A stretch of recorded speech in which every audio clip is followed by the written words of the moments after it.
All right. Hello, everybody, and welcome to NECC week number 8 of Rainbow 6. My name is Fellow, also joined here by Weelku or Wes for short. That's what I prefer. It's been a long time since we casted together, but I think it's a warm welcome regardless. And we've got a great lineup for week number 8 starting off. It's going to be Johnson and Wales versus Buffalo Bravo. And exciting news, we get to cast over Chalet. It's been recently added into the Pro League scene. And I think it's going to be such an exciting matchup. It's one of the most attacker favorited maps in the ranked pool. And I wouldn't really be surprised if that actually transitions into the competitive pool as well, especially since it's such a new map.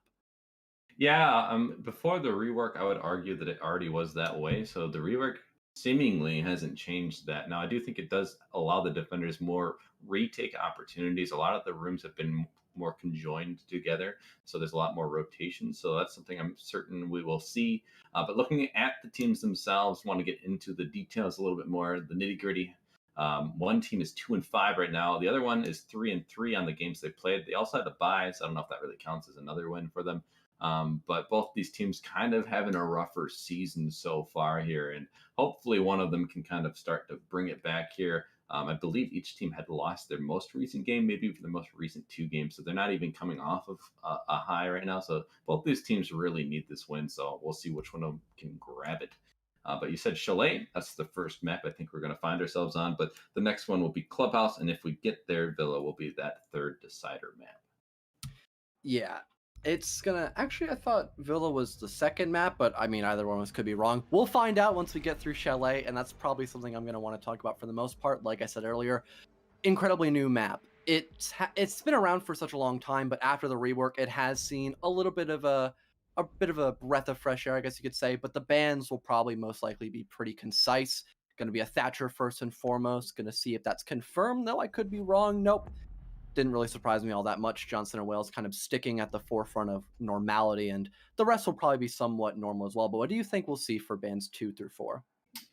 I would be surprised to see a hard breach here being denied. Ace is probably really powerful on this map, so seeing him off the board probably a good move, but we'll see for sure here. But they're going to go with the Ooh, Buck. That's an okay. interesting decision. I don't know if he really brings all that much utility. Yeah, you could go below in some specific instances and try and Buck from below, and that's the only real advantage he has over a Sledge. But I just don't see it being actually that impactful. Perhaps it's a target ban on one of the players who like to play him, but Mira will follow suit now, first defender out of the gate. And well, that makes sense to me as well. She's really powerful on most maps, especially this map. Plenty of places to put those Miras. Valkyrie, another great intel gatherer as well. One of the strongest operators on Chalet. She'll get on the chopping block as well. That also doesn't really surprise me. I think the only oddball ban here is the Buck, but he is still pretty reliable on Chalet because you can do vertical play on the site master and offices, for example, and break those bandit batteries or ace, or sorry, not aces, Kaid claws. That way you can ace open the wall. And we're actually going to be seeing Ace as the main hard destructor, and also a Rooney on the board who also recently got added into the competitive and pro league scene.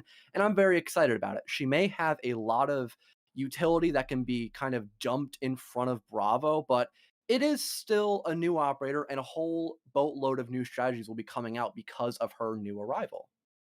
Yeah, I'm looking at the lineup as you're talking about it. The Frost being brought more often, those mats can certainly play a key role in helping you win around if you get those late pushes where they can't always look it down. Now, the first bomb site is going to be the games and the bar, so that's an interesting decision. You really wouldn't think that that would be the first bomb site. You think maybe basement or upstairs in the office and bedroom. But I'm curious to see what they're going to bring out. We're going to see probably an upstairs hold. We already saw Rooney break open that hatch, so be able to look down and watch and especially deny that window push into the games area. So anything else that you're seeing here? I mean, you mentioned it pretty easily. You see the extension coming up above. I'm a little shocked that we're actually seeing this site as well, Wes, because it's not really that good of an objective room when you don't have Mira on the board. Because when Mira's on the board, you can actually deny the push coming in from that big games window. But since she's been banned during the ban phase, she's not going to be allowed. So this is going to be very difficult for Johnson and Wales unless they just have a really strong roam presence up above, which is the case currently. But the real question comes from that: will they be able to outfrag Bravo, or Buffalo Bravo, I should say, or will they just get outgunned in this first round? Yeah, my main concern coming on the defense is there's not really a lot of intel gathering. We do know that the Valk was banned, but he still could have brought like the Maestro or even an Echo. In this case, they don't have any cams. And then on top of it, where's the denial? Maestro could have played both cams and denial potentially, but there's no smoke on the board either. So that's just really confusing me. I think a smoke instead of the alibi probably was the play. But again, if they can get the kills, it's not going to really matter. Right, I agree too. The MX Storm is a decent weapon, so we could see Gent Ed Ted actually frag out a little bit, but we're gonna have to speculate for a little while longer. It's a minute 50 on the clock, a lot of drone work still being done by Bravo as they're working their way closer in towards the southern side of the map. Locky going for a nice little angle around that Z ping, but he's not gonna find anything. No one's sitting in the middle of offices. It's actually a bait and switch, but Ash charge going off, that could allow him to rotate possibly. Still a very oh, it went through the actual soft destruction. Oh no, that was actually intended. My mistake. That way he can get in towards balcony instead and maybe find some nice sight lines against Johnson and Wales. But so far, pretty decent upper roam extension by Johnson and Wales. They haven't lost a single soul, and we're almost down to that final minute on the clock, West. This could be very hectic for Buffalo Bravo.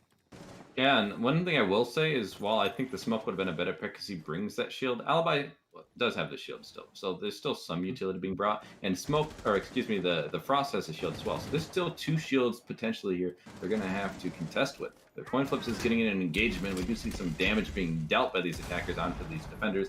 Nothing's really coming through yet. As you mentioned, we're ticking down on time, close to 45 seconds. First kill will come out. That's Meow getting a kill on the lock to start things off.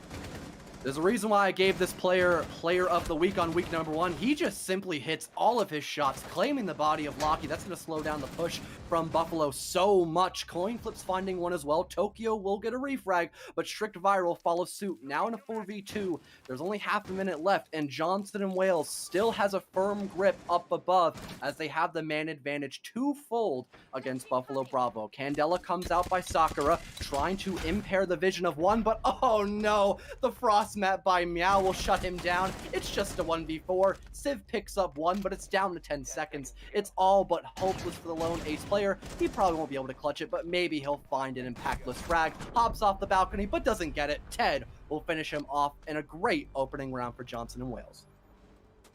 There wasn't much of an extension outside of directly above the bomb site, right? So I'm just a little confused on what took so long for them to finally make a push happen, and they never even got control really at all near the bomb site. So it seemed to me like they were wasting a lot of time trying to probably gather information on where the players are playing, but it's just too much time. Then you have to start pushing, you lose gunfights. It's just, it looked pretty poor on the attack. And I would like to see more coordination. But as we've been talking about, this is a really new map. So I kind of start to expect to see defense having a little bit of an advantage, especially because there's going to only be going off of scrims at this point. They're not going to have any other things to feed off of. And mind you, doubling down on the point of how new Chalet is with the rework at least, it's only been out competitively for a week, and it kind of just happened out of the blue. I personally thought that Theme Park would not have been banned because it's not played all that often. It's kind of like a black sheep if you want to kind of use that perspective, I suppose. So I actually kind of enjoyed going to Theme Park. It was a nice breath of fresh air, but hey, Chalet could hopefully fill that gap in my heart and soul. It is also an attacker favorited map, which I also enjoy too. There's only one map like that other than Chalet, and that's Coastline. But at the moment, pretty defensive at the moment. And we're going to Dining and Kitchen, one of the best sites to go to back in the day when it was Trophy Room. But as in the new meta, I really can't say the same thing. But still, Johnson and Wales have a decent chance of winning this. At least I believe it to be. I do think this is still a pretty strong defense. And the thing is, above, you still need that verticality control. In the past, they would get the control above kitchen, but you couldn't get control above the trophy. So we're going to see, is that a deficit or a boon to these defenders now to have the verticality above? Can they play above, or will it just help the attackers with their push? I'm curious to see how it all plays out here. We're seeing a Rooney being brought a lot is another thing I want to point out. Every round so far, I mean, it's only 2 rounds, but I think that even watching Pro League, that's just going to be more of a mainstay in the lineup. Yeah, she brings so much utility to the board, and especially since so many operators, like the Goy, for example, they're getting ready to become a nerfed operator. He'll be useless in the meta in a couple of seasons, I suppose, or maybe in the mid-season reinforcements, possibly. Who really knows? Only speculation from there. So Aruni filling in that utility hole twice as much. She has 4 laser gates that are indestructible. You have to waste your own utility to break through them. It would be dumb not to bring her, and a lot of players are already comfortable with that P-Roni SMG. It's a very easy gun to use in close quarters combat, and that DMR, if lined up perfectly, you can get some nasty one-taps with it. So she's overall, she has a great kit, I'm going to be honest, Wes. Yeah, and then being able to make soft breaching holes by punching, that's also very useful in her kit. And the other thing I want to point out for this round specifically is they're pairing it with a castle. And I'm not quite sure if that's the play or not, but it does require these attackers to waste even more utility, so there's at least that benefit to it. Exactly, and oh, nice shot by Locky. Returning the favor on a coin flip, that's going to give Buffalo Bravo the man count up.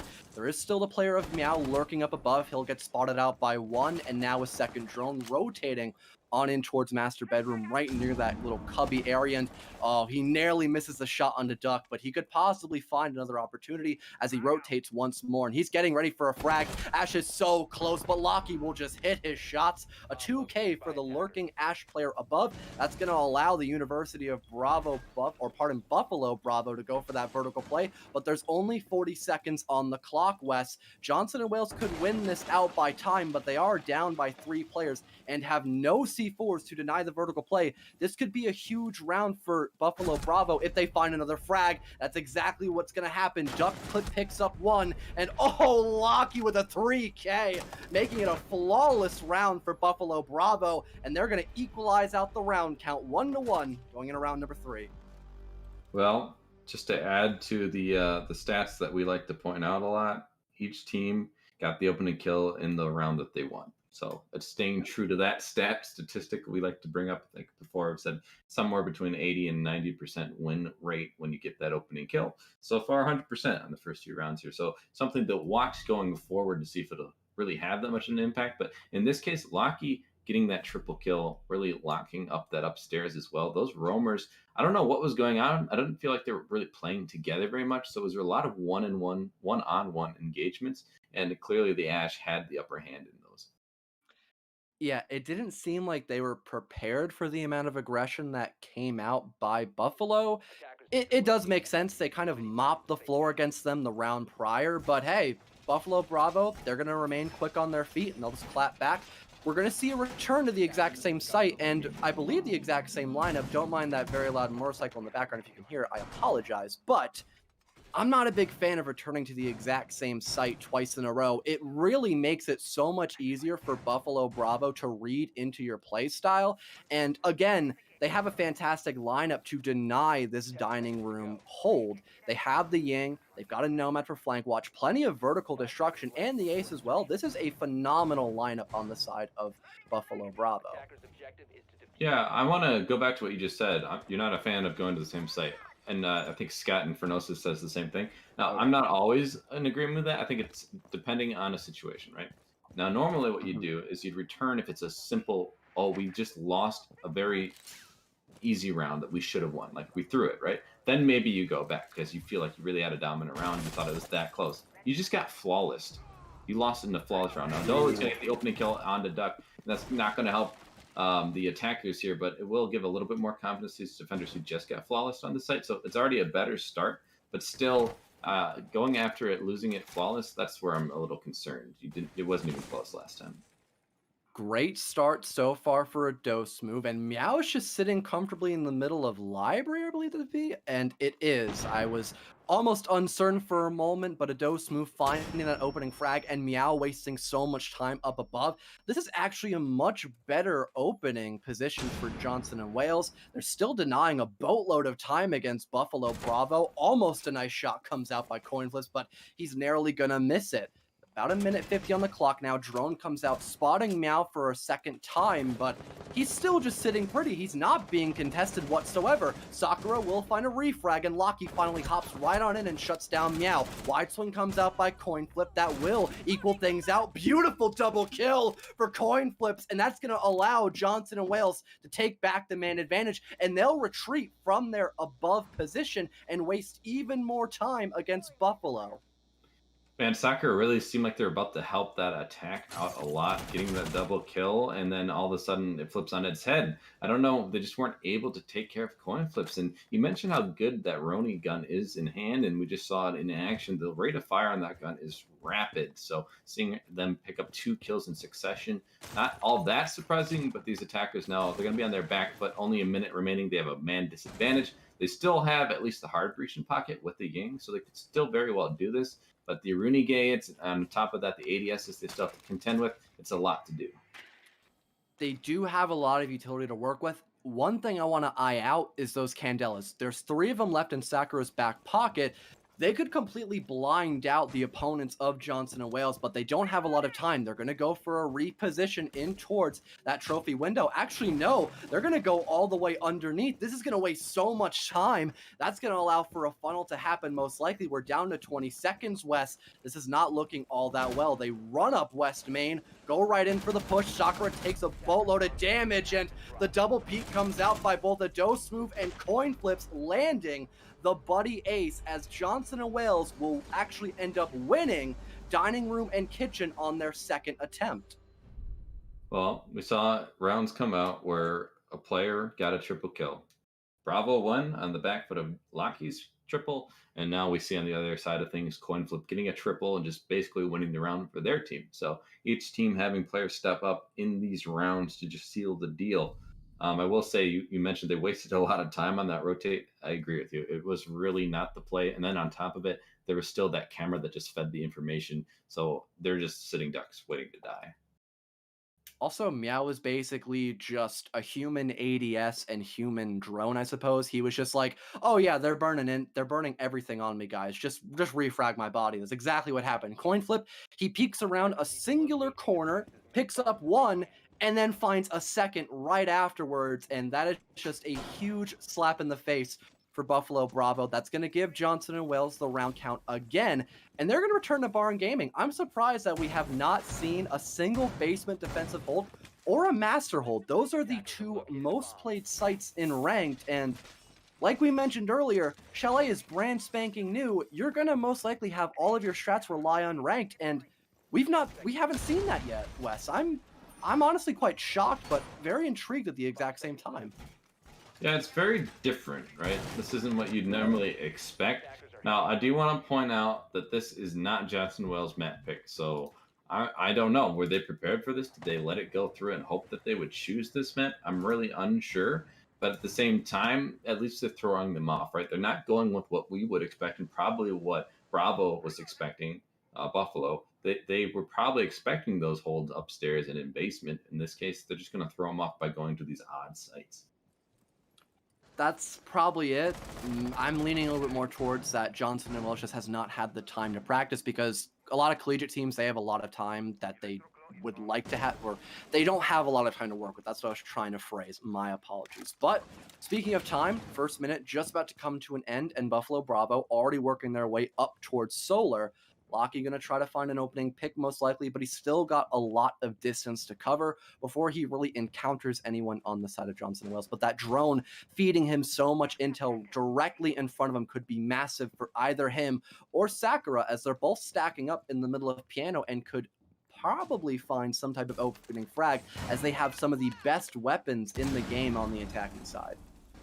The only problem I see with this push is it's still that one-dimensional kind of thing. It's all pushing from the same side. It's really not going to give any crossfires. Now, if they could take the position over here to the south and on that balcony, and then pair it with a push maybe over towards the west area here on the stairs, they could find something potentially. But I am just a little bit worried that this isn't going to be enough of a versatile push. Oh, not again. Lockie, he's going to get injured, down but not out, and I'm pretty sure that was by Meow with the 9mm in his hands. Tokyo getting lit up in the process as well. This attack is just falling apart completely, as Johnson and Wales is still sitting pretty up above and wasting so much time. We're down to that final minute. It is a 5-on-5, but both Lockie and Tokyo are one shot away from meeting their maker. That headshot will do the trick, as Coin Flip picks up one. Gent Ted gonna follow follows suit as he finds one onto Duck as well. Now a 2v5 essentially as Sakura gets injured as well. This is looking horrible for Buffalo Bravo because they have not found a single pick and have not been able to clear up above yet. A dose move from Library Stairs shuts down one. It's basically just up to Civ as he claims the head of Meow, but still has to find 4 more frags in about 30 more seconds. Can he do it, or will we see the 3rd round win favoring Johnson and Wales? It's going to look like he'll reposition.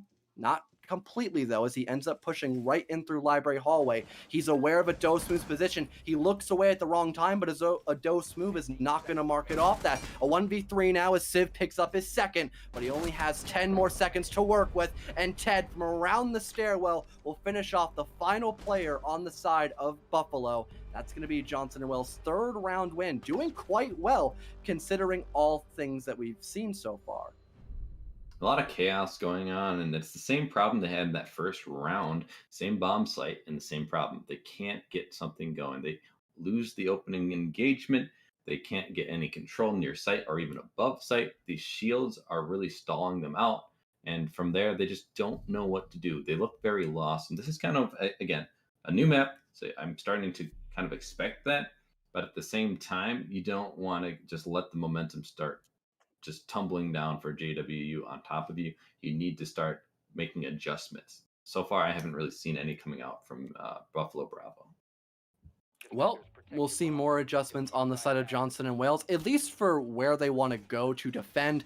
Their lineup is almost the exact same, except for Meow on the Malusi, another great operator that burns through so much of Buffalo's own utility in exchange for those Banshee devices, or Wub-Wubs, as most people call them, the superior way to call them. But we're going to see Master being defended. Another extension, though, comes out in towards Library. Some reinforcements being put up to deny a couple of common choke points or sight lines you can gather throughout the map. Pretty standard stuff. Frostmats being deployed, the whole shebang. This is what you typically see on a Master side defense, or at least somewhat. This is kind of winging it at this point, to be honest, Wes. I'm going to be honest with you. Well, to me, the Frost, even on the old Chalet, was very common, right? You saw it all the time. And so to see it being brought again, it's the same idea. And that's because the map still has a lot of similarities to the old map, even with the rework. There's plenty of windows and choke points that people are going to try and push. And then you know that this is a map that's pretty big. You can extend out, you can stall them out. So those Frost maps are going to have an even higher likelihood of catching someone because they're not going to have the time to watch out for them necessarily. So I like that being brought by this defense. On the other side of things, these attackers, they're going to have a little bit more of a boon here, I would argue, simply because they're going to be more familiar with attacking this site just because of the ranked games they've probably played. Locky almost going to get his head ripped clean off by his own teammate, but some shots luckily evade him. That's very thankful for Buffalo Bravo, as they're still evened up on a 5-5. Minute taken off of the clock now, and they haven't actually worked their way inside the building up until now as we actually get past the first minute of the round. Wide swing comes out by Locky, but a C4 from underneath by Meow, or no, a toss-up from the side of Mez. What a beautiful toss by Meow. Great opening frag, might I add. And now Johnson and Wales again has an early lead against Bravo. Meow coming in for another wide swing. He'll get droned out from behind, but he really hasn't been contested entirely. He also has backup from the player directly next to him in towards that cubby area next to Library. Frag grenade gets tossed by Duck, but it's going to completely miss. That's going to allow Meow to reposition, but that's going to cost him his own life as Sakura picks up the head onto the rowing Malusi. Tokyo follows suit with the kill and the coin flip, and all of a sudden, Buffalo Bravo has picked themselves up from the trip, and now they could possibly work their way into the actual objective room because Civ is still alive and kicking currently. Alive and doing very well, and they have the man advantage now on this attacking side. You only lost the Ash, which, I mean, yeah, that's some utility down the drain, but you really have what you need. You have plenty of throwables to throw into the Aruni gates, and then you still have your hard breach pocket. But the grenades are used up, so their destructive capabilities are limited here. Ooh, a little bit too early on that push coming out by Civ through that laser gate, but it's only going to be a minor bit of damage. That mute jammer, though, stalling the push coming out from the main wall. I believe they're going to have to funnel in right through off this doorway. That's an absolute death trap because anybody can be watching that on the side of Johnson and Wales. Candela comes out along with the smoke grenade. That's going to hinder the vision of Johnson and Wales, but they could still win this. They have a little bit of utility to work with. Sakura finding a massive frag, though, onto Strict Viral. That can allow them to push into sight now and go for a possible plan. Ted, though, he'll pick up one on the Sakura, downing Tokyo as well. We're down to 5 seconds on the clock. It's going to be an act of desperation, and both defenders looking down this doorway like hawks, looking down at their prey. Johnson and Wales denies the plant and wins their 4th round on this series of Chalet. Yeah, you mentioned they had to try something new. That's because they won both of those sites in a row on the middle floor, so they had to go upstairs. And now they're able to get the full rotation of sites, all 3 in a row. They're going to be able to go back down into that kitchen dining hold that started the whole thing off. And now they have a lot of momentum behind them. This is going to be their last round of defense. If they can win this, they'll be up 5-1, sitting in a really good position. On the other side of things, Buffalo, they're going to have to find something here. You cannot be down 1-5 going into your defense. You still want that 2-4 split at the very least. I was upset that we didn't see the Echo pick West, but it does make a lot of sense. We actually have not seen the diffuser be planted by Buffalo Bravo. They almost did on round number 5, but a dose move and also Meow just staring down that doorway of offices. It just completely just destroyed the push coming up by Buffalo Bravo. But now we're going to return to dining and kitchen. The extension up above happens. We've seen this extension come out almost, if not every single round, Wes, except for the one time where Master Bedroom was actually played up above. But even then, we still saw players working their way in towards Library and wasting so much time against the attacking squad. I think if they do good drone work, they could find that there's still going to be areas that these defenders are not going to be watching. There's windows, there's other areas above that you can jump in, and you don't always have to push through that library side. You could just go straight above site. I don't think I saw anyone even playing near that bathroom area before, or if they were, didn't jump through the double window. Like, there's a lot of places that you could catch them off guard. They can't watch every single angle. There's a lot of entry points on this map. So I'd like to see them take advantage of that. Just make sure you do the right drone work. Make sure you're relatively safe, and then just take a risk, because so far they just keep doing the same thing and it's just not working. Where are the adjustments? Again, I'm just going to say it one more time. They need it if they want to find another win here before going into their defense. Yeah, I completely agree. Maybe they will manage to pick things up on the defensive side, but that's still very uncertain, especially if Buffalo Bravo just keeps playing the exact same way. Johnson and Wales, they're just reading them like books. Funny enough, they've been pushing through Library almost every single time. Haha, funny joke. I know, right? I'm a hilarious caster. But Johnson and Wales, they've been playing all these rounds almost perfectly except the one time that they lost. But even then, they still had a fighting chance. So Buffalo Bravo, like you said, they really got to pick it up. But a minute 45 on the clock now, and the push slowly comes out by Buffalo Bravo, but they haven't been able to clear out these roamers still. This could get messy pretty quickly. Meow's waiting for the perfect moment to wide swing around off his doorway and pick up one on the long angle. That almost occurs, but he barely misses the shot onto Locky, but it doesn't really matter. As long as he wastes time, this is still a huge position to sit yourself into. He's got to look out for the peek to his right, though, and he's not going to check it. Duck will punish him for his mistakes. A double kill now for the Sledge player, and that will allow Buffalo Bravo to A, have the man advantage, and B, begin that common vertical play. This is what I was waiting for, honestly. I knew someone could get into the master bedroom and have the angle on a Meow. He wasn't even watching it, and there was already a hole in that wall. So a really easy crossfire, and they finally managed to do it. They clean up both of them without losing anyone. They have that vertical control now. They have a sledge in pocket. Yeah, time is ticking down, but they still have plenty of time to get an execute. They're even making them waste those C4s. They're not catching anyone. Now, Strict is going to get a kill, but Duck gets a third one for himself on to Gent. That's Sakura picking up Strict as well, so now things are falling apart. Ado left by themselves. They're going to have to find 4 more here or waste time. 30 seconds remaining. These attackers are going to be trying to find this last man and get this round so they can go into the defensive half. But they're not going to be looking the right way. A dose move, getting a kill there, engaging, but Tokyo will come out on top. UB Bravo, that's going to be their second round before they switch sides and we go into that second half.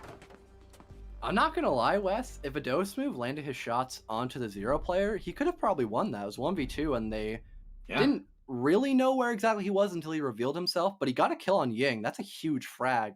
to say the least. But hey, it happens. You got to lose some rounds. Buffalo Bravo, they'll pick up one before the first rotate comes to an end. So now it's 2-4, favoring Johnson and Wales on the technically better side as we go into the second half. And Barn Gaming being played again, Wes. I'm bewildered as to why we have not seen Snowmobile and Garage. Maybe it's just a terrible sight when you go into the competitive leagues, but I don't know. I've seen it actually work pretty well in T3 and a couple of other like low key leagues similar to that. So it does kind of put a couple of thought bubbles in my head as to why we have not been seeing this so far. But when I think about it, um, this is to go with the middle floor sites at least. You can get that vertical control. You can extend out a lot better. If you go in basement, it's really, really hard to try and extend above and hold lobby, for example. And so, and then it's not that hard to get the garage wall, the snowmobile garage wall open. So I do kind of see where it does have a weakness. And I think that trying to just play the game that they feel most comfortable with, which is that extended hold. And you can't really do it as well on the basement site. So if that's the strategy they like to go with, then I can kind of start to agree with the mentality of, okay, let's not go there.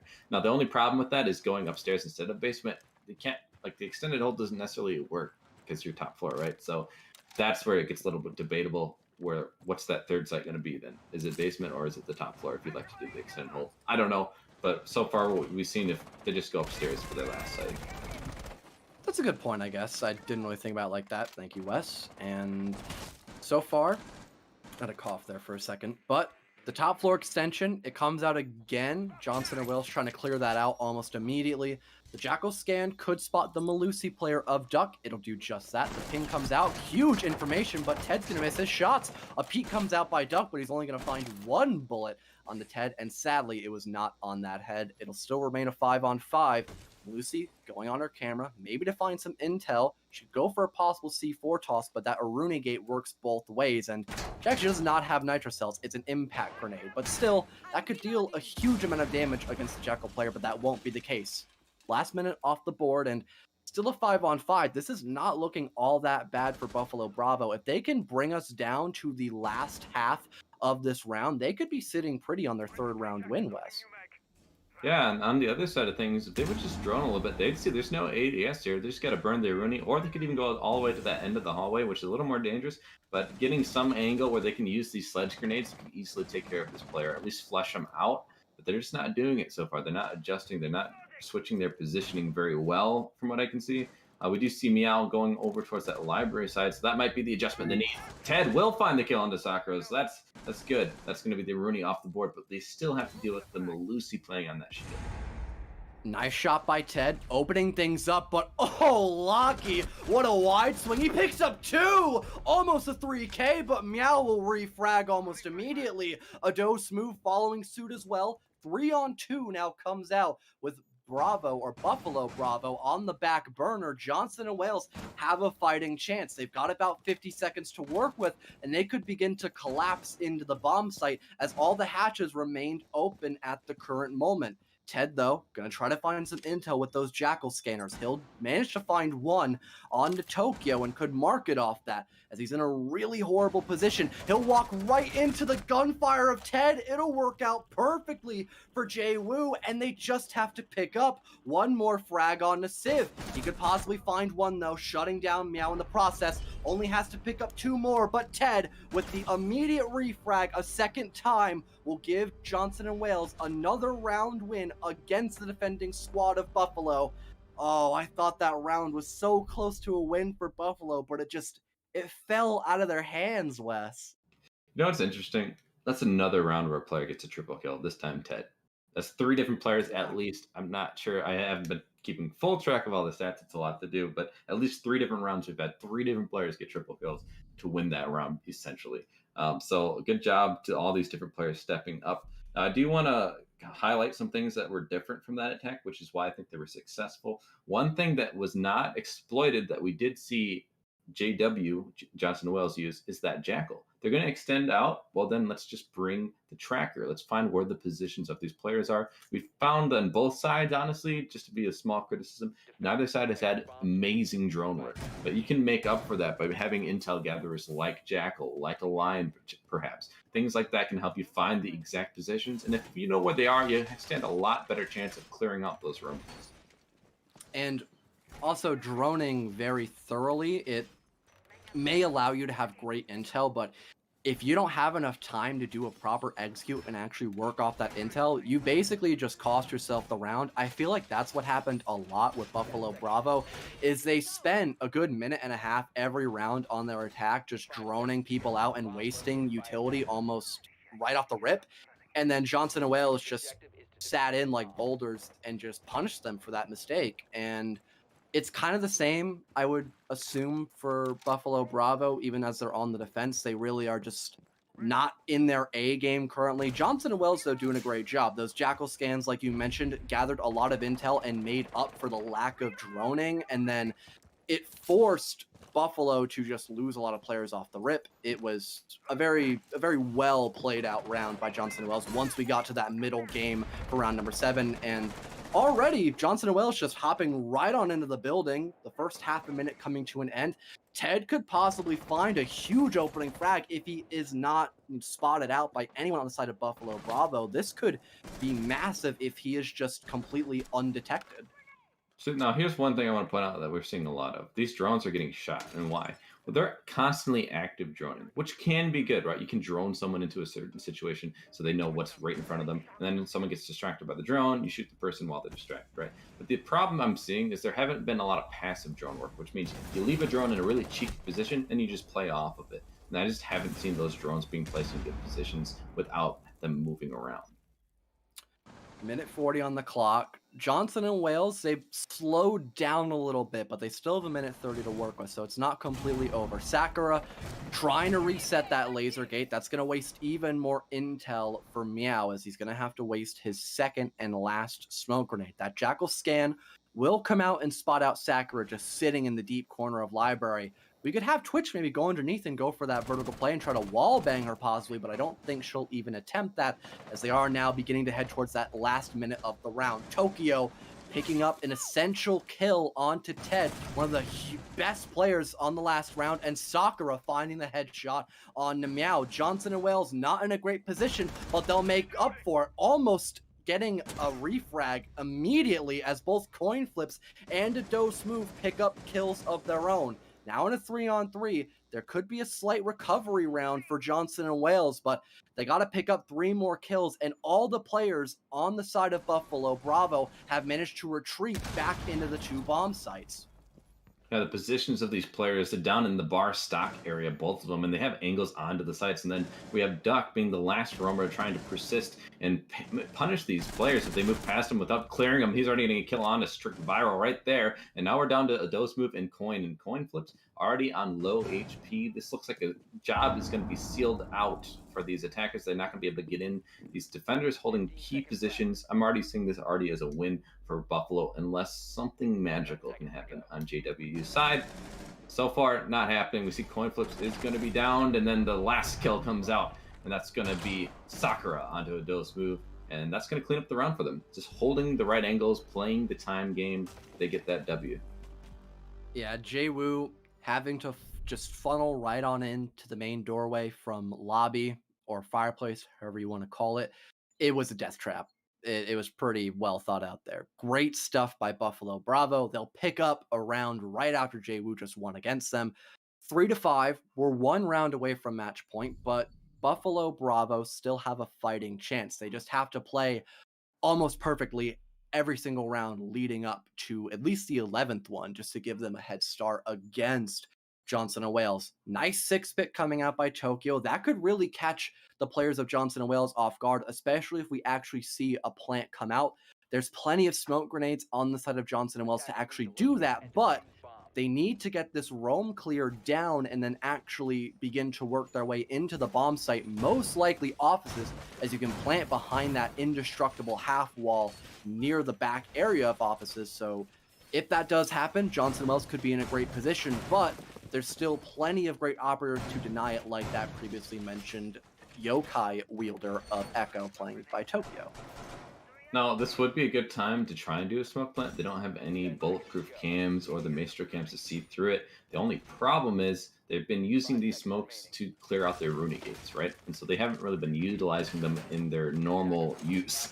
The other thing I'll say too, though, is Echo, while he can't see through it, he can still do that denial of the plant, as you had mentioned. So something to watch out for. Where are those camps going to be placed? And we have seen it even in Pro League recently. Kayak jumping off in a Oh my god. 1v4 situation, clutching up just because he had the Echo drones in pocket. And these attackers, when they're in those moments, don't always clear all the angles to find that last man. So just keep your eyes on Tokyo on that Echo. I'm curious to see how much of an impact he's going to have.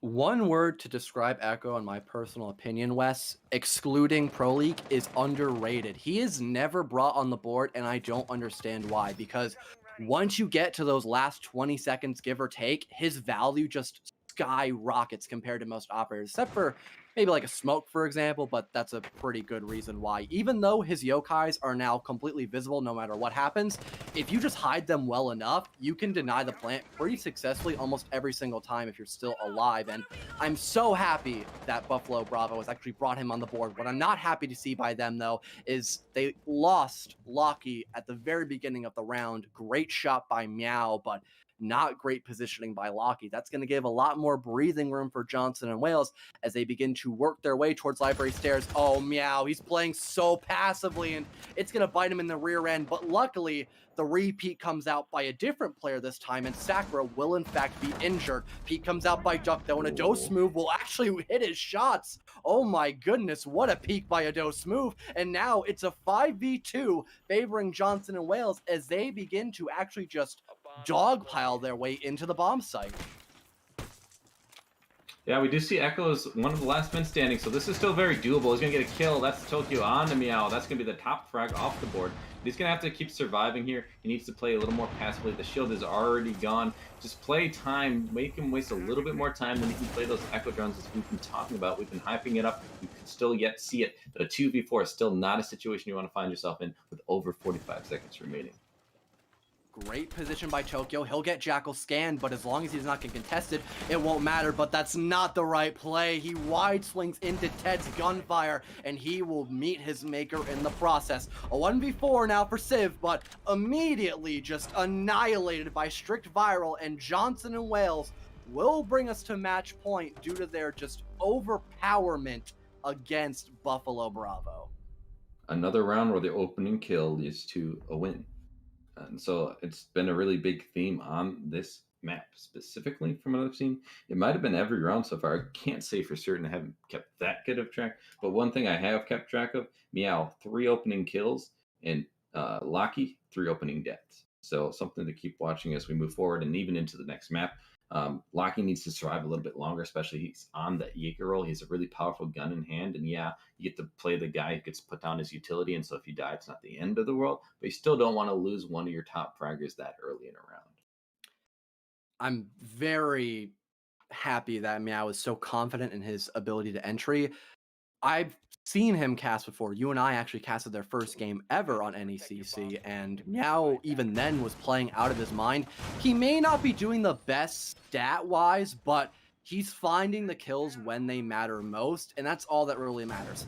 KD itself doesn't matter, but you need to find the entry when needed most. That's exactly what Meow's been doing. And also players like Gent and Ted and also a Dose Move have been doing a phenomenal job as well, even though they're not necessarily on that entry role. But offices will be re-attempted now by Buffalo Bravo. I believe it to be a slightly different lineup. There's no yokai of Echo on the board, but instead the Pest operator of Mozzie played by Tokyo. But other than that, this is the exact same lineup that we saw a moment ago, West, and no changes at all on the side of Johnson and Wales. Could this be a repeat of round number, I believe it was 9.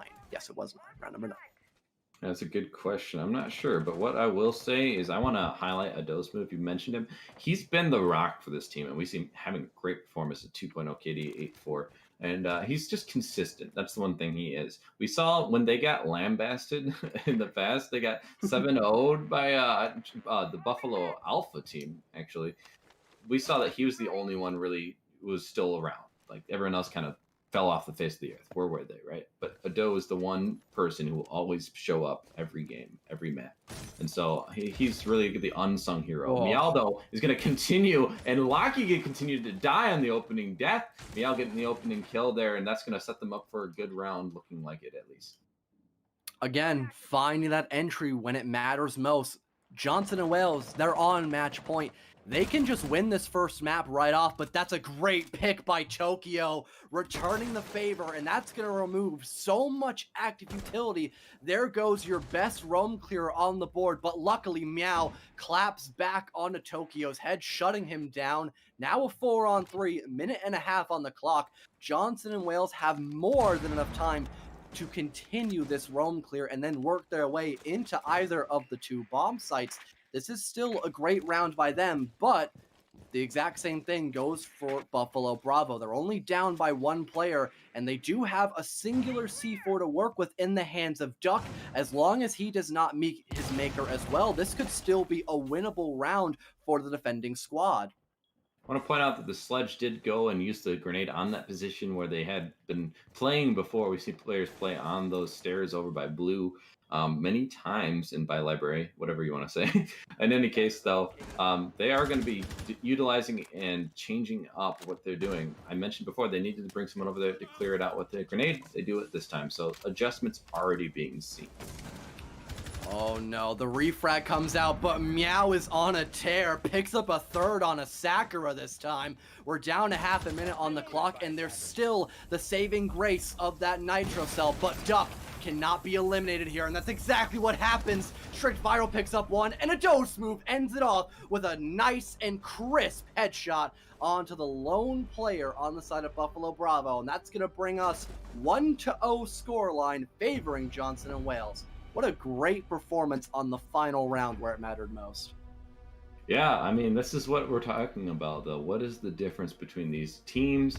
Well, one thing for sure is that opening kill. We saw Meow get 4, and yet again, unfortunately, it was on to Locky a second time in a row. He's had 4 opening deaths. I've been highlighting that. That's something they're going to need to clean up coming into map 2. By the way, you were actually correct. It is Villa for map 2, so I will give you that one. I'm conceding, right? I made a mistake.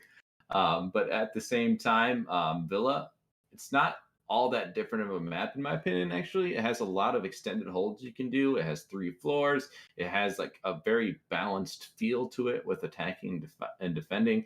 And I think teams are even still figuring it out to a certain degree. Some teams still just are, there's so many different strats you can use on it, right? So it's a really reactive map, I'll say. You have to pay attention to what is the other team doing. I have to counter it, because there's a lot of different things they can throw at each other. But before we get to Villa, we are going to take a short break. We're going to throw some ads out to show support for those who support us, and then we'll be right back with that next map. Stay tuned.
What will you like today?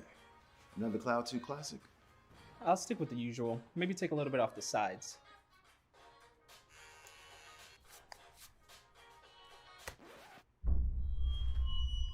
Oh, that's fresh.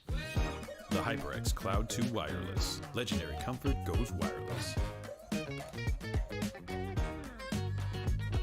Hey, watch your head.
All right, and welcome back, everybody, to NECC Rainbow 6 again. If you were here previously, going into map number 2, it's going to be Villa this time, and Buffalo Bravo will be now defending first instead of the opposite that we saw. And we're going to Villa, like I just mentioned. We saw Chalet, a very different map, but surprisingly, the defensive side was actually favored a lot more. So maybe this will give Buffalo Bravo a huge lead against Johnson and Wales, or the exact opposite could happen. Who really knows? What do you think we will see, possibly, Wes? Well, I would expect to see this be a little more even of a map as far as expectations. Now, I will say from what we've seen, Johnson Wells has been the better team. And it's not just because of the score count, it's just all the boxes being checked by them. The drone work, the opening kills going in their favor more often, things like that have just been falling into their favor. So I can't say that I'm going to see much difference here. I think their attacks will still be very strong, and that's the side they're going to start on. But I guess time will tell, right? We're about to jump in here onto the map, so we'll see for sure. But I do think that this map can really be defined by bans, right? So if Wamai and Jaeger are still available, it could really persist. If Mira's on the board, that could be very scary for the attackers. So I guess depending on what we see here with the bans that are just about to start. Similar to Chalet, you see a lot of extensions come out right next to site, and also you see a lot of Thatcher bans. That's almost what happens every single map. I think the only one that is not that case is Coastline, just because of how frag heavy that map is and how tiny it is. You don't do a lot of hard destruction, therefore you don't need to ban Thatcher because that's his main job, to help out your day-old Heart Breacher. So he'll get knocked off. Probably see maybe some type of roam denial, so maybe a Jackal, but oh no. Johnson and Wales, they're going for the Cali pick, so it's up to A, the vertical play, and B, the Maverick player on the side of Johnson and Wales to get those hard walls opened up. This could be a very defender-favorited matchup on Villa West. I just don't see the point in that pick, to be straight up with you. She's just not that good, Callie, anymore. Now, the Mira's going to be more standard, so again, that's one of the ones I was worried about for the attackers, so they're certainly going to take care of her. No mirrors in play, especially on the aviation games room. That's such a menace to deal with. So they certainly are helping themselves out there. But I feel like they just chose Cali because they know they're not going to play it, and so they're going to leave more ops available for themselves. It's probably the mentality there. That's a good point to bring up. Valkyrie getting banned as well. That's very common. She's one of the best intel gatherers in the game. She was just banned last map. You either see her, the Maestro, or the Echo. Those are your go-to intel operators to just get rid of completely because of how strong they are. We didn't see Echo in his fullest potential by Tokyo, but maybe we will be gifted to actually see that come down. Maybe not so much because Maz is on the board currently, but a 6-bit could obviously come out. I could be completely wrong, but back on the Cali pick, the cogs in my brain, they're beginning to turn, trying to process it. I'm not that smart of a person, Wes, you know that personally, but I was thinking that because there are so many long angles you can hold as a Cali, that maybe she can be really good. For example, both of the balconies on this map, you have the master balcony, for example, near the triple wall, and also the 2 double walls near study side through that balcony. Those are 2 really good spots for Callie if you actually get those main walls opened up. And if the plant goes down as well, she can have a very mean angle against that. So that's really all I could see possibly with the Callie ban, or maybe Johnson and Wales just has a personal vendetta against them. Who really knows? But going into the actual round itself, round number 1, Buffalo Bravo, they're going to extend on out in the closet. This is pretty typical, but to be honest, Wes, I think it's really lost its magic touch because you see a lot of teams now actually attacking from study side, which completely negates this extension on the northeastern side of the map. So this could just completely backfire in the faces of Buffalo Bravo. Yeah, we're going to have to really watch where JWU is going to position their attackers. They just need one person, honestly, to watch from the windows of bedroom. That way they can't get on that bedroom door looking into statue. And then the angles aren't going to really be there to help defend them pushing from study, as you had mentioned. So as long as they have one person who can choke off some of those angles that you could if you extended roam or extended hold into the bedroom, then I think that would certainly be an attacker side situation. But as you mentioned, that's just like, it's depending on where they're pushing, but I agree. I don't think the Ella is going to be all that useful unless the attackers play into that game type. At the moment, that won't be the case. I could be wrong. Johnson and Wales, they are very close to the northern side of the map. They're not actually clearing out near study, but they're also not directly pushing in towards master. You're seeing players like Coin Flip, for example. They're going underneath to probably remove the Mozzie who could be underneath. I can't quite confirm if there's actually any deep roamers, and so far from the outlines that I've seen, I don't think that'll be the case, at least on the first floor. There's probably plenty of players extending on the second one, so coin flip isn't really going to find that much action just yet, but the first minute off the board, this is not a horrible push coming up by Johnson and Wales, but they're going to have to pick up the pace in these next couple of seconds if they want to actually make a huge impact on their first round on Villa. Sip is holding a great angle here, looking down into that memorial art room. It's a mixture of a lot of things, I would say, honestly.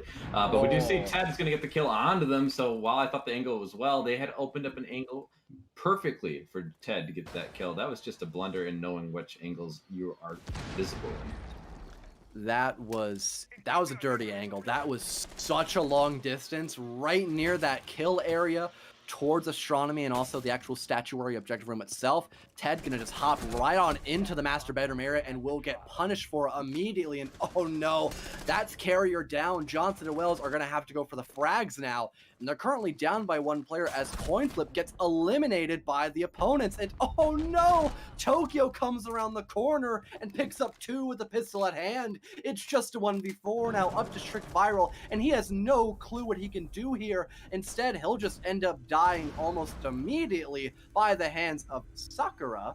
I hope I said that right this time, and that's going to be a great opening round win for Buffalo Bravo. It's fairly interesting that they would get the opening kill, and we saw that have a huge effect, and yet this time, that's the only kill they get for Johnson and Wales. After that, they just fell apart. And what I mentioned earlier kind of came into fruition. I said, if they play into that defensive hold, if they don't force the issue and counter strat it, then yeah, that hold in the bedroom with the Ella and that can certainly work out for these defenders. And what happens? They try and push in with the ace. They don't even check the closet or anything. They just get slammed. The diffuser's down. That round's pretty much over at that point in my eyes. And then on top of it, you see them trying to push from below, but they're not even cognizant of that angle being held from above in the astro area that can look down perfectly at them. And then on top of it, like I don't know. My main concern there was, where was the drones? They just got caught off guard on so many different angles that should have been watched or should have been droned. Yeah, no flank cams, no nothing. Johnson and Wells, they were very spread out that entire round. Like I mentioned earlier on the first round itself, you see almost everybody on the side of the attack just push in from study and then just push their way right on through into sight. That's normally what happens. That really felt like the last season of how you would attack on Villa. Everyone trying to just spread themselves out very thin. That normally doesn't work because the more 1v1s you can give to the defensive side, they're probably going to win them because they'll take every advantage they can get against the opposers. So great round by Buffalo Bravo, just playing into their strong suits, winning their 1v1s. Great rotate by Tokyo, finding 2 with the pistol out of all weapons, not the commando, but it didn't really matter. And now Johnson and Wells, they're down by 1 round, but, you know, we are only in the second one, so it's not that big of a deal. They could obviously come back, and right now, their strategy to attack this opposite side of the map, Aviator and Games, looks a little bit better because they are kind of stacking up a little bit more. They're still going for that bottom floor roam clear, and then they'll most likely work their way up in towards Master side and also that Astronomy Stairway, which could guarantee them an early pick, possibly. Oh, Jen and Ted. I'm just gonna call him Ted. It's such a hard name to say. Yeah. I was just gonna say that he's been on this ace role, and it's interesting to see him being put on that role because in the past I think I've seen him on the ash role. So I feel like this team, I didn't really talk about it in the past, but I feel like they have done some role adjustments, which is really interesting to note. But so far I just haven't seen much of a boon to that switch. I'd like to see him do a little bit more. Hopefully he has a chance to get the wall open, but Locky getting that opening kill on the coin flips. They were solo pushing with the Jackal, and they still get taken out by another man. Just wasn't able to find the feet marks in time. The great thing about Villa is how dense and how just easy it is to go in the roam game. Locky will just prove that point perfectly as he picks up 1 on the coin flips, the main counter to that previously mentioned roam. Johnson and Wells, they're down now by 1 player, but they're doing a good job of working their way in towards 90 corner. Ted gonna take the first push, but Meow just takes his spot, and oh my god, what an entry on the Civ. That's going to even things up now 4-4 as Meow begins to work his way in towards 90 corner, leading in towards bookshelves. But the player of Tokyo could possibly deny this. He is sitting right behind that half pillar.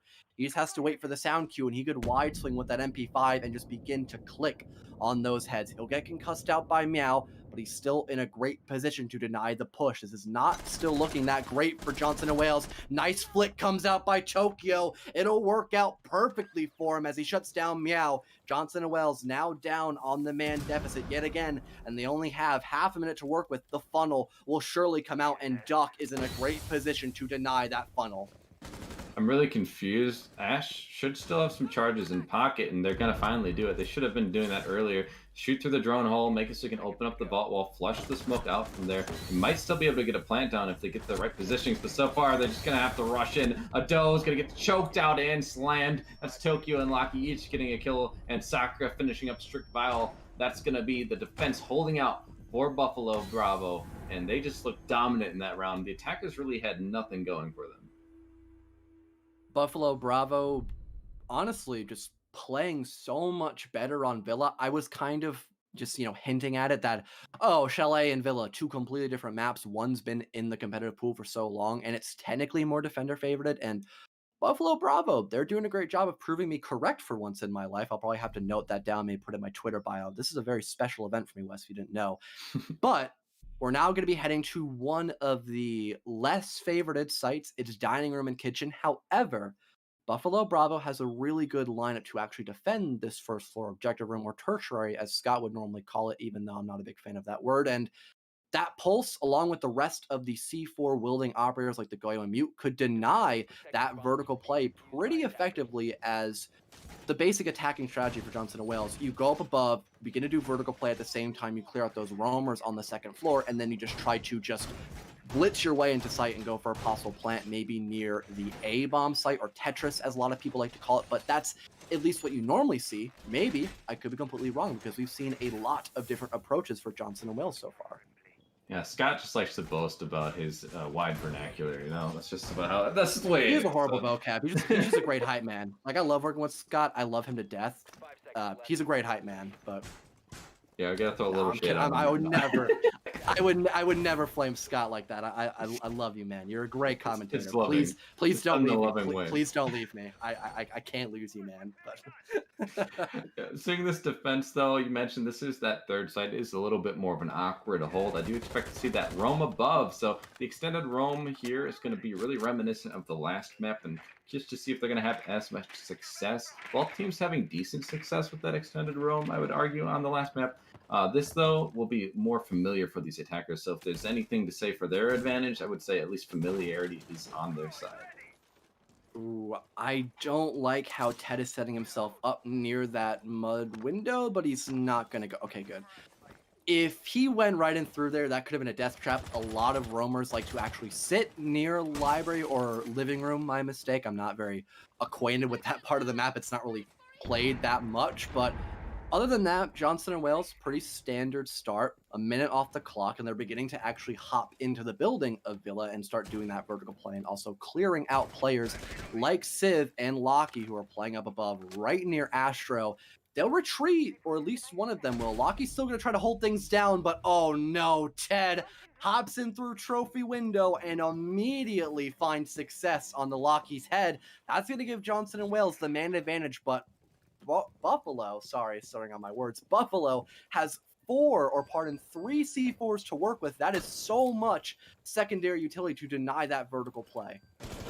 Yeah, that's going to point that out with the pulse in hand, too. That's information. And Doc, speaking of the man helping out, probably gave that information to his teammate. I thought that was a pulse at first. It wasn't. But the pulse is actually going to continue to persist. I keep thinking one person's dying, it's another person. So Ados Muto is going to get that kill onto Tokyo. So that's one of the C4s off the board. Duck is the one who uses, but he's still alive. So at least one remaining in Sakura's hand. But the problem there is that is the pulse. So these attackers still have to be very, very wary. And even without C4s, if the pulse is feeding the information, they can still get floor bang. Sakura could even things out like you mentioned. I completely agree. He has so much intel to work with. Great soft destruction by Meow. Almost nicks him a free kill, but he's just barely going to miss out on that. And oh no, he's not going to find another opportunity as Sakura will equalize things as he shuts down Meow. Now a 3-on-3. Half a minute on the clock. Johnson and Wales have to hurry if they want to win this third round and not give Buffalo a flawless first rotation. Coin flips beginning to work his way into sight. Duck picks up his second. Now a 2-on-3. Stun grenades just begin to fly right on out, but they're not going to find anybody. It's going to hinder coin flips. Push brought down now to about 20 HP. He'll be picked up by Duck. A 3K. Can he find the 4K? It's not going to be the case just yet, but a dose move is in a horrible position to win this. He'll pick up one, but he can't find a second. Time is not on Johnson and Wales' side, and Buffalo Bravo will win the round purely off of that factor, giving them the first flawless rotation, 3-0 in their favor. Yeah, and even with a little more time pushing into sight, he gets one kill. There's still two men, and they're on opposite sides of each other. Not a really great situation to find yourselves in. That's really on the back of that opening kill, the C4 coming out to try and equalize, and everything just falling into the favor of those defenders, as you mentioned, simply because time. So they had the rush, they had the pulse feeding information, the missed opportunity from Meow. That's just hurt them so bad. Had he got that kill, then you know everyone's on that side of kitchen. You might be able to get the plant down. But the other thing I think I noticed was the planter was killed. So those people pushing side at the last moments didn't even have diffuser on them. It really did seem hopeless for Johnson and Wales once it became a 3-on-2 as Sakura just refragged Meow, not giving him a second chance to bring the man count in the favor of Johnson and Wales at all. It was great display of gun skill there at the UMP, one of the worst weapons statistically in the game. And now that we've seen a flawless rotation by Buffalo Bravo, we're going to head back to Trophy and Statuary, and a closet extension will come out. We're seeing the exact same lineup by Buffalo Bravo, the Jaeger and Wamai combo along with Castle, Ella, and Amazi. The question is, can Johnson and Wales read into this and actually attack properly to deny this northeastern extension, or will we see a fourth round win favoring Buffalo University, or Buffalo Bravo, my mistake, a fourth time in a row now? Say them spawn in the fountain area instead of ruins. Hopefully they rotate. But if they try and do a straight push through bedroom like we saw last time, where they really split and pushing in many different directions and all that kind of stuff, did not work out at all. And they're playing into it yet again. So this is really concerning for me. Now, maybe they're able to make this work, but I have a lot of doubt here, and I'm worried. These attackers really haven't gotten anything going. A full rotation has been done on them. They need to do better than this, and they just aren't adjusting in the way that I thought they would. This is their map pick. All of Zophia's utility burned, and like you said, that's their pick, but oh man, Duck, wide swings around the corner with the FO12, a formidable weapon to go up against, and that will pick up a fantastic frag onto a dose move. There goes your flank watch and one of your most crucial players from the last map, and Duck is still just sitting in the middle of Walk-in Closet, completely uncontested. Tokyo finds one on the roam clear of Strict Viral. There goes your Ash player. I don't think Johnson and Wales can deny this Closet extension, and they're going to have to just purely go off of frags right now. And even then, I don't think they're in a great position to do that, Wes. They're down 2 players. They have a minute 30 to work with, but they still have to burn through so much of Buffalo's utility right now.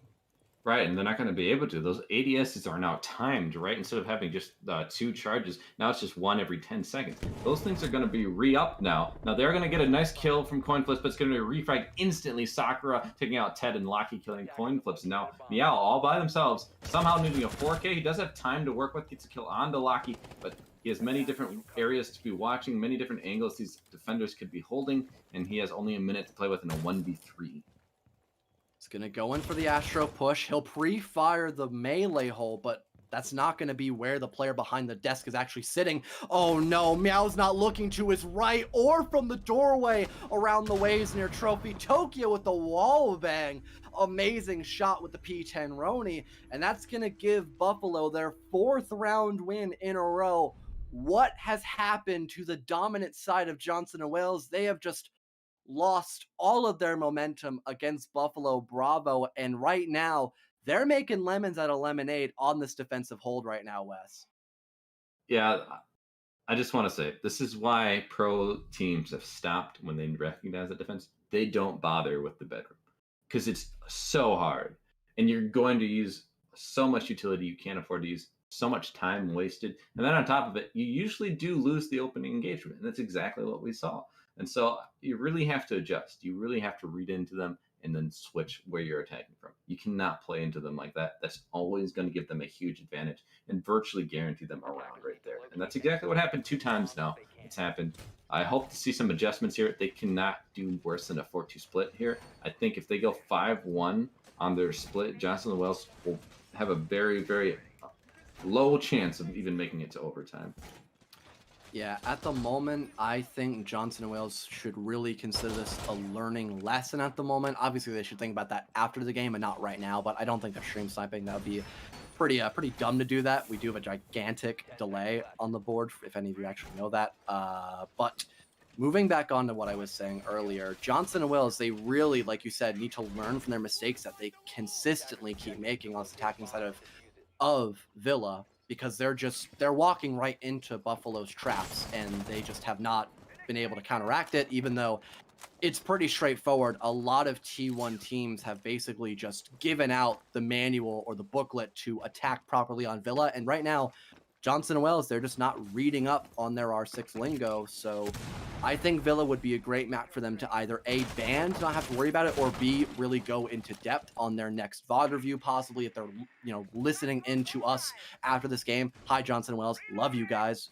Also a roadie guy myself. But moving back onto that, at least on this occasion, Johnson and Wales, they're doing a much better job of getting into the actual building of Villa, like I mentioned earlier. They already have master control, and it's really only a matter of time before they begin to actually push their way onto the southern side of the map and actually apply pressure into the 2 bomb sites of Plains and Games. Yeah, and we're seeing the scans coming up by the Jackal. They know someone's on the roam below. That's really key information. They're going to have to be watching that rotate up. They do have the Nomad to help, but my problem with the Nomads, it does seem to make teams complacent. You can't rely on it only. A lot of the times the air jab can be shot. So they're going to have to be very wary of that flank from Astro Stairs. But look at them. They are taking a lot better control and a lot quicker in doing so. So I do like this attack so far from what I'm seeing. What I would like to see is an opening kill as well. That'd really be a boon for this team. But so far, nothing being found. Duck did take some damage just now, but half the round as he laps, they're going to have to start trying to get more control here and getting some of those walls opened up. I think that's exactly what Twitch is going for. Meow. He's going to hop underneath through that hatch. Locky picks up one onto a Dose Smooth. Massive frag on Bravo, yet again, or Buffalo Bravo. But luckily, Coin Flips finds the refrag. Wide swing by Tokyo. No one's looking. 90 Hall! What is going on, Johnson and Wales? Tokyo gets away scot-free. Luckily, Meow picks up a refrag onto Sakura, but the damage, Wes, has already been done. What did we just witness? No one was watching 90 Hall through the bookshelf side, and Tokyo will mark it off of that free real estate. It's now a 2v3, Johnson and Wales on the back burner, and again, we're going to witness another funnel effect coming in when attacking this Plains and Games bomb site. We're down to about half a minute on the clock. Again, Johnson and Wales are not in a great position to win this. They have to burn through a lot of active utility and players on the side of Buffalo. Tokyo waiting around the corner. He'll get picked off by Meow, equalizing things in a 2-on-2. And another frag comes out by Meow. Can he get the 4K? The plant could obviously come down, but Viral, before the plant even happens, will pick up the lone player of Civ, stuck inside of Hunting. A great retake by Johnson and Wales, narrowly evading that loss against Buffalo Bravo. That's what you call stealing victory out of the claws of defeat, right? Isn't that the phrase? Or snatching it, whatever you want to say. That's really what it was. That should not have been their round. The biggest blunder of that round, well, there's actually two, one on each side, right? One, they were both looking towards red stairs in 90, the attackers, and so that allowed Tokyo to move up and get that double kill. That's unacceptable. You cannot have them both watching the same angle, especially on a place where you know they're going to be trying to get picks onto your players from that classical hallway hold. So you have to have someone watching that. I don't know what was going on there. Huge blunder. But the other blunder is, I don't remember what op it was, but the person behind bar just not being aggressive enough at all, being too passive, letting the I believe it was Twitch move in and just get the easy kill onto them. They just were not holding it aggressively enough. And the smoke really also, like, I know they're in a kind of harder position, but they also have the wall opened up. So there's 3 different angles they could potentially have looking towards that doorway, and none of them were watching it well enough to know that they had moved into the site. That's also a blunder. So both teams having a blunder. In this case, Johnson and Wells were able to capitalize more impressively, I would say, even though that double kill from Tokyo was really good. That was, yeah, that was just right place at the right time. Again, just completely having Johnson and Wells slap themselves with their own hand with the amount of mistakes they made that round, but somehow they come back from it. So congrats to them. Great kills by both Meow and Strict Viral. Also, Duck had all of his toxic babes and was not throwing them near the bar doorway. That could have been an easy way to deny the push.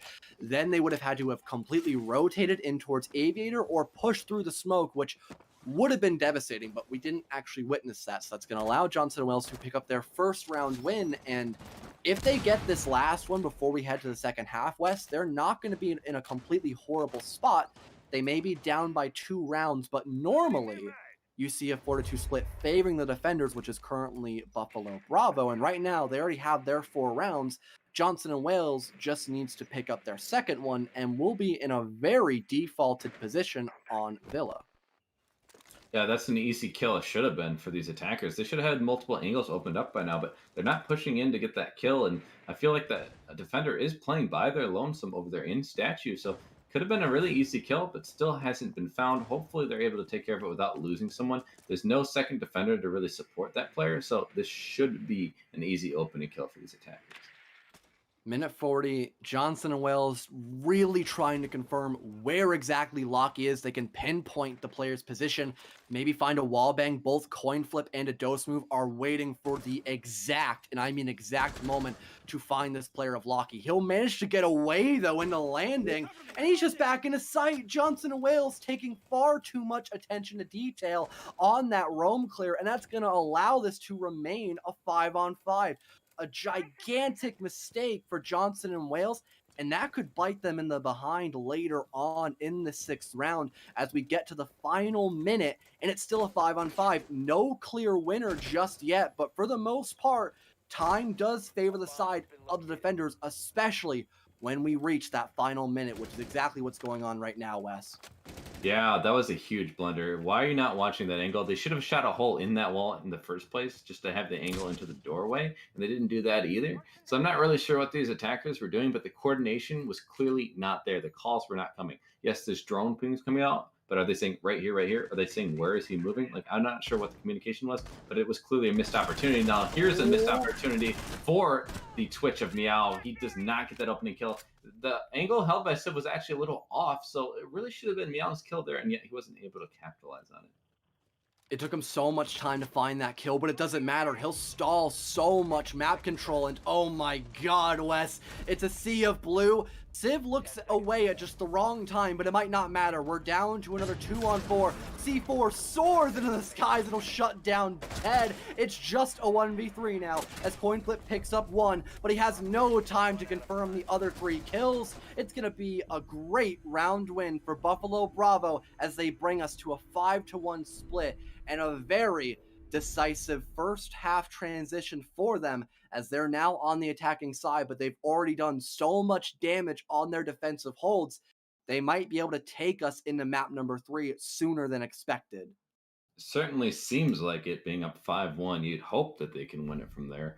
Otherwise, that's just going to show us both of these teams, and I say this with like constructive criticism in mind, but both these teams, if this somehow was another 5-1 split, we got to overtime, both these teams need to work on their attacks. That's all that means to me. This is not that heavy of a defender favored map in comparison to something like Oregon or Cafe. That's where you can expect to see this maybe come up once in a while. On Villa, that really shows me that there's something going wrong with the attacks, at least on Johnson and Wales side. Now we're going to see, can they exploit weaknesses on the attack of Buffalo Bravo, or are we going to see the domination continue from that other side of things? Will Buffalo Bravo be more comfortable on this map? And if so, both these teams not looking very strong on their own map choices, which is strange. Yeah, it's normally the other way around. I'm not going to question it, though. I'm just glad we're on Villa and not Oregon, like you mentioned, because, God, that map is so boring. Yeah, Borgen. And, yeah, they call it Borgen for a reason. It's straight up Resident Sleeper. There's no better way to put it. Oregon, please remove it. Bring back Theme Park. I mean, please. Come on. I know Oregon's a great map, but, I mean, just favor the casters a little bit for once. Johnson and Wales, though, they're going to go to Aviator and Games Room, probably one of the most played sites on Villa, and they have a really decent lineup. You have Meow on the Frost, played a lot more in competitive in recent. She's kind of a jack of all trades, a one-man army if you give it. Her Frost mats can really catch players off guard if not droned out properly. Her shield gives a lot of great secondary utility to extend out into certain parts of the map, and that shotgun can make a lot of great kill holes and rotations for your team. So, like I said, she can really do anything and everything if she ever so pleases to. I'm a little worried about this defense. I don't see many people on the extended realm now. If they at least have someone in 90, I'd feel a little more comfortable. Then you can at least hold off a little bit longer, make them waste more time. But if they're all playing site and playing to the far south side of the map by main stairs, for example, I just don't think that's necessarily the best way to hold this. Now, they do have someone below. We saw the red outline below, maybe bottom red stairs area, possibly. That could be a key position that could capitalize on these attackers if they take too much time here. It could be that last second flank that really wins the round for them. We'll see. But so far, time is not being wasted by these defenders. No. Buffalo Bravo, they're not wasting a lot of time either. They are pretty much on the exact same pace as Johnson and Wales were on their attacking side. The only thing is, they just look a lot more confident. I think that their morale game is just sky high right now because they're 4 rounds up, 5-1 split that we just witnessed. They're almost living in Johnson and Wales' heads rent-free, and oh, that could have been the case if Duck landed his shots, but it's going to barely miss out on a vital kill. Shots come out again by Tokyo, lighting up, I believe, his teammate for a split second there, as Duck just ran right past his sight lines, and that's going to allow Coinflip to get away scot-free as well. Still a 5-on-5, but a handful of players on both teams are a little bit worse for wear right now, but it's not that big of a concern, as there's still a minute on the clock. Anything can really happen right now, Wes. Yeah, 5-3-5 in the last minute. This is where rounds get chaotic, but Strict Fire is going to take out Sakura. The opening kill coming for these defenders. Meow going to follow it up, and that's going to put them in a really good advantage here. 5-3, but a refrag might be found, and it is by Locky. Nice start for Johnson and Wales. They still have the man advantage. A dose move taking a huge amount of damage, but returns the favor onto Locky, and Strict Viral will finish him off. Now a 4v2, and Buffalo Bravo are very limited on how they're going to approach this bomb site at the moment. Duck waiting for a possible flank, but I don't think that's going to be the case. He's wasting so much time and is really leaving Civ quite compromised at the current moment. Grenade gets tossed out. The Wamai gadget, though, will do its job perfectly. Duck now injured. Civ will pick up a refrag. He's going to go for the revive, but he has no time to do this. It'll bring it down to 3 seconds, and a dose move with the flank will shut down the lone 2 players on the attacking side, and that will give Johnson and Wales a impactful round win against Buffalo. I get it. In moments like that, you feel hopeless and you're not sure what to do. Maybe it's chaotic with the comms, but like in the last 7 seconds, why bother trying to pick someone up? At least try and just get the kills, man. In this case, though, it was really a round loss anyway. But at least maybe you could have helped your own stats, not died there. You know, just hold off and just wait. In any case, it really doesn't end up mattering. That was a nice hold from Johnson and Wales. I will say, I thought they gave up control of the top like by 90 and by top of red a bit too fast, but in this case, it didn't prove to be of any consequence. No one punished them for it. They didn't push up real fast, get the vault wall open. They just got slammed on their gunfights. And so Johnson Wells showing that despite what looks like maybe a shaky defense, it was certainly stronger than I expected. And really job well done for them. But again, they were down 5-1, so they need to show they can continue this. That isn't a one-off round. I almost thought we were going to see a closet extension. I'm not too sure. I don't think it'll happen because there's no castle on the board and they're reinforcing the triple wall completely. Nope, Meow is just going to reinforce the closet wall instead. Okay, so we won't see the closet extension. So maybe we'll see the extension come out near the southern side of the map where we just saw Johnson and Wales defend. Maybe they'll have a player like Meow, for example, just hold down some dirty long-range angles with that 1.5 time NP5K, and put some reinforcements there as well to kind of lessen the attacking points that Buffalo Bravo can go from. That might be the case. I honestly have no clue. Johnson and Wales have really been surprising me on Villa, not so much on Shelley. Actually, no, they did surprise me a lot because we didn't see the basement floor be defended once at all. But hey, we're going to not discuss that map. We'll stick right on in Villa. Meow will get spotted out quite quickly into this 8th round, but a reposition comes out almost as quickly as the spot did, so he could still find a gigantic frag on his own for Buffalo. If he peeks at just the right time, he'll find no shots on the Duck, now forced to retreat, and that's going to cause him to lose his life in the process as Lockie just doubles down on the counter extension and finds the opening frag on probably the best entry fragger on the side of Johnson and Wales. Opening kill coming out for that attack, so that looks good for them. It is just the Wamai, which is kind of important. You don't have any more discs that will spawn in his hand, so you won't really help tonight. But you still have those ADSs in your pockets, and still have a decent amount of the map control. But a lot of time, it, again, wasn't wasted. I don't know why Duck just killed Locky, but that's very unfortunate. That was one of your top fraggers off the board now, and you're going to have to make up for it. It's a 4v4 now, that man advantage gone.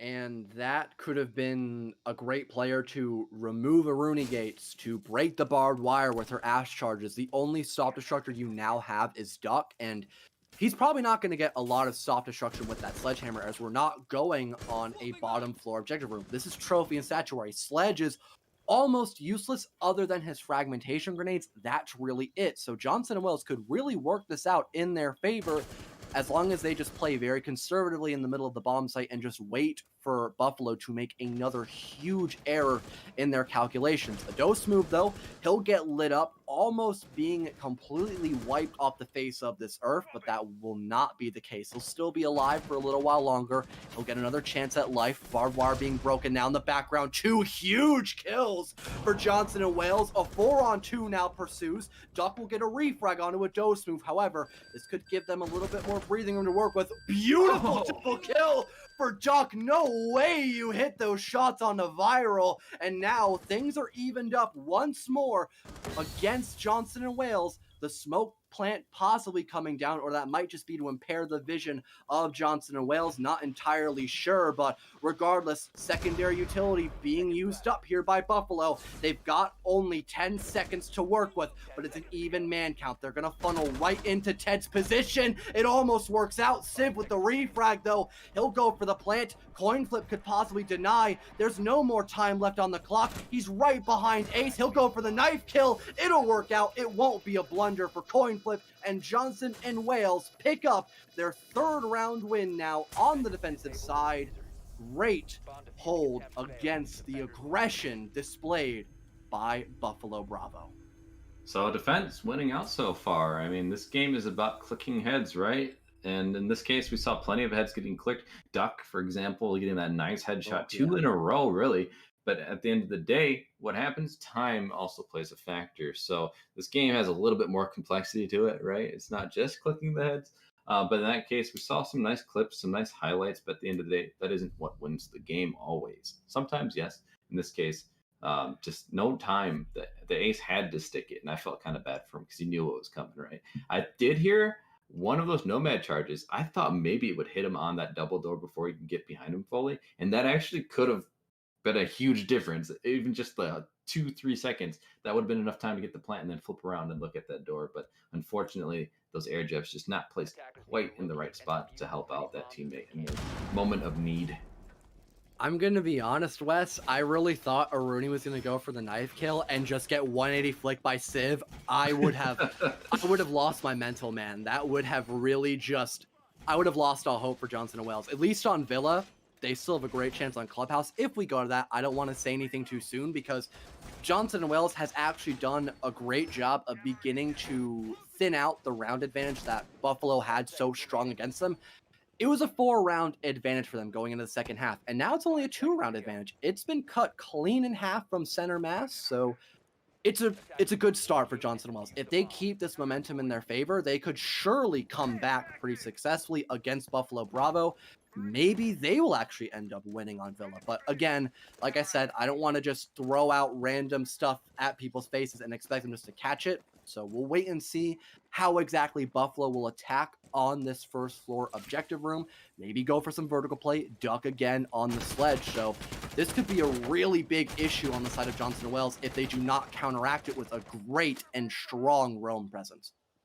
Yeah, it's going to be that third site you mentioned in the first floor and kitchen area. And so that's going to be a little bit of a help, I think, for the attackers. It's certainly not a very strong site, in my opinion. This is the site that if they win this 2 times, even if we get to that last round before we see a 4-2 split, you could say, theoretically, that would still give Bravo the win in regulation, right? They would still have that round advantage, being 5-1 on their side. So if they can win this round, it will put Bravo in the driver's seat, and it would be map point.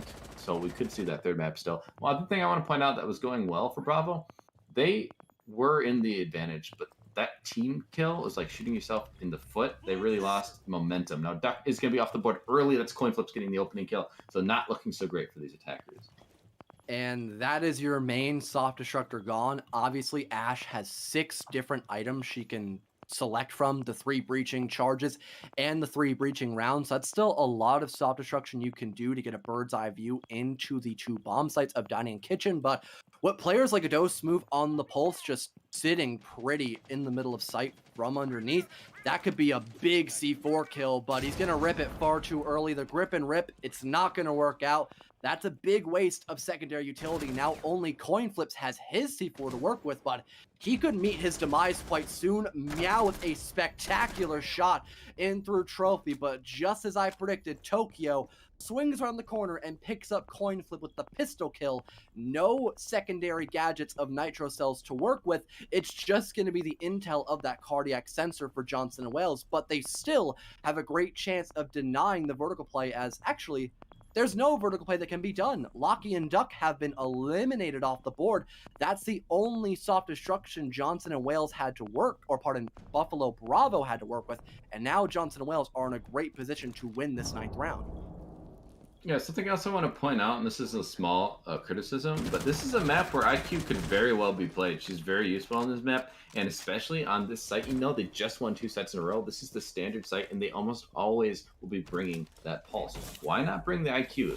Direct counter, easy wall floor bang, whatever you want to call it, and could have just taken care of this before it became a problem. Ted will get a kill onto Sakura, though, and this is only going to make it harder for these defenders to hold up, but Meow going to refrag. Tokyo getting kills, but time is not in their favor, and that is going to be another round for Johnson & Wales. Now it's really close. I think they're at 5-4 on the round count. The fire is alive and well inside of them, Wes, to say the least. They've made an amazing comeback. They've won 3 rounds in a row. They've not cut any slack against Buffalo Bravo. They're like, oh, you want to go 5-1 against us on the defense? That's fine. We'll return the favor. And now it's 5-4. Buffalo only has 1 round up against Johnson & Wales, and that could easily change as we're going by far one of the best sites to defend on Villa, Aviator and Games Room. And Johnson & Wales, they are going to just embrace what helped them win so much on the last round. They're going to bring a mirrored lineup of the last time. I think Buffalo Bravo has a slightly different changeup. The Yana pick, huge fan of. More grenades, great intel gatherer, keeps that drone economy alive. And I know you and I both love talking about that because information in this game, Wes, is crucial to winning a lot of these rounds on both sides of the board. Yeah, and just to add to the point, she also has that Gone 6 now, so she has a backup weapon that can be helping with the soft destruction, take care of the shields, and they have been bringing shields. On this bomb site, they're bringing the same lineup you mentioned. What did they bring last time? Frost and Smoke both having that shield in pocket, so they really could help themselves out here. We're getting asked for a rehost. Not quite sure what is going on, but it might have to wait to the next round. I don't think we can do it after the prep phase has already elapsed. Oh no, it's the famous headgear. Oh no. That's the last one that you want to hear about. I want to know what headgear it is possibly, because they could be right. There's some really oddball headgear bans that are not allowed in competitive R6. And quick heads up for anybody that's playing in any type of competitive R6 that's above ranked. Just good rule of thumb, just don't wear any skins at all. Just reset your entire setup to not have anything on your players. That way something like this does not happen, because this is a big reason why some teams just sweep away, because they will be able to guarantee forfeit round wins against their opponents and just win the entire map outright. So if Buffalo Bravo is actually true on this call, we might have them either A, go into match point, or B, just win the entire map and bring us to a decider of Clubhouse. That would be devastating for Johnson and Wales, especially since they are on such a great comeback. They're on the revenge tour right now for Villa, and they could possibly deny a third map coming into effect. So let's hope that that's not the case. Looks like they said they're okay, so I think they're just going to play through it. If that was the same team, I believe it was the ones. I think it was Bravo who called for, or was it Johnson Wales? You guys fine with the head? Oh yeah, okay. So, Okay. head. Okay, yeah. So, they're going to just let it play through, All right. and I think that's fine. You know, it's just a headgear. Just move on, try and play the game. But that is half of a round elapsed. Just, it's just what it'd be. It's all part of the self-sabotage, Wes. Bravo mentioned it, and now they are in such a horrible spot because only now have they actually entered the building, and we're down to the last minute. It's going to be a very quick and decisive round for either side, because either Buffalo Bravo just finds a boatload of kills against Johnson and Wales and gets a plant down and wins this, or Johnson and Wales just sits in the middle of sight and just mows down Buffalo Bravo. I'm assuming it'll be the second option that I mentioned, just because of how difficult it is to attack Aviator in games when you do not have 90 control, or if you don't have a hard breach opened up on either hunting or near study side. This might be a devastating round loss for Buffalo again. Dr. shot Lucky. Not sure what was going on there. Toki's going to be down, probably from near red. And so these attackers, they know they don't have a lot of time. They're being really kind of desperate here in their attempts, but they might still be able to make something happen. Sometimes people do thrive on the chaos. We'll see if they're able to do so. But being down to man, that was a frost trap actually that caught them. So that's exactly what that was.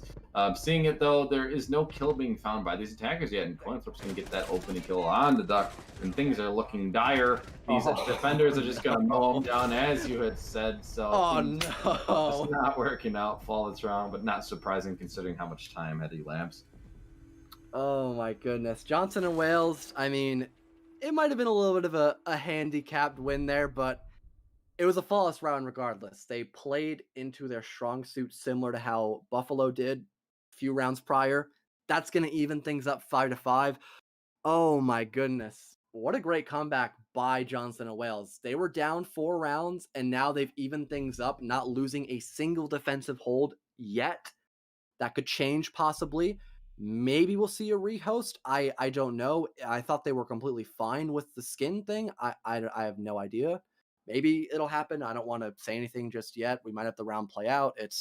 I'm going to have these players confirm it before we actually, confirm it. I have no clue, man. Probably should have paused it, but it is what it is. I mean, they didn't make their minds up, so it's kind of on them, I guess. I mean, Narwhal's had like 80 things to worry about. I don't think a rehost is one that he wants to prioritize the most, so I don't really blame him.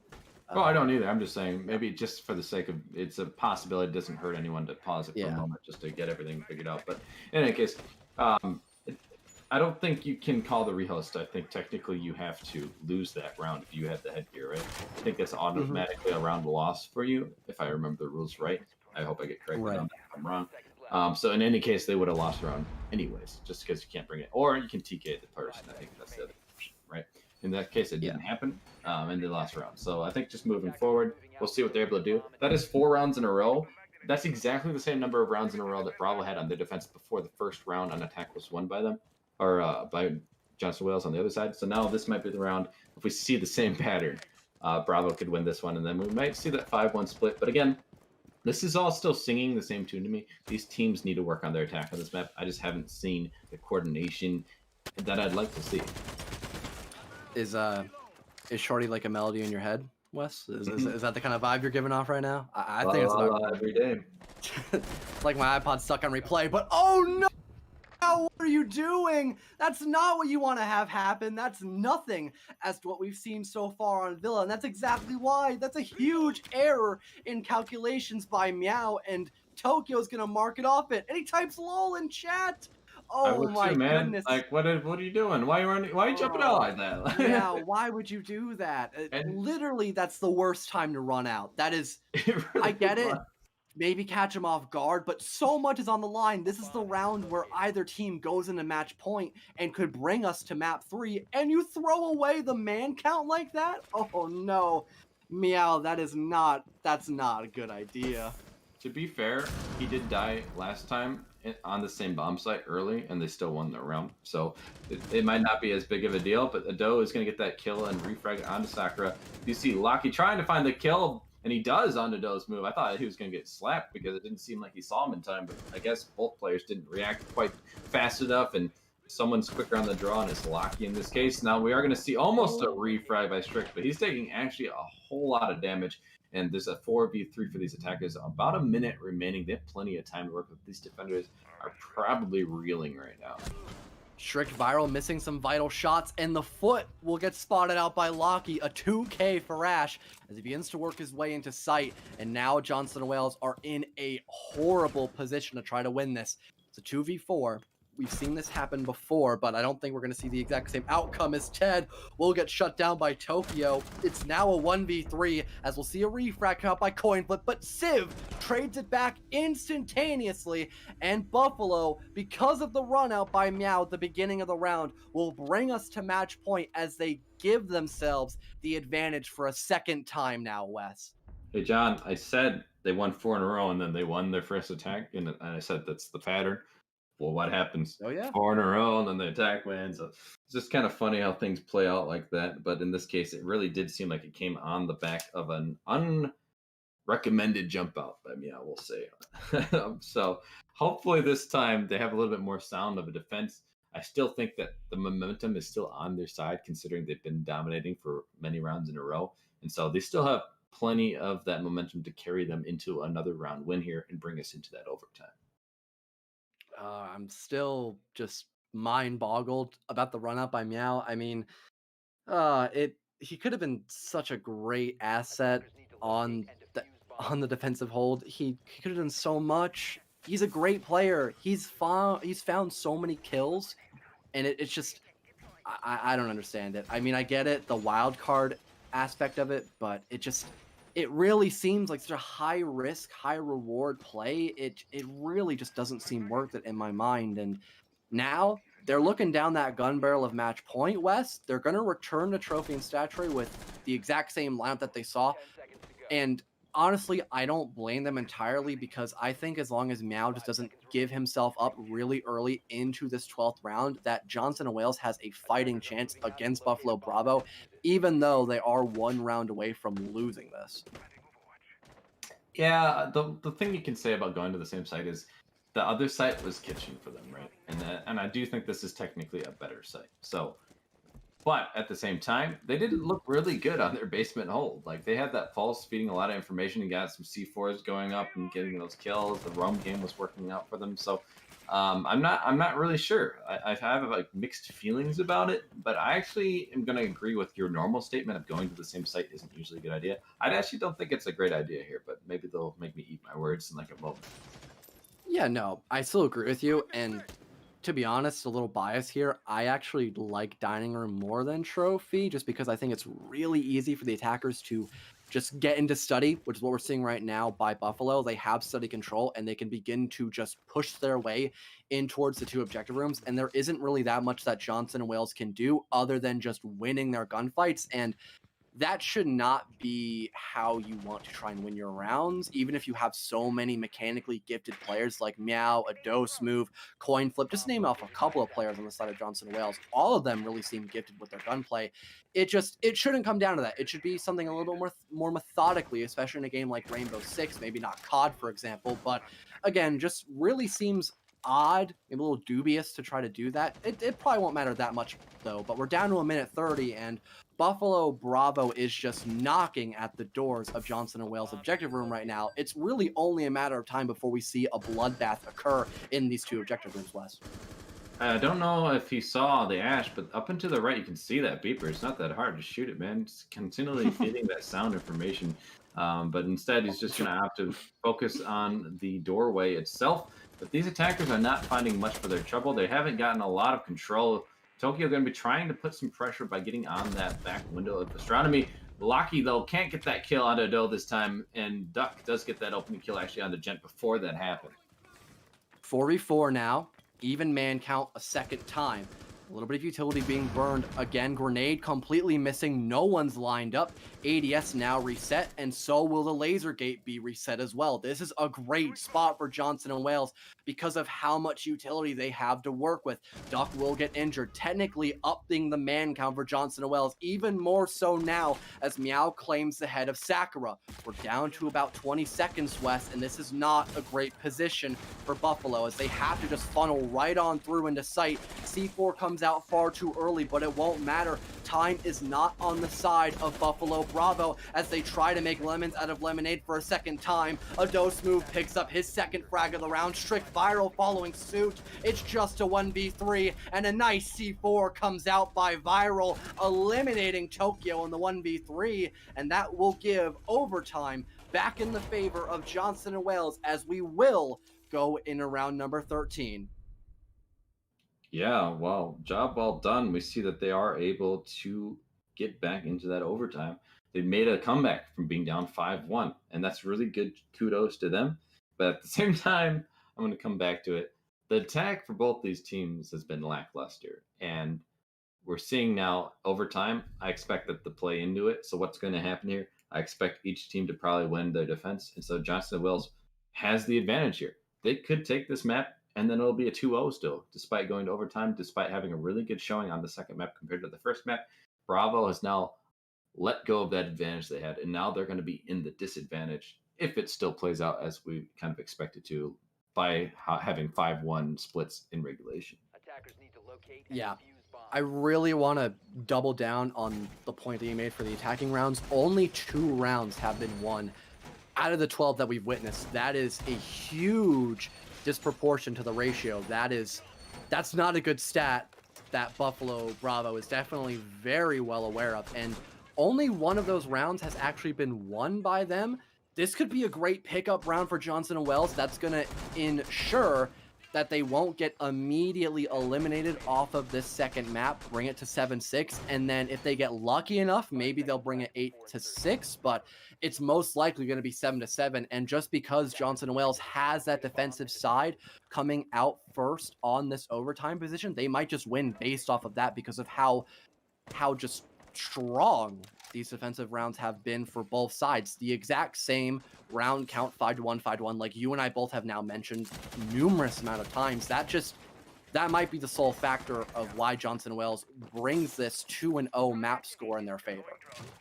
Right, and I don't want to harp too much on how bad the attacks have been because they looked okay, but it just seems really coordination, and sometimes the strategy isn't great, but other times the strategy is fine. They just aren't able to get those important kills. So I don't want to be too negative on it, but it does seem like a dire situation to find yourselves in if you're Buffalo Bravo, because you've already lost the first map. You're already feeling bad, and now Duck's gonna get hit by a frost mat. That's not gonna help you out. Low HP after getting helped up here. And they've put themselves in a bad situation. There's a shield contesting you, Locky. Did no one drone this? What are they doing? They're just pushing unwisely.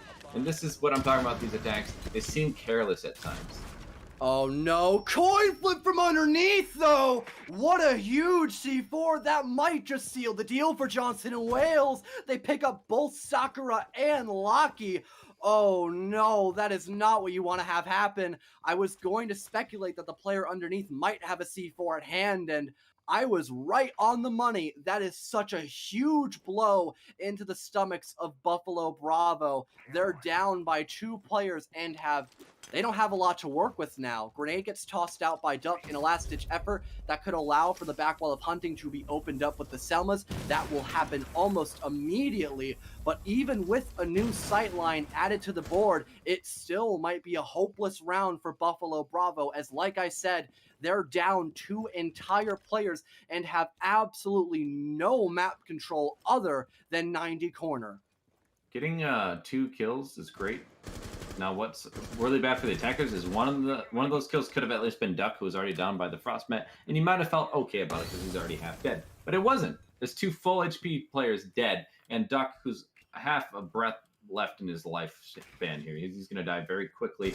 So you're in like a 2.5 man versus 5 man situation, and you have no control other than getting vault wall open. This is already looking like a round loss, and it was lost way long ago. Yeah, this is not looking good. One player, though, Duck, will walk right into sight and be denied by the Toxic Babe. 5-on-2 now. This is not looking good for Buffalo Bravo. Coin flip with a 3K. Can he get the quad? He'll get denied by Tokyo. But like I said earlier, the damage, it's already been done. A dose move wraps up the 13th round onto Tokyo with a concise kill. And that will guarantee Johnson and Wales match point in overtime 7-6. And interestingly enough, because they had started on tech, Johnson and Wales, this is their first time being in the lead all game. They had been down 1-0, and then they were down 2-0, and then 3-0, and then the 4 in a row, like I had mentioned. And then from there, they finally made it back to 5-5, but then they lost that round because of the jump out meow. So they had never ever been in the driver's seat. Let's say they've never been in that lead. They're finally in the lead. That probably feels really good to persevere through it. On the other side of things, to be in the lead virtually all game and now you're on the back foot, you probably are. You need a lot of mental fortitude here, and I just don't know if Buffalo Bravos can be able to make a miracle happen. It's doable, but I also am beginning to be a little bit negative about that too, Wes. I'm gonna be honest with you. I'm kind of on the same boat here. It's give them benefit of the doubt. They're on defense. This has been one of the most defensive favorited Villa maps I've seen in a while. But even then, Johnson and Wales will get the defensive round if we go into the, I believe, 15th round. It's still not looking good for Buffalo Bravo. They are really going to have to play out of their minds if they want to go to Clubhouse. And even then, Johnson and Wales, after they made up for their minor mistakes after the first half, they really just seem to be back on top once again. Not as strong as they were on Chalet, don't get me wrong, but again, they have the round count against Buffalo Bravo. It might be a really difficult third map if we actually go to it, but Johnson and Wales, they're looking a lot better than they were in the first half, and they have a decent percentage to win this 14th round and not bring us to double overtime. You know, this is one of those things I was thinking about here in the late round, and maybe it's not appropriate to be doing so, John. But I'm wondering, like, is there even a highlight player that we can identify on Johnson Well? Let's say they win this. Like, who would you say is the star player? They've all been consistently doing very well. Ado's been doing well, but so has Meow. So has Coin Flips. Those three especially have just been top fragging in each map, and they haven't slowed down. So it's like we can't really point to one player as like a carry. Let's say this whole team has been on fire for the most part. On the other side of things, Tokyo definitely stepped up in this map, but it still hasn't been enough. I mean, I'd probably would say, at least on this matchup, Coin Flip for sure, even though I am definitely a very big Meow simp. I'm not gonna, really talk about that too. Or Stan. Simp is not a very nice word to say on Twitch. I will say Stan instead. That is a little bit better, even though context has been provided. Jackal Scan, though, coming out by Coin Flip, another marvelous player on the side of Johnson and Wells. That'll force Locky all the way to the basement floor of the ejector room. He'll meet up with Tokyo.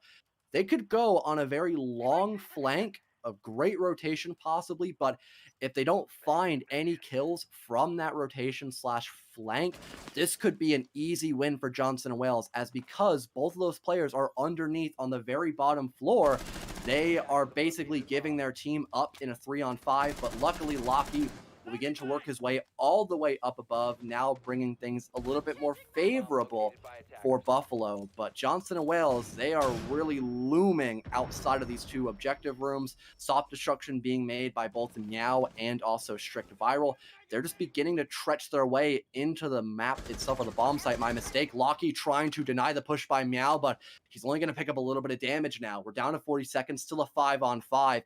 This is not looking that well for Johnson and Wales, because they haven't done all that much. They're just sitting right outside of the point, but they have to begin to actually get into the two objective rooms itself if they want to win this.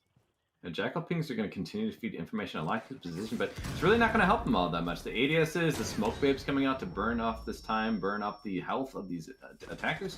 We do see the man from Study is going to do a lot of damage, and Locky will be down and killed, but Duck doing a lot of work with these Smoke Babes is also going to be helping his team out. The plant is coming down, however. The smoke isn't in the right position. I just realized it wasn't hitting the man behind the doorway. The flank is going to come up by Tokyo. He gets a double. He's not quite able to find the last kill here, but he gets help from Duck. They're going to get the defuse, and Bravo will win the round, but that was really dicey. It looks like the attackers might have been able to make something happen there. Luckily, the flank from Tokyo really shut it down.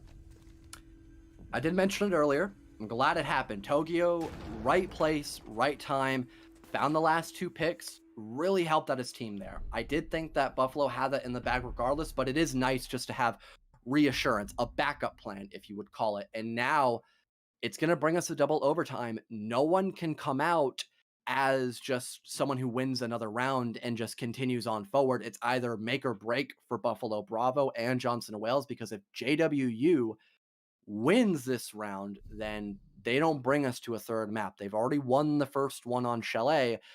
Buffalo Bravo have to win this if they want to pick up a win against JWU. And I don't know if they're going to have it in them. We've only seen 2 attacking round wins. This is going to be a huge outlier win for Buffalo Bravo. And I don't know if they're going to be able to do it, but I would love to be proven wrong. Well, now is the time, right? If you needed to pull out one of your strongest attacks, this is the round to do so. You've only won 1 so far. So it's a lot to ask. You've already had plenty of rounds and opportunities. So if we're going by what we've seen, of course, the pessimistic view is probably not going to happen. But, you know, miracles are meant for moments like this. The max round overtime, round 15, we find ourselves here on. And if they win it, though, we will find ourselves on that map 3, and they'll equate their map count. So that would help out Buffalo so immensely here, but they're going to need it on the back of a really solid round on attack, which, again, I just don't know if they have it in them. I'm hoping, again, just like you said, I'm hoping that I'm proven wrong, because this matchup on this map has been really great. I'd love to see a map 3. Yeah, we're on map point, match point, series point. We're on everything point at this point, Wes. And like I've said, I'll say it again, just to really hammer in that talking point. Buffalo Bravo need, and I mean need, to win this if they want to have a chance at coming back against Johnson & Wales. If that doesn't happen, then we're done. We're done commentating for the evening, and it'll be brought to Scott and Caro, I believe. And, you know, I wouldn't mind that. They're both great casters, but I would kind of like to see the redemption arc for Bravo at the moment. But it might not happen. Right now, though, they're doing a fantastic job of covering a lot of ground really early into this 15th round. Some pop shots come out near the red stairwell, but they're not going to find anything that's going to keep us in this 5-on-5. But first minute off the board, Buffalo Bravo, they're in a decent start, but they need to just add a little bit more emphasis on this southern push. Yeah, looking at it, sorry, I wasn't sure if you were, That's okay. you were done there. I had a little bit of a lag, I think. But looking at the drone work, you're right. They're giving up a lot of control, though, on the defensive side. So I'm really questioning what they're doing here. They do see Meow down below, might be going for that flank. We saw Tokyo have really great success on a flank in the last round, really won it for them, essentially. In this case, Meow might have a similar impactful flank. But so far, it's going to have to take a little bit more time. These attackers are just now getting into that top of red, pushing on statue door and pushing on that landing position in general. Great intel being gathered by that motion detector. It's going to spot out Locky most likely, and he's getting ready to push on out to that statue player, but he can't confirm the peak. Luckily, though, Tokyo picks up a great frag on the Ted. That will begin to get this man count in the favor of Bravo, and they'll find another one on top of that. C4 narrowly missing as well. They're just collapsing in towards Johnson & Wales. Tricked Viral has to deny the push if he wants his team to win this and not bring us to a third map. But oh no, the grenade kill comes out. Ado Smooth picks up one, but it's an impactless frag. And now Coin Flips, one of the best players on the opposing team, will have to clutch this. He'll find one though onto Sakura, a fighting chance for the lone Aruni player, but he's got to pick up 3 more. Amazing shot on the Duck, though. He has a fighting chance. He just has to deny the plant and find one more kill to do that. Civ, though, gonna confirm that defuse, and now Coin Flips is not in the best position, but it's still very winnable. He has a lot of time to work with now, about 30, give or take, but he's got to make this push quick. He's not entirely aware of the two players' positions in the site, but he could possibly just find a wide swing round with that P10 Roni, a devastating gun in close quarters. He'll go for the knife peek, very common nowadays, and he'll almost find one, but Lockie won't give it up! And that will allow Buffalo Bravo to bring us into a third map of Clubhouse, narrowly winning that round by the skin of their teeth. Oh my goodness, they actually did it. They brought it back. Whoa. They went against the grain. We've seen 5-1 splits. They were on the disadvantage of having to attack twice in overtime. They managed to win one of the two. 50% is a lot better than 1 out of 6. So I'm going to give it to them. They really pulled through on that last one. They're going to bring us to that last map now, as you said, Clubhouse. And depending on the band, Clubhouse has really started to become a really even map, especially if you see the Cade band that has been really the meta now in this new season and the new changes that have come through. But again, as always, before we get there, we will be having a short break, short advertisement. We'll be right back with that final map. A lot of action. Stay tuned.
What will you like today? Another Cloud 2 classic? I'll stick with the usual. Maybe take a little bit off the sides.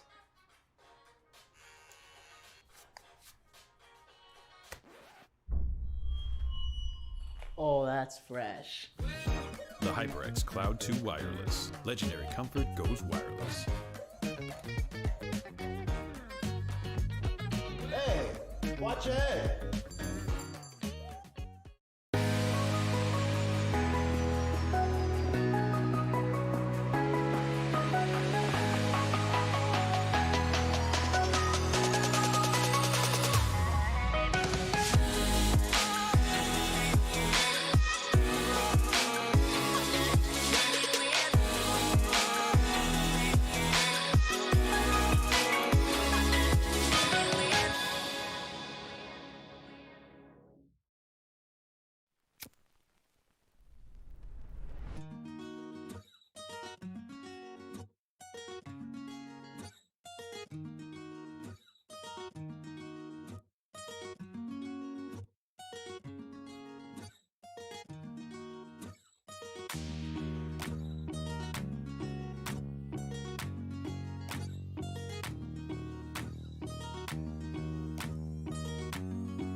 All right, welcome back everybody to the third and final map for the best of 3 game between Johnson and Wales and Buffalo Bravo. It's going to be Clubhouse, like we mentioned earlier, and we're not going to waste any of your guys' time. We want to get this matchup over and done with and be a little bit on schedule. But again, a little reminder, fellow, also joined by Wielku or Wes, and I'm so stoked that we actually saw the win come out by Buffalo. They made it, ended up winning it in a 2v1 post plant, almost a clutch by coin flip, but just barely missed it by a thread. And that's going to bring us to the third map. And this could be the redemption arc for Buffalo Bravo. That could be the case. Yeah, the first map was certainly not in their favor. Last map was really close. Both teams neck and neck, final round overtime, and they made it happen though. They're the ones who could clutch it up. That's what matters. But to be honest, it only matters in getting you here, right? Those 2 last maps are no longer relevant in a way. You're both here. This is the final map. Reset time. You have to take this as a new challenge. You both have to start thinking about this map here and now. The first band that's going to come out is going to be the classic Thatcher band. What else do you expect to see coming out, John? Probably Habana. She's banned quite a lot. A funny thing, though, I don't know if you've been watching a lot of NAL recently, but they were actually banning a lot of Sledge to deny most vertical play in towards basement. But apparently, I'm completely off of my predictions. It'll be a Maverick being banned, which is also a great ban. That's going to make it very difficult for Johnson and Wales in the first half. But once we transition to them as a defensive team, they could get a lot of free round wins. The Kaid being banned as well, that's going to make Habana's job a lot easier for getting those hatches opened up near Church and Moto, for example. She is considered the queen of hatches after all. She'll do her job as the best she can. And the last ban that comes out, maybe it'll be something very unique, maybe an intel gatherer. I'm not too sure. Drum roll, please. It'll be the Mira. I didn't think this would happen, but you know what? She is the most banned operator for a reason. And I mean, that stat will just get padded up even more so now on this Clubhouse game. I was actually going to say Mira. That's not very surprising to me. She really is strong on this map. Yeah. We've seen it help out teams a lot, even in the gym defense, for example. Very strong, being able to look. A lot of people have started to put it in that little closet in logistics, looking towards the construction and that wall there between them. And then the other one, of course, being played in this standard spot of the bathroom, looking towards jacuzzi wall. And so having that out will make that third set a lot more difficult to play, and then also in basement even like it could really be played on every single bomb set in this map, so she's really powerful. Get her off the board. Now the other person I was going to bring up that could have been banned potentially, we've seen him banned the last 2 times, is Valkyrie. On this map, maybe not as powerful arguably as other ones, but she still is just such a powerful op. Now that she's available compared to the last 2 maps, I'm curious to see how much she'll be played. Maybe some cheeky runouts. Who knows? She's not on the board yet, but that could very well change after a few rounds have been tossed between both sides. But first, starting things off, it's going to be the double denial of Jaeger and Wamai, which is going to burn through so much utility on the side of Johnson and Wales. And they actually have the Capital, but now that Wamai is on the board, you cannot use him for the bandit trick, which will most likely happen by Civ. Instead, Capital is probably going to use his primary gadgets to flush out the push in towards Rafters, perhaps. A couple of magnets might be deployed by Sakura, as he is sitting comfortably on that top balcony area in Garage, and also an ADS as well, which, fun fact, Capital bolts will not be obstructed by ADSs, which is why Wamai is brought in counter action to the Capital, because he is the only true counter to the Firebolt and Smokebolt wielding operator. The only problem is that these attackers are probably ready for it, and by that I mean they have both Hibana and Buck with flashes in hand. They just can burn out that window and just completely push out any denial, and then push out the player themselves with the Capital Vault, as you had already mentioned. So they very well can still do that same strat. They just got to burn a little bit more utility. Some of these Hibana X Kairos are not going to be able to do their job, though, as Mute is on the board. And this is one of those maps where I can actually see Cali being brought. Now, they do have the alternative options, like you had mentioned, with the Capital trying to flush him away. But on the same token, with the Cade being banned, they have to place these things on the floor. She could clear the Mute Jammers, and she could clear the Bandit charges. I think the best idea, just bring the Mute. Don't even try to bandit trick. It's so hard to bandit trick nowadays. Even if Thatcher's off the board, there is just so many things you can do to counteract it nowadays. Bandit's basically become a useless operator. He's really been pushed away to the side. Don't get me wrong, I love a Bandit play every now and again, especially when Civ is popping off with him, finding the opening pick onto strict viral, but even then, he could have found that kill with somebody else and still have been a lot more helpful later on into the round, but I'm not gonna be that harsh to him at the moment. It's a great opening frag regardless, and now Buffalo Bravo is in a great position to win this. However, Meow has something to say about that opening frag as he finds one for himself and will even things up 4-4 now.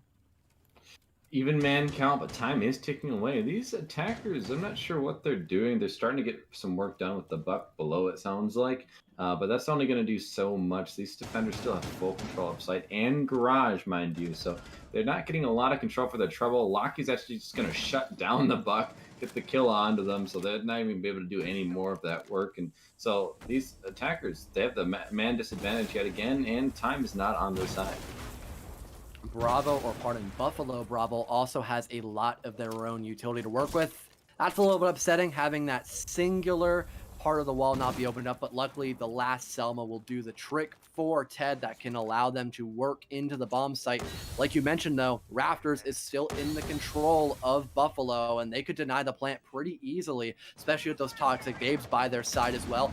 Now going to take a chunk of damage, and that will remove a lot of his HP. Shotgun comes out by Duck, not going to find anything just yet, but the second wide swing will confirm it, and the toxic babe will finish off Ted. Sakura finding one onto Meow as well. A 1v4 comes out, and coin flips can do nothing in this position. He'll find a beautiful shot on the Sakura, but that's the best he can do. We're down to 0 seconds. He has to confirm the plant, and instead, he'll save his KD, and it'll be a easy round win for Buffalo Bravo. The attack didn't look comfortable to me. That's all I can really say about that. This defenders had an easy time. For one, I was actually going to criticize the Lamai. He wasn't aggressively peeking the door, which you normally see, because you have a huge advantage when you're on the rafters if they're peeking that door of garage. That's why most people just don't peek it. It's very risky, and if you do, you quick peek and throw a utility to try and blind them, burn them out. And that's why that Hibana was opening up that garage wall, right? That's just the standard stuff that you'd expect. But despite that, it didn't end up mattering. These attackers, why didn't they burn out the side window and then burn them out with the fire bolts like we had talked about the Capital? Like the utility just felt like it wasn't even being used. So I'm really confused. And then the push from construction came very late. Is the thing is Meow by themselves pushing that. It's just like at that point it's already done. The best thing Johnson and Wells could have done there was get the platinum wall or the main wall into CCTV opened up, however you want to, say the call out, and then try to get Raptors control at the same time, and then they can have a really well executed push leading into the CCTV bomb site and go for a default plant. That's the go-to, because then the player in Raptors has to worry about 2 to 3 separate angles at the exact same time and basically just gets flushed out due to how much food he has on his plate. But that wasn't the case, and because of that mistake, Buffalo will pick up a pretty easy win. Like I mentioned earlier, Johnson and Wells will lose the first one, and we're now heading to probably the best bomb site you can go on Clubhouse, the basement one. However, the lineup by Johnson and Wales is pretty gnarly, I would say. They got the Hibana because she wasn't banned in the ban phase, and a lot of SOP destruction as well. This is a very nice lineup, to say the least, on the side of Johnson and Wales. If they have a very quick and effective roam clear, then they wouldn't have a lot of trouble doing vertical play on top of that as well. Yeah, I did want to point out this is, oh my goodness, opening up the wall, losing the engagement. No, coin flips, he should have had him, but Tokyo comes out on top. And it's not the first time he's been able to have an impact like that on the opening kills. He's been pretty persistent. Last map, he really popped off, but Ted is able to shut him down and seal that rotate off. There is still Lockie up above, though, able to stay here in the master bedroom. Not sure if they're aware of it. I want to see the drone work, though. I don't like the fact that they just open up the wall and they weren't even droning it beforehand, so that's a little concerning. Lockie is going to take some damage, and he's going to probably get pushed from the window and taken out, and Ted gets another one from the same position. That's the roam clear gone. Minute 40 on the clock. Johnson and Wales can begin to do that vertical play as both Sledge and Buck are alive on the board. And then Hibana, played by Meow, can get those 2 hatches of Moto and Kitchen opened up.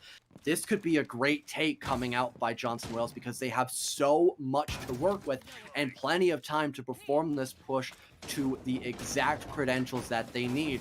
See that vertical play coming out. Selma's and Habana Xyros charges are detonating on the hatches right now.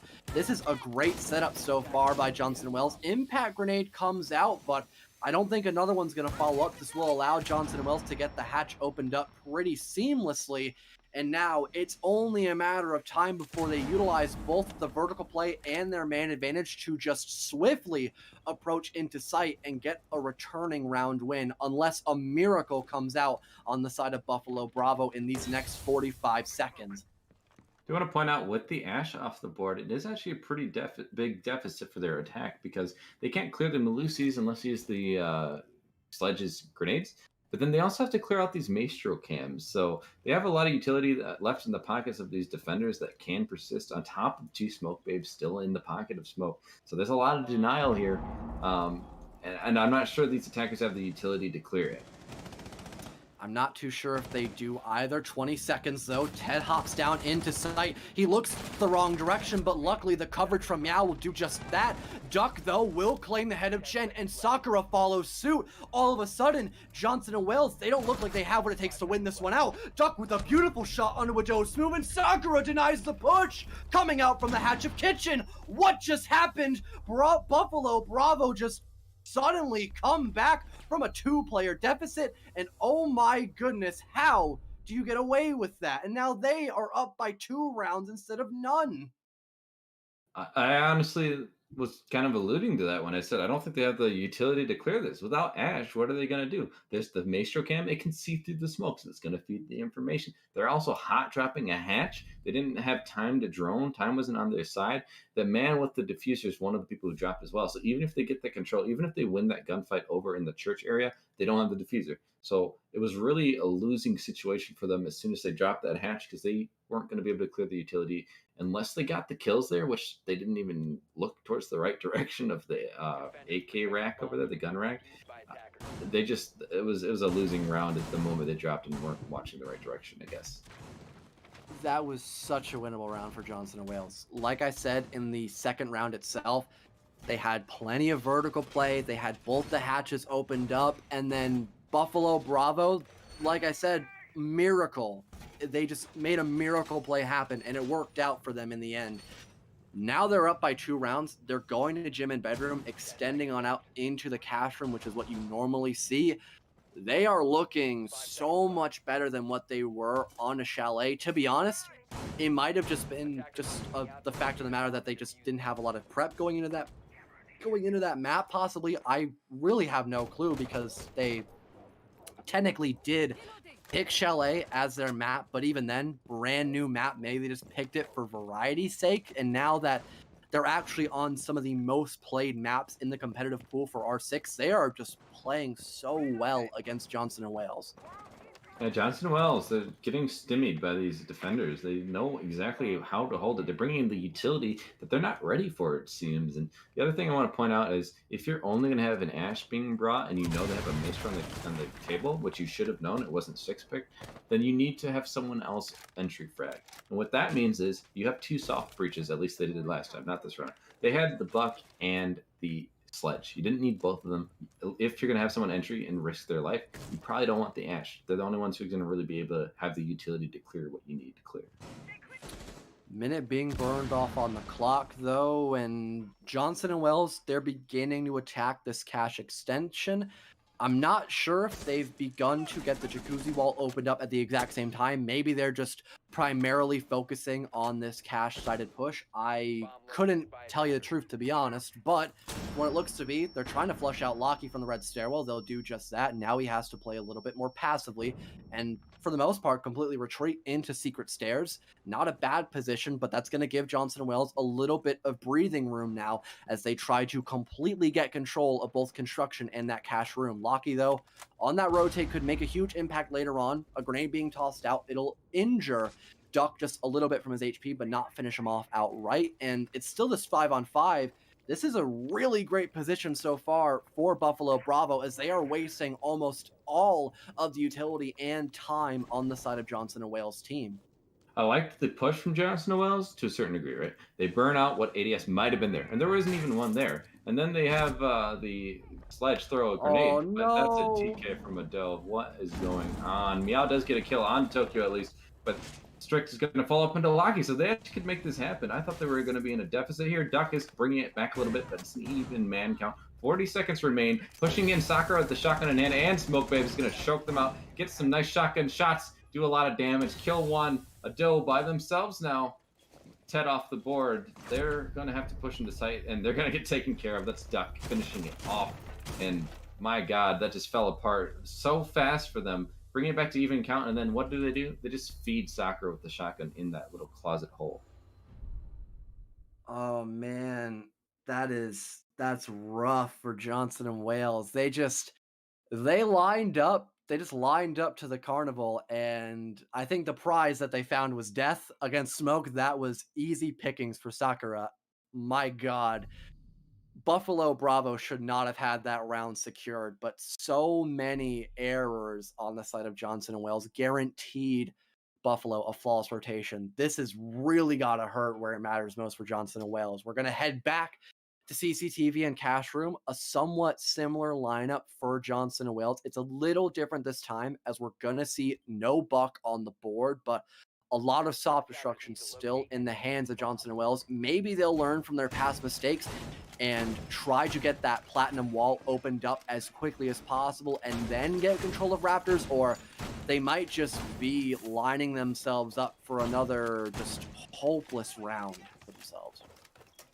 Yeah, they'd have double hard breach, so they could still have a dual push, right? They could open up CC wall, and then they could open up that construction wall potentially as well. The other thing is, if they burn the utility, they have the soft destruction, as you mentioned, and they just explosive power to burn away all these mute jammers and bandits that might be on the board, denying them from opening the walls up. So they just gotta play utility a little bit more wisely. And I want to just harp on one point that's really important. They had a good push above onto that man on red stairs, but there's no one watching for the rotate downstairs. He gets to rotate out easily. If you just allocate one person down below, they have no way of getting out of that unless they have a rotate into the cash room, in which case you still could have potentially got the kill onto them. So that's just a blunder, in my opinion, on the strategy side of things. They should have had someone there waiting. And then also, someone should have rotated up at the sledge and got the hatch and logistics. They're just not playing the cross angles enough for me. You're right. They also had a Nomad. Her entire job is to be flank denial. That's exactly what Jaeger was going for. And Johnson and Wales just missed out on a huge chance of getting that opening frag. And it ended up leading to a dose move, second guessing himself and finding a team kill on his own teammate. That is not what you want to have happen. Minute off the clock, though. 2 minutes overall, and oh no, a dose move. I'm not too sure where he got shot from, but he's injured in the middle of secret. Coin flip picks up one though on a Tokyo. I don't know if a dose move can get revived here. It might be the case, as there's plenty of players stacking up near the top of blue, but that is not a great position to put yourself in. A dose move now one shot away from being refragged by anybody on the side of Buffalo Bravo. Well, yeah, 0 kills so far in the game, and Duck's going to pick up another couple of themselves on the Meow, so they're off the board. That's your Hibana, that's hard breach. Now you're left with only the ace, so your capabilities of opening up things are going to be limited. Sid going to fall up onto a dose move, so even though they're helped back up, they're knocked right back down, and this is not looking good for these attackers. Time just wasting away. These defenders just bullying them. 4v3 now for Buffalo. They almost had Carrier completely down in the middle of lower lounge, but Coinflip luckily was able to pick it back up. Locky, though, he's no clue right now on the side of Johnson and Wells' position. If he wide swings around and picks up this kill on the Coinflip, this could be massive for Buffalo Bravo. That will deny the Carrier again for a second time and force Johnson and Wales on the offensive side of things. Coinflip, luckily, though, will manage to escape the grasp of Locky and managed to rotate all the way around into main stairwell. Locky, though, still in a great position to find at least one. The soft ping comes out. He's aware of most of the players on the side of Johnson & Wales, but he's just waiting for the perfect moment. Smoke grenade falls through the holes from above. That's not a great spot to put yourself into. Sakura markets off of it perfectly as he picks up one onto another player on the side of Johnson & Wales. Now a 4v2, and this is going to be through the fire and flames on the side of Johnson & Wales. C4 comes out, Locky shutting down, coin flip, and Sakura picks up the last kill onto the 4th round. Buffalo Bravo bring it 4-0 in their favor. Deja vu, if you want to call it, West. They're just as strong on Clubhouse as they were on Villa. Right, and I'm always that guy who's going to say the negative things, but I'm okay. I can embrace that role. It's all for the betterment, right? It's all for growth. It's the only reason I criticize teams. But yet again, no one's on that back window. They go below. They're not watching out for these peaks coming from garage door. And then why would someone at those last moments be on garage door? It literally doesn't do anything to help you. You're contending with 2 players in garage. Like, it's just, there's no power position there for you to play. It gives you 0 benefit to be there. So this attacks, I try not to be too critical and harsh on them, but they just really haven't looked great. And it's the same problem we saw in Villa. So seeing it repeat itself here is just showing that those old ghosts will come back to haunt you if you can't clean them up, if you can't get over it, if you can't find the solution, put them to rest. Buffalo, they're on a hot streak. They almost seem unstoppable. I have a little bit of hope left for Johnson & Wales. The one Canon Rhode Island commentator has to, still show a little bit of support for Johnson & Wales. It's kind of a given, if you want to call it that, Wes. But Buffalo is just doing so well on these defensive holds. It seems almost impossible for Johnson & Wales to kind of find a crack in these defensive lineups. I don't know how much more they could really do to try to win this out. It like I said, really seems impossible. And time again, Buffalo has been just bringing so many great operators to the table. I mean, Johnson & Wales, they've got to bring their S game, not just their A game like we saw in Chalet. Yeah, I think a big thing that has played a part that we haven't talked a bunch about, we've mentioned it a couple times, is drone economy, but it's not even just the economy, it's just drone usage, right? Like, how much are they actually using these drones? How much information are they actually feeding to each other? That is part of the comms, right? That's part of the strategy. You guys need to be playing off each other, helping each other out, getting those cross angles, as I had mentioned. And we see them checking camps there in defense, but those attackers, which we are seeing some drone work. Okay, good. But my concern is that they have been pushing positions where I felt they didn't have the information at the time. And it was very obvious because they just get slapped by a player that was just not caught by the drones. Speaking of roam clear, though, great roam clear coming out by Johnson & Wales. You did mention the roam clear, right? I didn't just completely blank out for a minute. Okay, I thought I heard it. Didn't want to, just say anything wrong, but that's okay. Minute 45, though, because of this roam clear on the very top floor of the map, it's wasted half of Johnson & Wales' given time. It's down to a minute 30, and they have not begun to do any bit of vertical play. Luckily, though, that drone work coming into effect, spotting out Locky on the main stairwell, but he'll just fall back immediately, wasting even more time on the side of Johnson & Wales. They're not in a great position to win this right now. It's still that 5-on-5, and only now, with a minute 15 on the clock, are they beginning to destruct both the flooring and the hatches on that first floor moving down to the basement. This is a small thing, but I've noticed they took a lot of time to do that drone work. Is there just one person droning? There should be 2 people droning, right? And you should already have drones on each side of the upper floor, let's say. That way you can have 2 people just doing the different drone works, or 1 on each floor. That way they can make sure both of the floors are going to be cleared, not just have 1 person drone the whole thing. That takes way too long. So I feel like that might have been a problem. I could be wrong. But again, no matter what it is, that's way too much time being spent clearing people. And there was no one even on the extended room this time. So a lot of time spent chasing ghosts that aren't there. Yeah, a lot of mentions about the ghosts, but we're going to see a couple of souls be just drained out of the players' bodies right now. It's a 5-on-5, 20 seconds.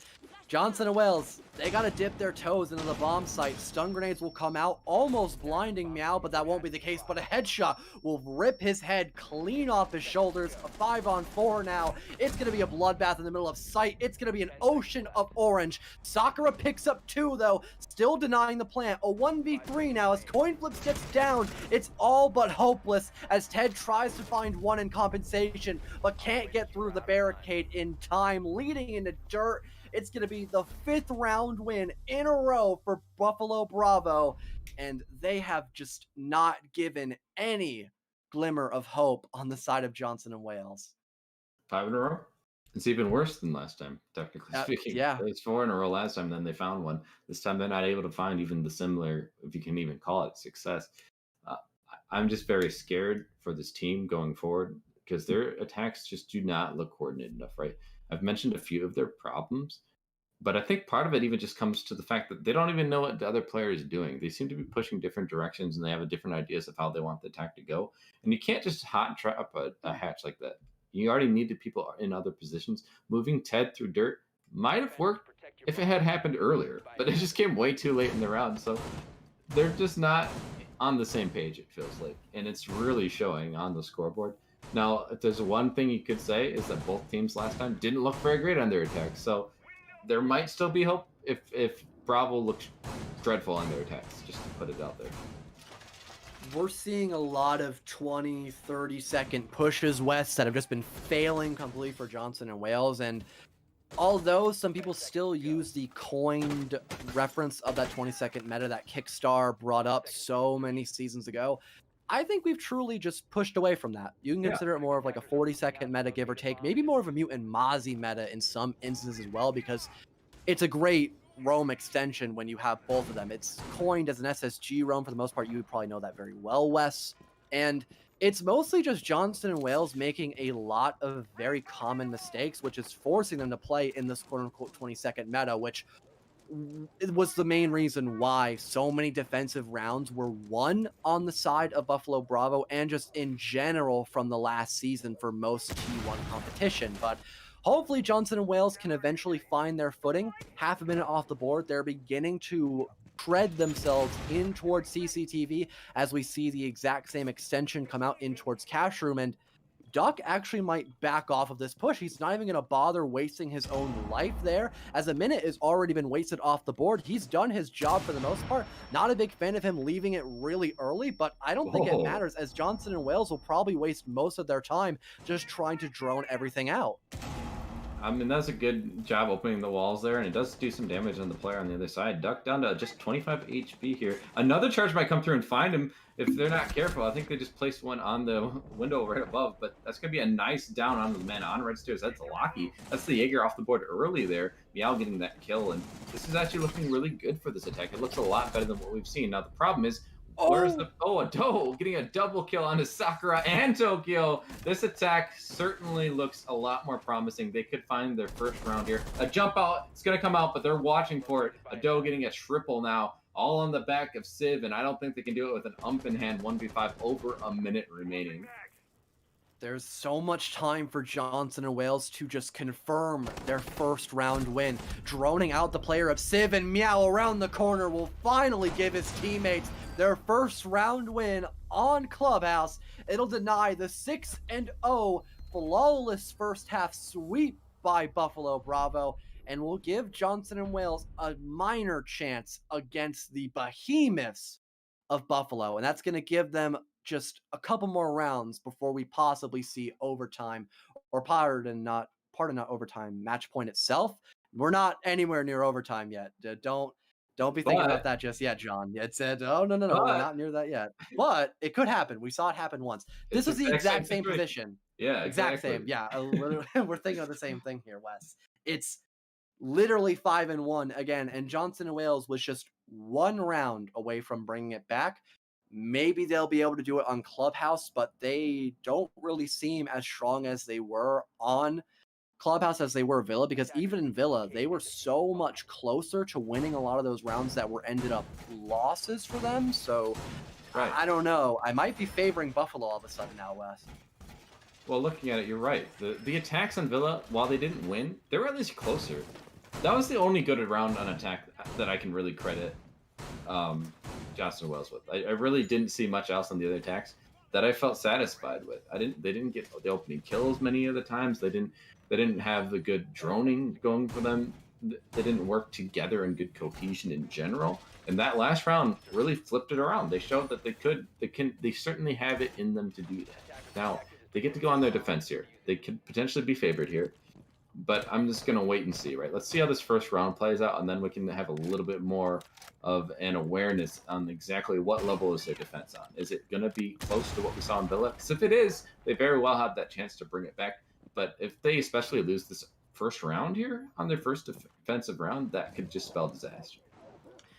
That garage wall remaining soft, that's going to give Locky a lot of sight lines to gather for himself with that R4C.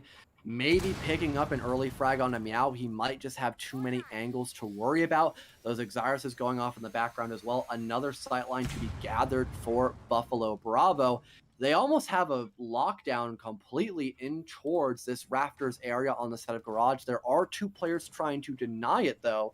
So as long as Johnson Wills ends up winning their gunfights, they still have a fighting chance to deny match point for Buffalo Bravo. But only time will tell, as there's still about 2 minutes on the clock for both players or both teams to work with. Now, there's a slight concern, if I saw it correctly, which is that they did reinforce both of those walls right there that we're looking at to the left there, up top into the CC area. Now, that means they can't really rotate very well. They'd have to jump over that window, and that's a really dangerous thing to do. We're going to see an engagement, though. Meow getting very aggressive, does a lot of damage, but not able to take out the sledge. He's on to about a quarter of HP, but if these attackers can recognize this, they could rotate, try and take, and know that they only have the window cell to look towards the wall that's opened up on CC, and they could capitalize on that and make him punished for not having to rotate there. Johnson and Wales still have control of Rafters, and the fact that there's no rotation hole will only be a big issue once we see the main wall push come out. Those ADS is eating up a couple of stun grenades. Nice shot by Duck, though. That's going to be one player off the side of Rafters. They only have to find one more, and like you mentioned, it's a kill box essentially in that room, and he has nowhere to retreat from, but he's going to just hold down this area on the map. He picks up one before a refrag comes out by Locky. Now with 3-on-3, unless Sakura can get revived, but that will be the case, brought back alive and into the fight once more. A 3-on-4 now, make it 4-on-2, as Duck with an amazing shot on the coin flips brings it back into the favor so heavily for Buffalo. The plant almost coming down. Grenade kill by Duck. He's absolutely carrying this 7th round, and we're in a 1v4 all up to Ted, and he will get annihilated by Locky across the ways from the Raptors window, and that will, Wes, bring us into match point. I had mentioned if they lose this first round, they're in disaster. Now they're on their back foot. There's no buffer anymore. You lose one more round, it's done, it's over. And that was just really good from Duck, I want to say. But again, the aggression didn't pay off. If Meow had hit the kills, right, or hit the shot, he had the peak on Duck. He knocked him down to a quarter HP. But this is what happens when you can't secure the kill. You leave someone alive, they have even just a sliver of HP. Sometimes it's enough. In Duck's case, it certainly was. He got a triple kill, I believe, maybe even a quad that round. What a great job coming up from them. Their attacks already looked a lot better than what we had seen on the other side of things. What are Johnson Wells going to do here, John, to somehow make this comeback if they can? I don't know. I have no clue, Wes. They've got to win 5 rounds in a row. And even then, they're not the winners of this matchup. That's going to just bring them into overtime.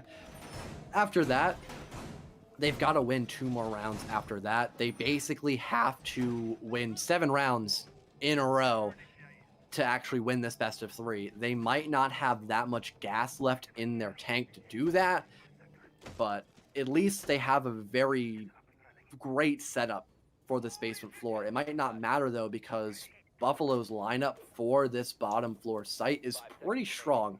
Again, the double hard destruction, double soft destruction as well, with the ace, or pardon, not the ace, the Ash and the sledge, and also Yana to, again, keep that drone economy alive and well throughout almost the entire round. And those frag grenades are also a nice touch as well to her kit. She has definitely become a very viable pick, as she's been around in the competitive pool for a couple seasons now. She's cemented herself as a great pick for a lot of teams when attacking on almost any map, to be honest.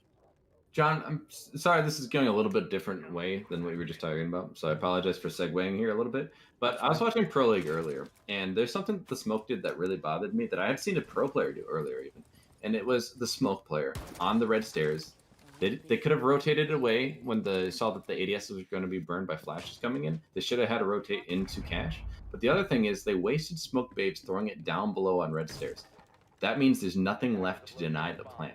And it actually really came back to haunt them in the pro league game. In this case, the grenade killed him anyway, but it's just one of those things. It's like, okay, you're in a 2vx situation here, and you're already, the only thing you have to deny, you don't have control of CC. The only thing you have is the Smoke Babes, and you're wasting them by throwing them down where you could just win that gunfight instead. And so just one more thing to highlight of where some blunders are coming through for Johnson and Wales.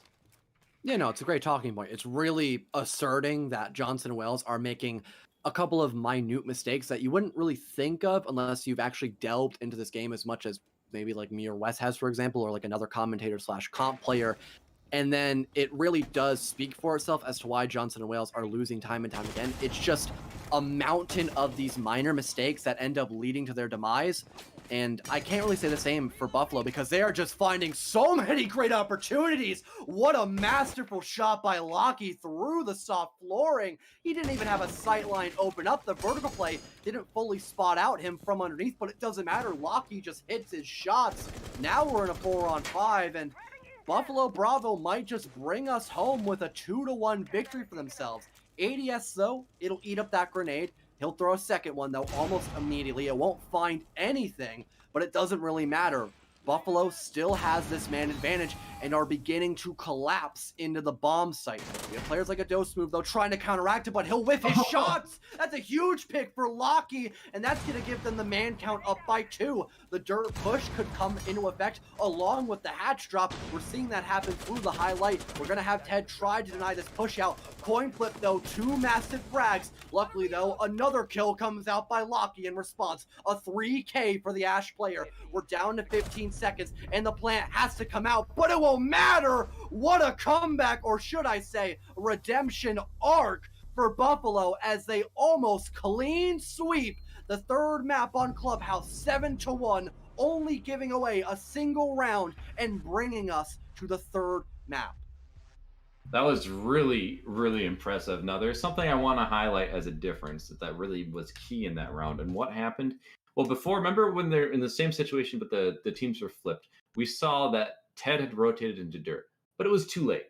This was late in the round. Everyone up top had already pretty much died. They already dropped down with the diffuser and died, right? So at that point, him rotating over to dirt was just like a last chance Hail Mary. Let's just say it that way.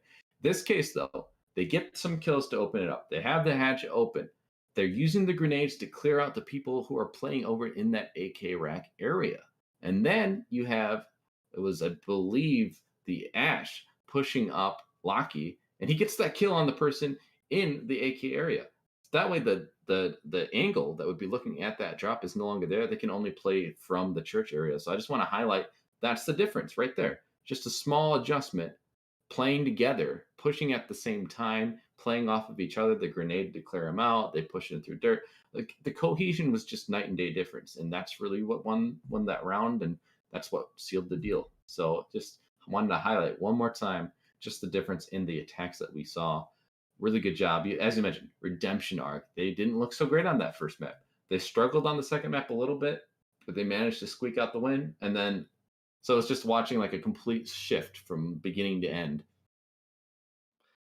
The tables literally turned. I didn't have a lot of hope going into map number 2 for Buffalo Bravo, and then they brought it back. I mean, congrats to them. They honestly, they earned that. They played every single round, or almost every single round, perfectly once we got to map number 2, and it was over exemplified on Clubhouse, where they only gave away 1 round, and it didn't really stop them from winning out that third map where it mattered most. So just phenomenal work by them. You got to give credit where credit is due. But that's going to be it for us. We'll go into a short little break, get the next two teams of Oswego and UC Davis 2 in the lobby, and then we'll move that on to our other two casters of Infernosis and I believe Caro. But that's it for Fellow, myself, and also Wielku or Wes, and we hope you all have a great rest of your evening.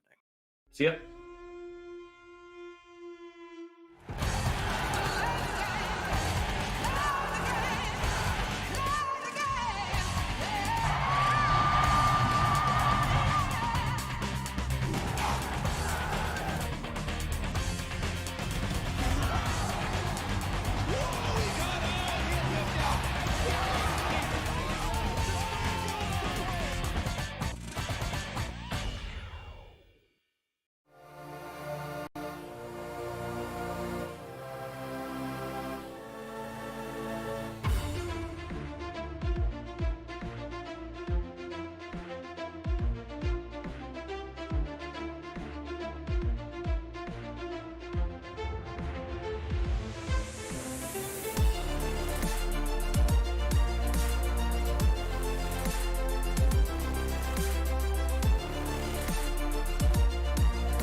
What will you like today? Another Cloud 2 classic? I'll stick with the usual. Maybe take a little bit off the sides.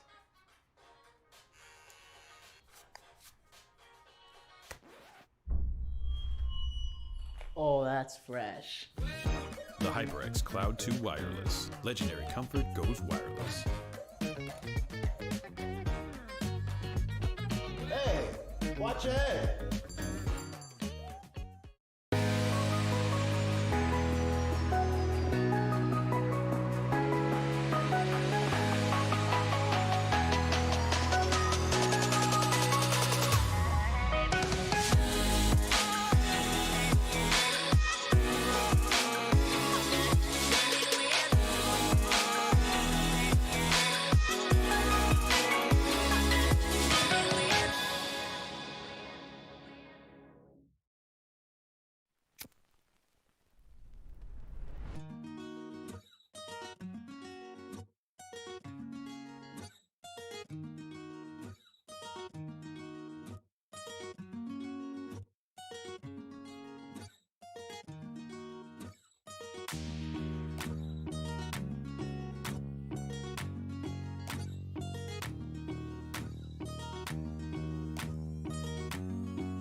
Welcome back, everybody. My name is Infernosis, joined here by Caro, and we've got ourselves a nice matchup here, Rainbow Six Siege Week 8, and we're going into Game 2, which is a very nice one. UC Davis's second team, and Oswego, who's currently on a hot streak, coming in hot here, undefeated, I believe. But beyond that, we'll talk more about that one going forward. Kari, how you doing today? Oh, I'm doing great. I'm doing absolutely fantastic. How about yourself, Inferno? I'm doing absolutely phenomenal. It's nice. It's actually really refreshing being able to cast with you again. It's been so long. It's been absolutely horrible. No, I'm just kidding. I love everyone else. I love everyone else. That was entirely a joke. I love every other caster, but it's been a while, and it's nice to be able to cast with you again. Glad to have it. Now, we're starting this one off here. We have the map bans up. Do you want to go a little bit in depth about what we're going to be seeing tonight? Well, we're starting off in Oregon right now, and people like to call it Borgen, but because we always see the copy paste operators on attack and defense.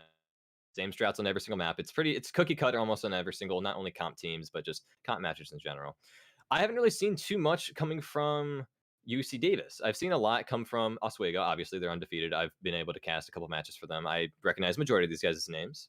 And I haven't really seen much from UC Davis. Do you have anything you can really inform me about them? Oh, absolutely. I've had the pleasure of casting for UC Davis before, I believe, because I recognize Blast Area and I recognize Legacy. But pretty solid team overall. I think that they've had a little bit of unluckiness when it comes to the first week. They did lose against Butler. Scoreline all around between their three maps were a 9 to 18 round differential, so it was fairly one-sided, but they did take one map to lose it 1-2. But they've pretty handily won a lot of their other ones. I think the Arcadia game was fairly close, but Oswego coming in, they beat Arcadia 2-0 with a 15-9 differential. Not close at all, 6 rounds different. I mean, that's going to be pretty devastating to look up and go after, but bans coming for Oregon. You mentioned it's a fairly bland and boring map. What do you think we're going to see? Well, the obvious one came out already. I was going to say the hard breach ban, or something that supports a hard breach ban to slow down those attackers as much as possible, where it was obvious that you would see the Thatcher come out and then the Jackal for that roam potential, because you do see that on Oregon. There's a lot of staircases you have to worry about, and that roam is pretty essential for this map, especially because the backside big tower wall to attic that needs to be slowed down quite a bit, and not only the attic hold by itself, but the mirror ban that was expected as well. And the last one, you probably would see like an intel ban, which is what I'm expecting. But sometimes you'll see like a Womai is expected as well to actually help speed up the pace of the attackers as well. So it's pretty much up in the air at this point. Absolutely. Now, the Jackal ban's a little bit weird for a map like Oregon. For Coastline, Jackal is like your go-to ban. But for something like Oregon, it can be a little bit weird to see that one come through. The Mira and the Malusi ban, not strange at all. Guarantee bans. Malusi, just a phenomenal roamer. Getting rid of those Banshees, the Wub-Wubs, it's just what you're going to want to do in this situation. But seeing them kind of fear the roam potential is going to be something to keep an eye on. And maybe we're going to see why they fear it. Maybe the other team, they've done some VOD review and they're aware of what the other team is capable of. And I think anyone that's going to face against Oswego is going to have some level of fear, considering they're undefeated coming into this one. So you're going to have to pull out every single stop to try and find an answer for it. But starting off on the second floor, the Kids and Dorms main hall for this objective, a lot of focus towards that east and west push, that big tower come inside to the attic, and of course, master bedroom closet. Do you think we'll see variation? Do you think maybe we'll see Armory Hall and Big Window? It just depends on what variables that they've been handed. It depends on how the defenders are set up, depends on what gunfights they have won, what utility have they wasted and or used properly. It just depends on if these rotates are needed and if these angles need to be watched. It just depends on the prep phase, and then that's why they send in those drones to make sure how they're setting stuff up and where they need to be attacking from.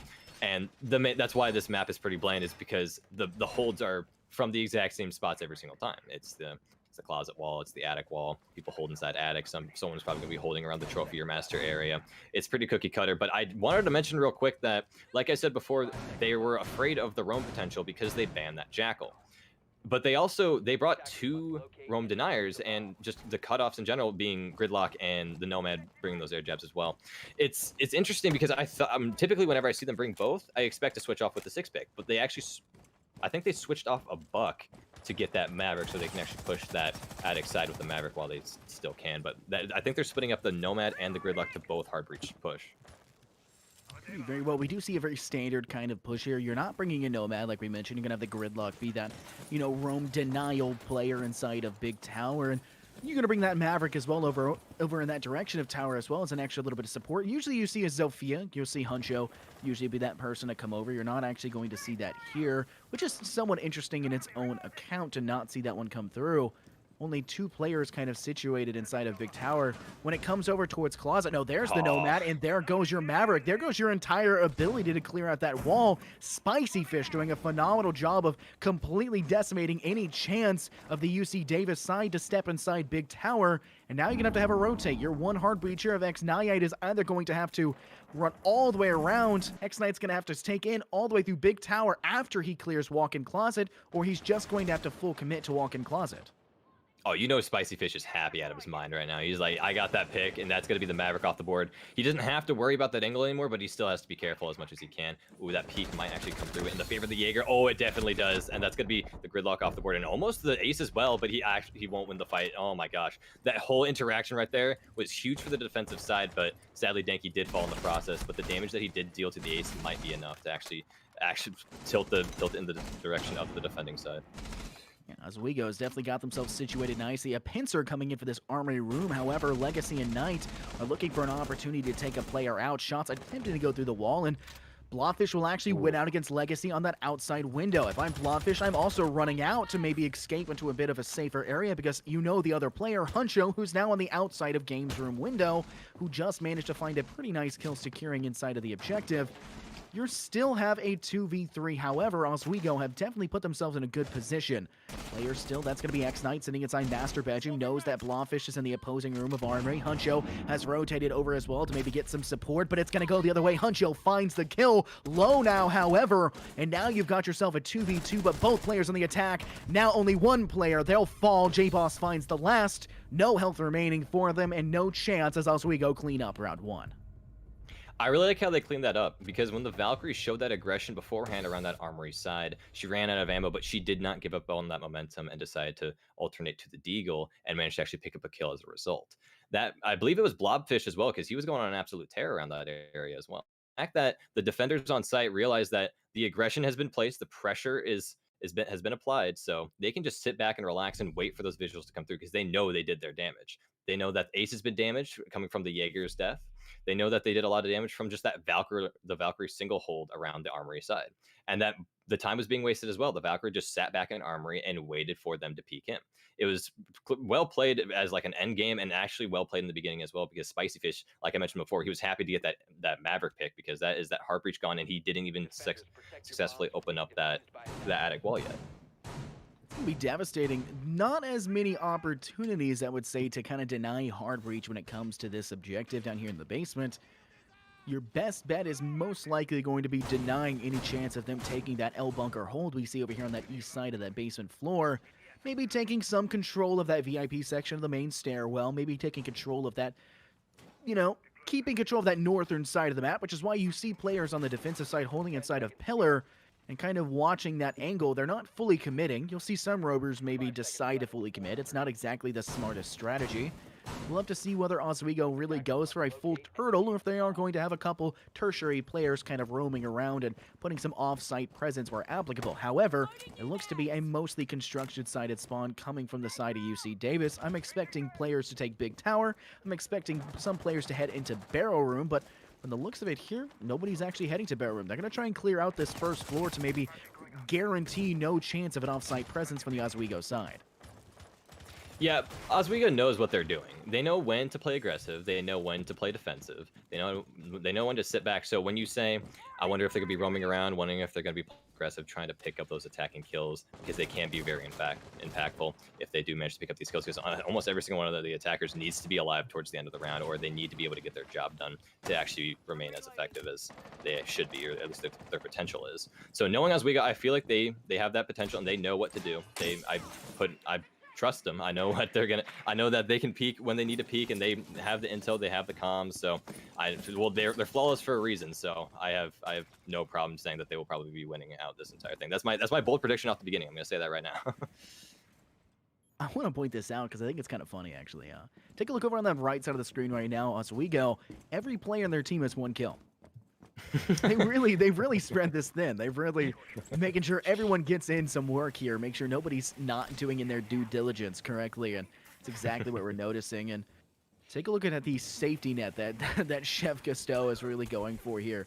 Really does not want to get fragged out here. Does not want to lose out their life through a nitro cell or something of the sort. That Kite Electric Claw does make it difficult, and you can get nitro celled out if you open up a little bit too wide of a hole in that wall with that, blowtorch in hand. I don't think it's dangerous enough as it is. They need to step down fairly quickly. A minute now left on the clock, and action will have to get underway. Huncho finding onto the top of Blobfish. A 5v4 in place. A minute still now on the clock, and they need to start dropping into E-Box. Yeah, and it's been slow so far. The defensive has been trying to play as defensive as possible. And like right here, Danky's going to be finding his kill in the process, avenging his buddy Blobfish. And they're going to be tying it back 4-4 situation with 45 seconds remaining. And that's another kill in the favor. And that's going to be the ace and the gridlock gadget's going to be taken care of. The pressure is being applied and the time is being wasted. I'm pretty sure the defenders have it down if this Jaeger stays alive for much longer. Ooh, a refrag will come through. Damn. You're going to see that Amu will take out Danky, and that will guarantee that tie back to the 3v3 player behind the pillar. Stuck there, does get taken out by Legacy. Complexity will fall in a 3v2. J-Boss and Spicy, last one standing. Toxic Bay being tossed into the default position to stop the plant that can go down, but UC Davis do have the diffuser and have the opportunity to plant. Player laying down inside of Lunge. It's going to be Amu again, finding Spicy. Player stepping in. Legacy gets the turn as well and finds J-Boss. A headshot clean kill. UC Davis will tie this one back up here in round 2. See, in that situation, we all kind of look at the smoke there because the interaction that he had with that gridlock laying down prone, you clearly look at that and you're like, oh, gosh, he shouldn't have peeked that. But I can't blame him. I can't blame him whatsoever. The timer was counting down. He should have, I would have peeked it too, to be honest. I would expect that gridlock would be running towards that rotate, and gridlock being a 3-armor, you'd be able to hear her. So him peeking that with that shotgun, I don't blame whatsoever. I would not get on Spicy Fish for that. And sadly, the Legion was not ready for that Nomad to push in as well. One was ready for the aggressive play, one was not ready for the aggressive play. I kind of find that funny right there. But sadly, we are going to be tying up the score. It's going to be 1-1. And like I mentioned, the defensive, they know when to go between. But this round, they did not really show that. They kind of split it up. The comms weren't really going through. I guess the intel was taken care of. And I guess they didn't really have any intel to give them in that type of situation because most of the kills were kind of offside, I believe. So let's digest this real fast in terms of like what we really and truly just saw. One big thing to point out was the fact that we do see the ban came through from UC Davis to knock out Jackal. So they roamed to now that coming through. And then on top of that, we do see Oswego even opting to go roam. So it's kind of biting the rear. So we've got roam to now being banned by one side and the other side still doing roaming. You do the math. It's not exactly what you want. It's not what you were anticipating. And unfortunately, Oswego will unfortunately get the butt end in that last round, but it worked out for them in round 1. That presence they had off-site, especially in Armory Room, was such a threat and such a time buyer and saver for them.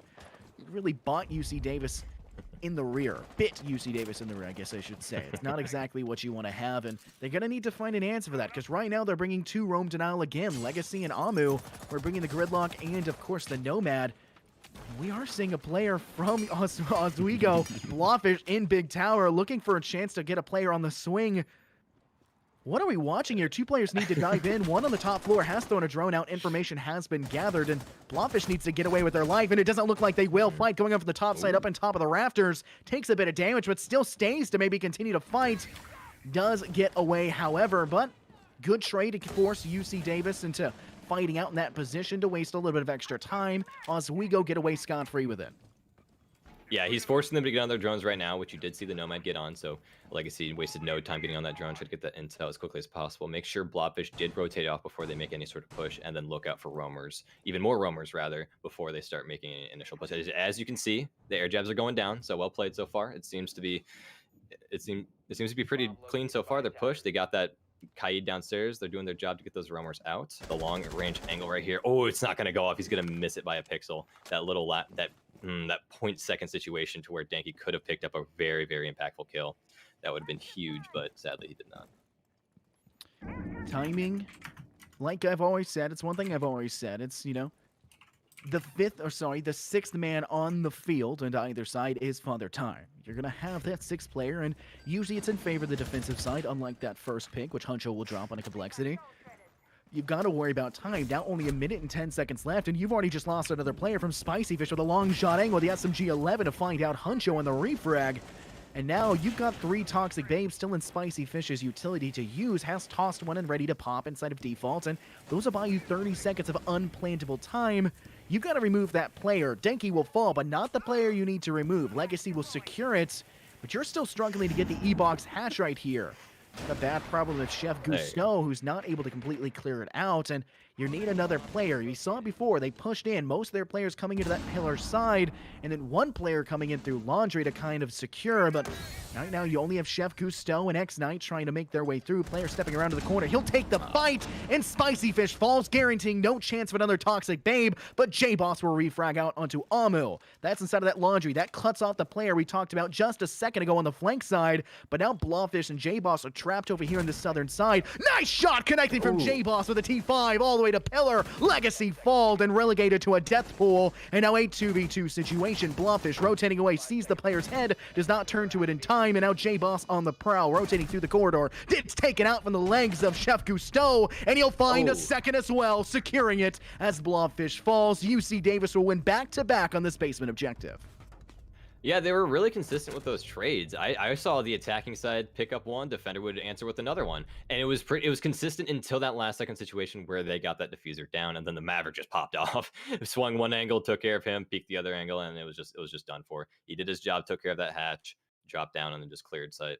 It was really well played. There wasn't really anything I could say that went bad. The attacking side took that Kaid, that really high pressure situation around that big tower area, because those kills can be really impactful if you can that's why they brought the Gridlock and Nomad, because they both do the exact same job, and both of them have a lot of utility that they could use to actually start pushing downstairs, and one to actually hold a little bit more. And I did like the idea where they brought the Gridlock super shorty to actually go along with the Maverick on, and we're actually on the exact same site where they actually have to start pushing from attic, and hopefully Chef can actually hold that, or not really hold it, but actually take care of the reinforcement a little bit more consistent this time. And Spicy Fish is, he's gonna be looking out for another one to see if he actually slips up again, but we will see. Yeah, I think maybe Zero could be brought in, right? You have the electrical, you didn't ban that out, right? And while the main counter you're going to do for that's using a Maverick, right, to counter that away and not worry about it. I think a Zero would have been good. I think a Zero would have been great to deal with that, because in the process, Zero also has a hard breach utility in his pocket. He can clear out the electric wall. He can also, at the same time, hard breach it out to make a nice hole, which is all you need. You don't need that full wall. You need a small rotate hole to get through that wall into that corner pocket behind the shelving or the wooden boxes that are there that have you a little bit of cover towards attic. It's really all you need. I think a Zero, and it's weird for me to say this because personally I can't stand Zero. I don't think he's a very strong operator. All right, I think Zero would fit in really here. He's really niche is what I'm getting at. He's not the type of operator you're going to bring into every situation, and there's a reason for that. Quite frankly, he's not that strong when it comes to normal compositions. You're not going to see a Zero in every type of play.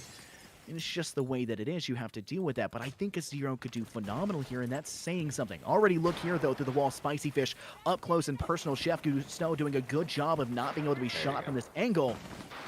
But it's getting a little tight because they missed a little bit for the Maverick trick, and now they'll be able to clear that one out. They, like you said, the super shorty to give a little bit of space, and Spicy Fish has already lost this first mind game. Oh yeah, but the pressure's still being applied. He has not died yet. They just got the wall open. I mean, they're still at the 2-minute countdown, so they have plenty of time to work with right now. They have no issues. Gridlock already cut off the rotate, so they're fine from behind. It seems like the Gridlock is going to be applying some pressure around the trophy and or main stairs hallway. And that's exactly what they did last time. Once they couldn't open up that rotate, they started opening up a window. It seems like there's a gunfight going on with Complexity and with whoever else. And it seems like Legacy, I don't know the exact location of him, but he has not thrown down any air jabs yet, and it's been a pretty slow push around the master side, and they are successful around the attic side, but the master side has been slow as ever, and sadly the first pick is going to be going off, and that is not what you want to see, because these attackers need to start picking up these kills, and Danky's going to be the first one coming close to be the next person to actually trade off in the name of Hunter. Unfortunately, the X-Knight who falls to Danky, able to save himself from a death here quite swiftly, but Spicy Fish, once again, may have lost that first engagement, not going to lose a second. We'll find eventually Chef Gusteau, and now you've got a bad situation if you're UC Davis. This floor has not worked out for you, and your first consolation prize kill is going to be Amu onto Danky, but Danky was just a player kind of playing aggressive, not really any presence on the anchor, just slightly off-site and off-kilter hold, kind of an apex positioning kind of hold inside of Master Bedroom, getting aggressive with it, and you're kind of forced to bait out these ADSs. You could have used a flash bang that's in pocket to go for it, and quite frankly, while you do manage to connect to the shoulder of Spicy Fish with enough damage to clean it off, you do still have another player in Attic that's pretty close by, and Amu's trapped right now in Armory Quarter near Trophy. Legacy finding a second, a headshot kill to J-Boss, evening this one back out to a 2v2, but they need to step in and get aggressive here. One player towards the backside of the children's room trying to make a play. Complexity finds Legacy, however, and now Amu trying to step in is behind a smoke inside of dorm main hall. Needs to get the lunchbox planted down, planting in a weak spot. Nitrocell tossed, and Complexity will find the kill. Amu falls, and Oswego will win their second round here on this second floor. Yeah, like I said, Oswego knows what they're doing. They know when to peek. They're not greedy, except for a little from Complexity, but it was to the point to where it was like 2 seconds remaining. So if he died, there's no way. It was slim to none to where he was going to be able to flick 180 degrees towards Legion and take him out. So that was perfectly justified the way he peeked that, and he clearly got the kill as a result. So that entire hold, Spicy Fish, once again, flawless on that. Sadly, his shoulder peeked out a little bit too much for the Nomad to be able to pick it up. And Nomad did manage to pick up 2 kills, but it clearly wasn't enough to be able to finish off the rest of the defenders. And Oswego themselves, like I've said before, rather, matches off the beginning, they figure out how they work. They figure out how they play their game, how they attack, how they defend. And as we reach towards the end of it, they have adapted to the point to where they know how to execute properly. And then they kind of just counter each other. They go hand in hand, and that's typically why you see people go into overtime. And we're pretty even so far, 2-2 right now. And Oswego, they know once they get into the rhythm of things, I know that they will start picking it up a lot faster. What do you think this map is? In terms of attack or defensive side, it can go either way. Typically, most maps are considered defensive sided. Yeah. Oregon can kind of be both. It kind of just depends on the team playing it. What do you think? I feel like that's a general idea for every map. It just depends on who the team is, clearly, and how they hold it, and just depends on how they adapt to it. How well do they know the map? How well, or how much rather, do they play this map? How do they know how to navigate? Do they know how to set up utility properly? Do they have strategy to actually execute properly with any sort of strat? It just depends on their awareness, depends on how much time they have played, and depends on how much time they have played on each and every one of these maps. So there's too many variables that go into this game, and that's why I love this game. It just depends on the team, depends on the people, depends on the map, depends on the strats. It's just, I love it so much. Now, in regard to the current objective that's being held here, UC Davis has been able to find a little bit of success when it comes to the basement hold. However, here, picking up with a tertiary objective of this meeting hall and kitchen, I prefer the other one. I prefer dining and kitchen, of course, but meeting hall and kitchen does still require focus towards, either coming in from that kitchen side of small tower of west side or pushing in towards big tower like we're not used to seeing anyways. Every time we've seen a big tower push, however, UC Davis has failed to take substantial control of it if it's not towards the basement objective, and quite frankly, they didn't take substantial control of it during the basement attack because there was really no hold in there. The only player we saw was Blobfish kind of poking, every once in a while, tapping in the direction of the attacking side, but we haven't seen a real defense on this big tower unless it's going to be this second floor, first floor objective, and statistically speaking, UC Davis has failed it every time. So it doesn't bode well here. I think it will come down to whether or not Spicy Fish, who's rotated now onto a T5, SMG wheeling on the Legion, if he can hold out, because I think he'll probably still situate him up fairly simply up onto the second floor, because you do need to maintain presence and control of that second floor. Yeah, and I find it funny because I feel like every single time I cast this map, the conversation of either meeting hall and kitchen or dining, it's a conversation almost every single time, because you see a lot of picks coming from meeting. Ooh, Honcho, that's going to be very devastating for the attacking side. That's a lot of utility if not used. And Blobfish is going on an absolute tear. Chef's going to be the next one in line. And almost another one from Legacy. Oh my god. Okay, Blobfish is going to take some damage, but every single teammate so far has been doing their part, but Spicy Fish won't be able to find one as well. So it's currently just Blobfish. The damage has been done. He should be falling back to site and play a little bit more defensive now because of the HP issue. Back to what I was saying. Meeting is now the go-to site when it comes to comp. At least what I've seen, no one really goes dining anymore. I feel like it's more of like a ranked or casual site, and clearly you don't really pick. You can't pick in casual, but you know what I mean. But there you go. There's Blobfish still going off. No remorse for human life whatsoever as Legacy gets dropped as well. 2 remaining defenders, and Blobfish is going to be on a hunt. Absolutely, 5 kills to their name right now. Blobfish looking and hunting for 2 more.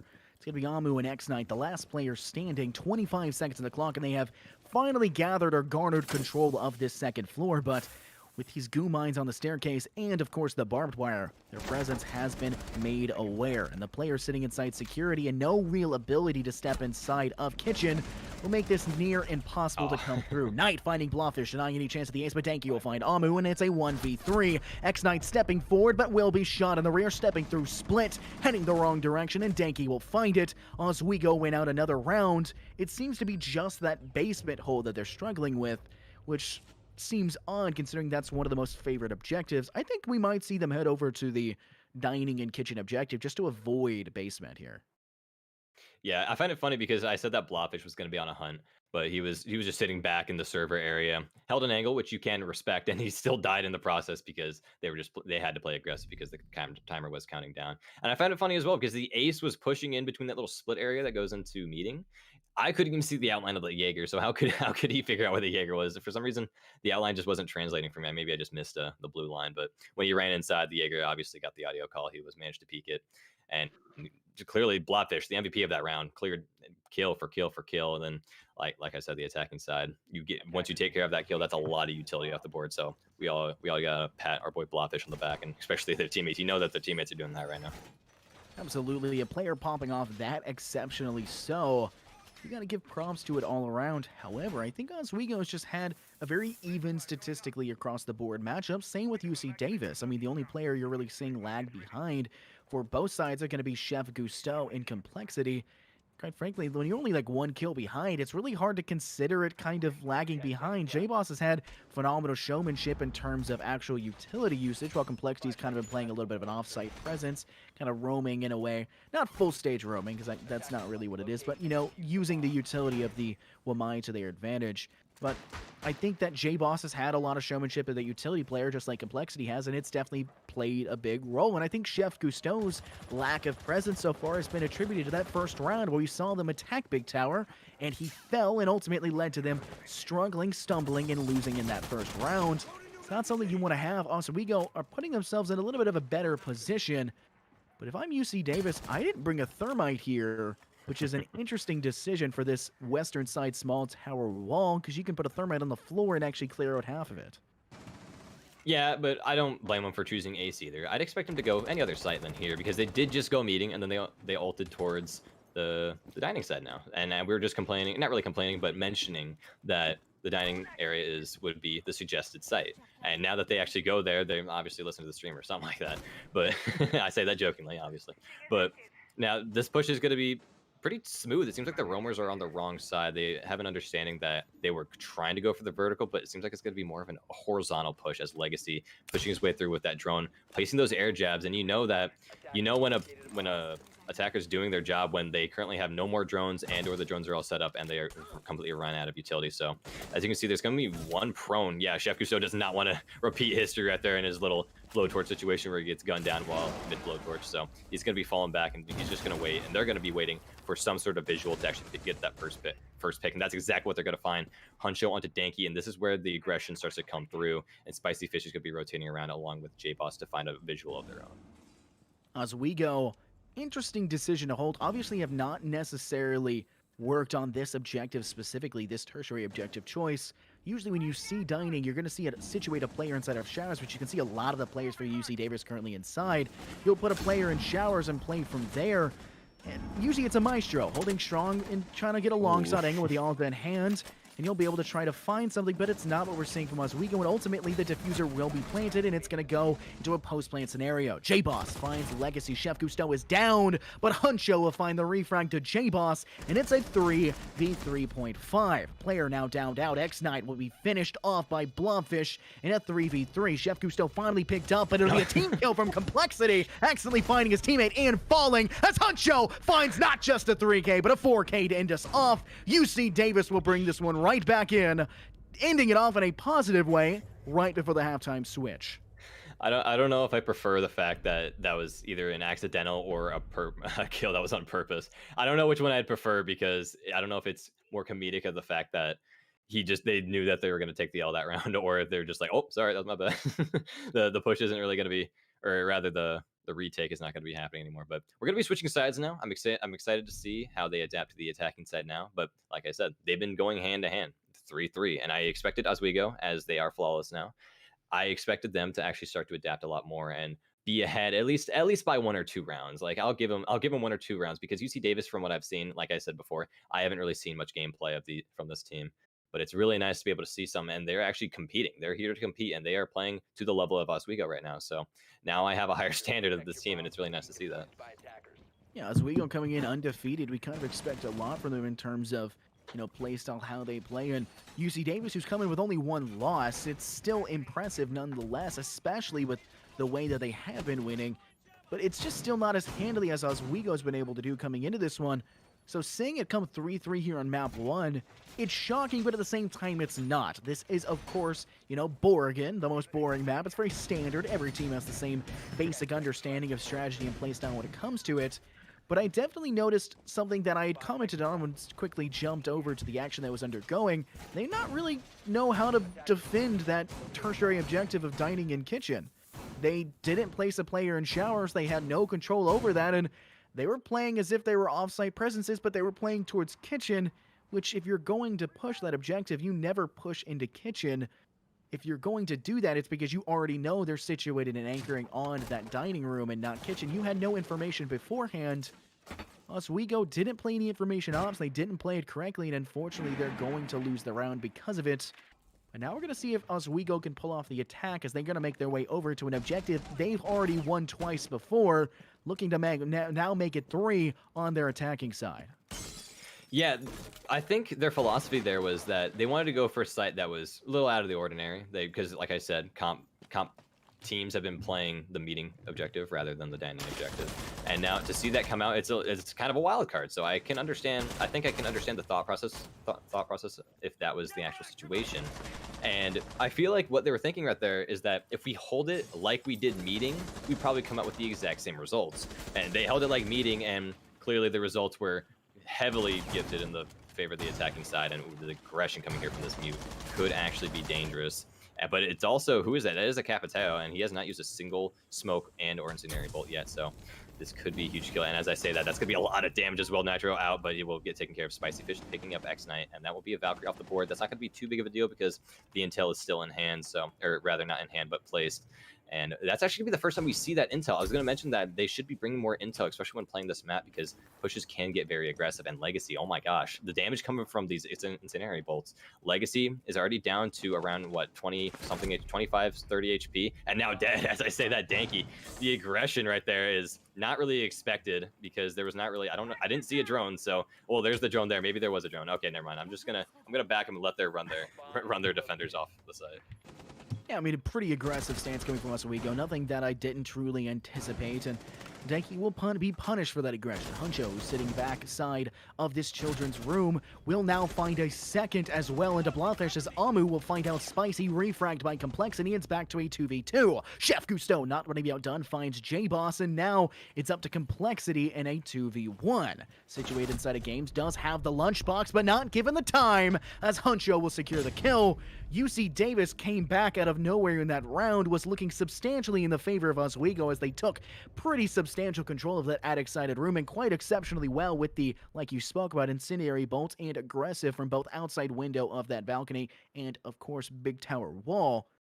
But still, great control by UC Davis to take full advantage of the wideness and variety you have, being able to step inside of children's room, being able to take control and leave games room to the other side. You don't need to necessarily control that because you do have a play where you can go towards white stairs. You can drop down hatch from children's room, rotate to white stairs, and have an angle inside of games through that wall that you bust out on that, I believe, southern side, and it does allow you some variation in terms of angles. However, completely different objective, one that Oswego struggled with exponentially so, the basement. We're going to see if UC Davis is any better at defending this one than Oswego was. Yeah, one of the issues that you can really spot out from last round, well, they were very consistent with those incendiary bolts, and he did a lot of damage as a result. So I can understand the aggression coming through from Danky there. The only issue was he picked up the first kill, and he wanted to continue on to find the other one without any intel on site. There was a drone going through the site right there, but there was still a Jaeger there ready to take care of him, and he was not paying attention to that angle whatsoever. So I'm guessing it was either a missed drone or I honestly don't really know what to explain in that situation, besides that Danky wasn't ready for it. The aggression was a little bit too much, and he lost a life because of it. So Danky was definitely someone that they needed to actually try to win that gunfight. It would have brought it down to a 2v2 situation, and that is very different compared to a 1v2. So, and I don't know if he plays on those either. So if he had some in hand, that would be great for that 2v2 situation. Cut off those rotates, try to get that diffuser down and wait for those audio calls, give the support to each other. And if Danky was alive near the end of the round, and then just try to just play as defensive as possible, even when you're on attack, just try to stick together so you can actually start unloading your strats onto the defenders. And like I said, it's the beginning. They need to start getting their adaptation in. They need to start figuring out what they need to do to actually take care of these defenders, try to flush them off site, who's playing aggressive, who's not. So I can't really blame them, but we will see them start to adapt later on in the round. So I'm looking forward to seeing what Oswego will bring to their adaptation of the attacking side for this one. Of course, they failed on their defensive side twice, so they know it works to a degree, at least against themselves, because it's obviously what they just had to be faced off against. But it looks like Oswego's opting to kind of do a little bit of a roam clear, and looks like they have 2 players present towards the southern side of the map, and a minute has already been bought here by the UC Davis side, so an exceptionally well job done in that regard. Oswego need to start either making their choice about where they're going to push exactly, or they need to start acting on this actual roam clear, because you've got, I believe, 2 players up top. Blobfish will be able to find one. I believe the player was inside of Meeting Hall. Will take out Huncho Panda, and that's exactly what I was talking about. You need to start acting on the information you have. You've got these drones and the information gathered. Act on it. Finish off the opposition. Do not let them stay alive for much longer. They'll just be another thorn in your side if you let them stand a little too long. We may actually have an engagement could drop off here. J-Boss, who's sitting inside of the main lobby, has an opportunity to peek towards that laundry staircase, and there was a player holding a tight angle at the bottom. Could be an interesting one-on-one engagement. Yeah, and like you said, you need to start pushing forward with those drones. Apply that pressure, because the defenders are made to apply pressure to you, and that is unfortunate timing. He just got on the angle as soon as... Yeah, I was going to say AMU is not too happy about that, and especially with that shotgun on that angle. Probably wasn't the best decision, but who knows what that SAS shotgun can do. I love that thing. I think I mentioned that a couple times in my career of casting. But like you said, you got to start applying pressure, because the job of the defenders is to apply pressure. So if you return with the exact same amount of pressure, oh, just pre-fire it, please. You would have got him. Oh, he gets him anyway. It's fine. We're all good. Danky picked up one as well. Oh my gosh, that was way too fast. I expected way more. I just expected the defenders to sit back a little bit, wait for some intel, maybe win a gunfight. I don't know. Okay, it was like a 3v4, was it? It just dropped down to a 0v4. No, flawless round. Yeah. Oh, it was a flawless round. Yeah, you're right. Oswego. Yeah, that was. Yeah, you like the IQ wasted no time pushing through those roamers. There was one roamer that Blobfish came into any contact whatsoever. The drone kept going through, and they all met up around the main entrance area. And then I believe it was J-Boss started peeking down that main area, and then took care of AMU, the mute with the long range shotgun, and then just started to push their way through. J-Boss picked another one onto the rotate, and then whoever peeked that hallway, the pillar hallway on the left, was absolutely deleted, and then the final one was just unknown. So it was flawless round. It said flawless round, so that you can't give nothing but props to Oswego, because this is where they start adapting. This is where they start picking up. They have an understanding of how aggressive they play, how the roamers are set up. The droning was beautifully played, so the intel going through, if it stays consistent, they will be on top throughout this entire matchup. Absolutely, and I think the player to keep an eye on for, however, UC Davis opted to go back to the basement. Keep an eye on Huncho Panda, the player that had gotten taken out first, and really what set the pace for that round. I mentioned, and they acted on it in the middle of my sentence, the caster's curse, and really it's kind of a blessing apparently to them, calling out a lot of things already. Oswego acted upon it, got out their roamer they knew was situated elsewhere, cleaned it up, took control of the situation, and ultimately acted swiftly after the fact, and it guaranteed them not just a win in the round, but a flawless one nonetheless. And that's mentally draining. The mentality of the UC Davis side is going to be down bad, as they do say these days. And Oswego definitely getting themselves a bit of a pacemaker round to guarantee that. But Huncho Panda dropping 11 kills so far. 11, 2, and 6. Phenomenal showmanship from them so far. You need Oswego to continue to find those kills, because if Huncho is left uncontested, they're going to continue to do what they've been doing the entire time, devastating your side. No one's really found an answer to that, and it's really required you to act, serendipitously and really come in all at the same time to really try and take full control. And if he's not going to let you do it again, you're going to have to find a new explanation and a new answer to this one. Yeah, I feel like I've been very biased for one side. I've said that Oswego, like I've always talked in the perspective of Oswego. I'm like, these guys need to do this. They need to start figuring this out. How are they going to adapt? I feel like I've just been on one side so far. We're gonna go into the eyes of UC Davis for a little bit now. I'm gonna split it up a little bit more now. But that being said, I think they have a little bit of an understanding of how aggressive they play. So clearly they're tied up. They have an understanding that they're going to be playing aggressive, like right here. Danky, oh, the timing right there. If Danky actually does get this pixel, that is going to be pillar taken down, and they can just start pushing through from here. Because once Danky gets that momentum, he does not let up on it. And I'm pretty sure the defenders are even aware of that. And right here, the peak is already set up, but if he peeks the left side of the pillar, he will get that kill. But no, he's gonna fall off. Oh my god. If that Valkyrie was to lose that gunfight, they all need to just figure out some sort of hold, play defensive, hold an angle, wait for the audio calls to come out to actually deal with Danky playing with that aggression. And I don't think he had no support of Rome, but it seems like the other side is going to be the push, the main push rather. Nothing too odd to see a push coming from Laundry. We saw the side of UC Davis opt to the same thing, and Oswego's gone back to back, then find in. Danky and Blawfish fighting on to the end. Huncho will fall. Blawfish with a second on top of Legacy, and a 2v5, a 3, as he finds another Blawfish onto X-Knight, and Chef Cousteau looking for the opportunity to end this one off, will in fact be unable to. Danky finds it, and it's going to go yet another flawless round. Oswego back to back here in this basement. Neither side capable of defending this one. And I think Oswego's managed to say, hey, not only are we a little bit better at defending it because we didn't get flawless, but we're also much better at attacking it because we did flawless. So UC Davis, the mentality is probably not so hot, but they do finally get to head right back up to the second floor, which has only been won by the attacking side, the defensive side. No attacking team has ever had the advantage going into this. What I say about them adapting? What I say about Oswego coming out on top? Yeah, is this the point where they start picking it up and then figuring out how to actually break down their defensive plays? I think I said that at one point. Please correct me if I'm wrong. I think I did. You're always wrong. I mean, where are you, so? Yeah, but either way, Oswego obviously picking up a second flawless round. I mean, I'm fanboying now for these guys. So hopefully we can actually. Hopefully, UC Davis can actually keep it up. So hopefully they cannot bring it to that match point, bring it to overtime. I want to see this matchup go till the end, like round 3. I want to see overtime each and every single match. I want to see these guys bring it to that last second situation. I want these boys' hearts pumping. I want them shaking in their boots while they're playing these games because, you know, that's what you come here to watch. You want to see that close and very, I can't find the word for this, more. Just tense. Yeah, that's the word I'm looking for. I froze there for a second. But yeah, just more tense situations where you want those viewers up and ready and just ready to watch. They want them at the edge of their seat while they're watching these type of games. Absolutely. I think the intensity is kind of a thing you want to keep into account.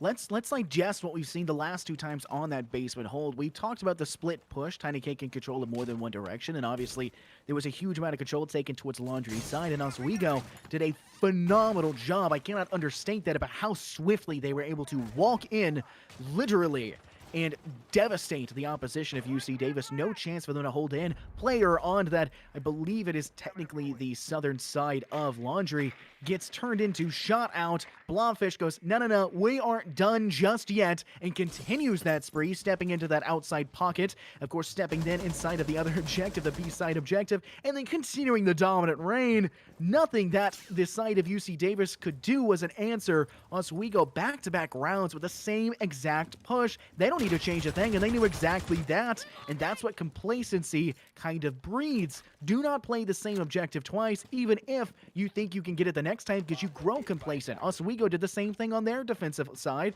and they said, we aren't going to go for it again. We know it's not going to work. Instead, we'll pick a tertiary objective. We'll go to the last possible objective you think we'll go to, just not to go to that objective, because you're thrashing us on it. And I think that Oswego had a little bit better of a mind game in that account. UC Davis, they're going to get an opportunity to kind of pick up what objective they want to go to next. And I'm kind of worried they're going to pick basement again.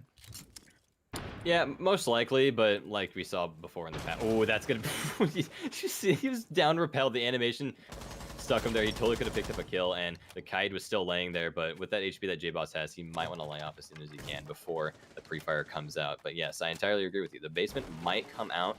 It just depends on what their mindset is, because if they actually want to start cleaning up their play, like I mentioned before, I'm using the word adapt, word of the day, adapt. If they've adapted enough to be able to think that they can actually hold that basement site, then more power to them. They should go for it. But if they're want to take it safe, play a site that they're more comfortable playing, especially against these attackers, then I don't mind either or. I wouldn't blame them either side. But Knight is actually be the first one to get taken out. Legacy is going to be answering straight onto Danky. That's going to be two very aggressive players right off the bat. And then speaking of aggression, J-Boss already in sight, even with a very low HP, and it's going to be tied up right now, 3-3. Yeah, Blobfish able to find out Amu, and he will fall in return off of Huncho, securing it in a bad situation. Chef Gusteau missing shots that should not have been missed, and Spicy will be able to clean it up. They're not going to miss their opportunity, and Legacy will fall as well from the inside of the children's room. And a return to the backside of the bunk bed. Spicy on a spree, finding them all to end that one off, and a devastating loss for UC Davis. Needing to find an answer, unable to do that. Oswego, knowing what works best for them, swift action and swift devastation. UC Davis now, don't pick the same objective twice. Check out the kitchen and meeting. I'll check out. And they're going again. Why? Do not breed that level of complacency. Oswego is going to take it back to back if you don't at least change something in the end. Yeah, Spicy Fish was not wasting any time. I mean, I checked this man's moss. This dude went frag for frag, peek another angle. All right, there he is. I don't know. Just my boy Spicy is just on an absolute tear right now, and we gotta give props to that homie right there, Blobfish. I find it funny. Both the fish boys, both the aquatic homies, they're just pulling up with frag for frag. Their holds have been beautiful, or at least Blobfish's hold. No, it was Spicy Fish. Yeah, it was Spicy Fish on defense as well. His hold when it came to Attic, when that smoke. Smoke when it came to the attic hold was absolutely beautifully held. And Blobfish, yes, he added a little part to it as well, because he's actually double digits right now in kills. Spicy Fish is right behind him, and Danky's already double kills as well. So this really goes to show, just by looking at the fragging ability for both teams compared to UC Davis. You have Huncho currently at 12 kills right now. He's the only one double digits, and the only one close is Legacy. Currently 3 kills away from hitting that double digits, and we're on match point as well, so it pretty much just speaks for itself. I mean, the hold was very aggressive. Like, everything that you saw from the attacking side was aggressive, and a lot of gunfights should have been in the favor of the defending side, but they're just better, you know? They just click heads a little bit easier, right? Exactly. That's what it comes down to. I want to point out that Huncho has gone 3 rounds without getting a kill, finally able to find one last round, was able to go up from the 11 they were on previously, and quite frankly, that's not good to see. Huncho has finally been denied by Oswego. They found the answer. And that's exactly what I spoke about. They did exactly what we've said. I think you aren't joking about them listening to the cast. I think you are actually correct. I think they've got somebody telling them, hey, these casters know what they're talking about, which quite frankly I do. But we're giving advice to both sides. We're trying to help it out. Even in a VOD review, we won't want these teams to turn it off, because quite frankly, that's the biggest compliment anyone can be told as a caster. I listen to your VODs during VOD review with the volume on, right? Oh, yeah. I want you guys to hear this advice because I want everyone to improve. I want the level of play to be consistent and to have progression throughout it. And I think that Oswego don't even need to have that. They adapted along the way, and UC Davis hasn't. They've grown complacent, and while it works in the first half, it's not working in this one. And quite frankly, the only positive thing I can really give in the last 2 rounds is they were able to buy about 45 seconds of time before Oswego comes in and absolutely thrashes you. Yeah, honestly, you couldn't have said it any better, because UC Davis, yes, like I mentioned before, at the beginning, that's where they start getting used to their type of play. You can understand why they go hand in hand for their wins there. But this is the end. This is end game of the entire map. You've got to start picking up. You have to start picking apart their play to be able to consistently not only hold but attack. You should have picked it up on attack, and you should have picked it up on defense, which they did pretty good on attack. I don't want to down them on it, because they were going hand in hand. And we're going into a gunfight right now because the aggression from Oswego is very consistent as well. Speaking of consistency, Oswego, very consistent with their aggression. They get that intel out where they need it.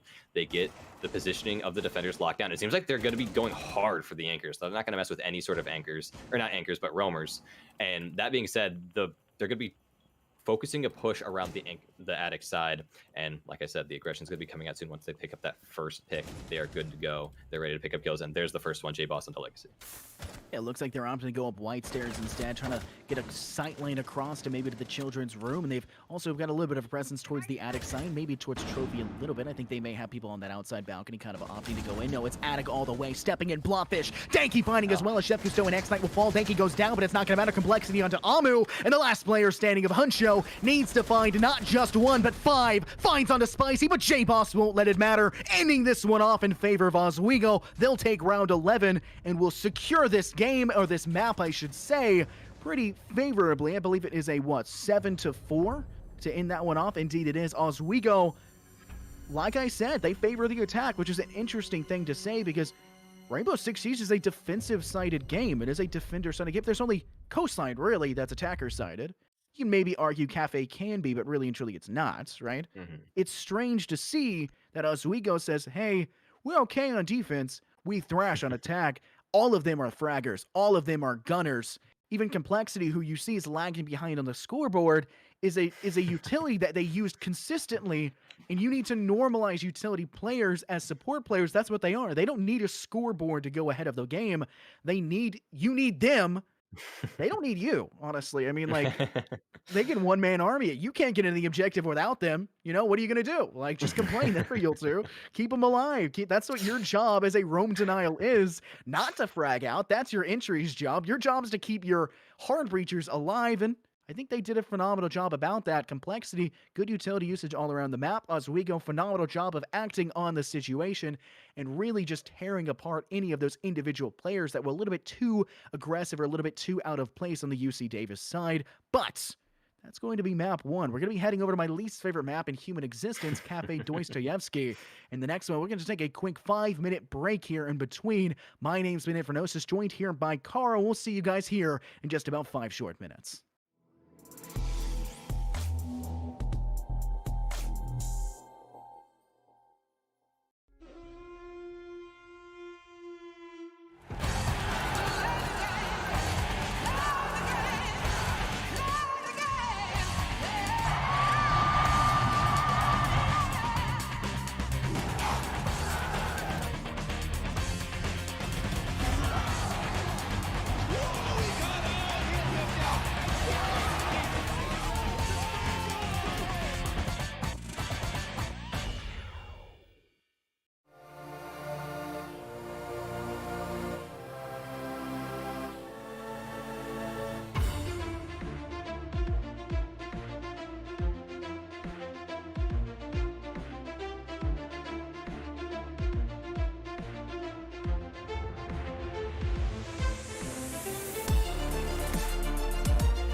What will you like today?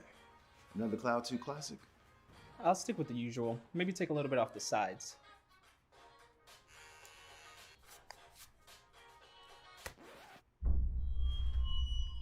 Oh, that's fresh. The HyperX Cloud 2 Wireless. Legendary comfort goes wireless. Hey, watch your head.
Welcome back, everybody, to the NECC. My name is Infernosis, joined here by Carr, who's had a pretty exceptional job today. I'm really proud of him. But we've got ourselves, speaking of proud, we've got Oswego coming in on a massive comeback after the tied 3-3 half on map 1 of Oregon. Now we're going to head over to the worst map ever made, Cafe Dostoyevsky. And I don't say that in any rude way. I mean, it just quite frankly is. And I'm not looking forward to it, but I am also looking forward to it. UC Davis kept the defensive side of Oswego to a tie half, and Oswego managed to come back into their attacking half, only allowing one round and ending that one off in a 7-4 fashion.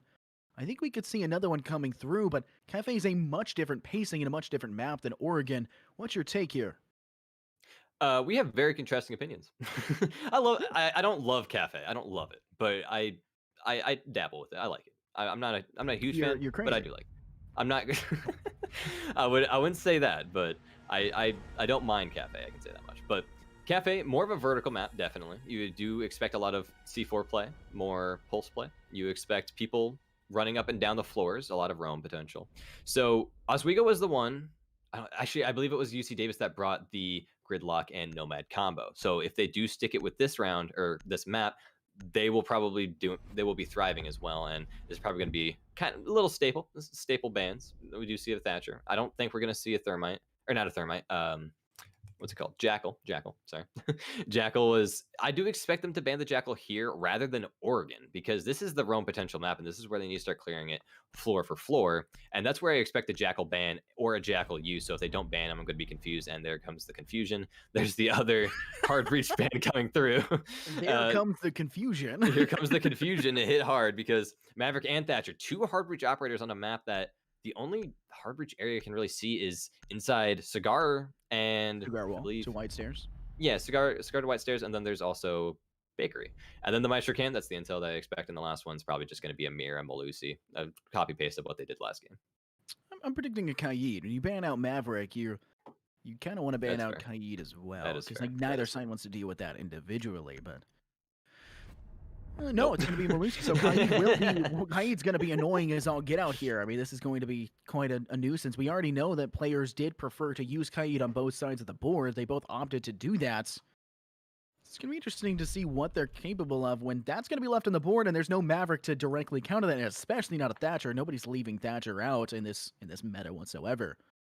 But like you said, the main walls you'll see hard breachers on is going to be that Cigar Lounge wall and, of course, into Bakery. But the big difference here is, and it's that one big thing which is confusing me why Maverick was the one banned and not an Ace like the go-to meta ban is, you don't want to drop down to clear that out. You're going to want to toss a Selma down and go for it.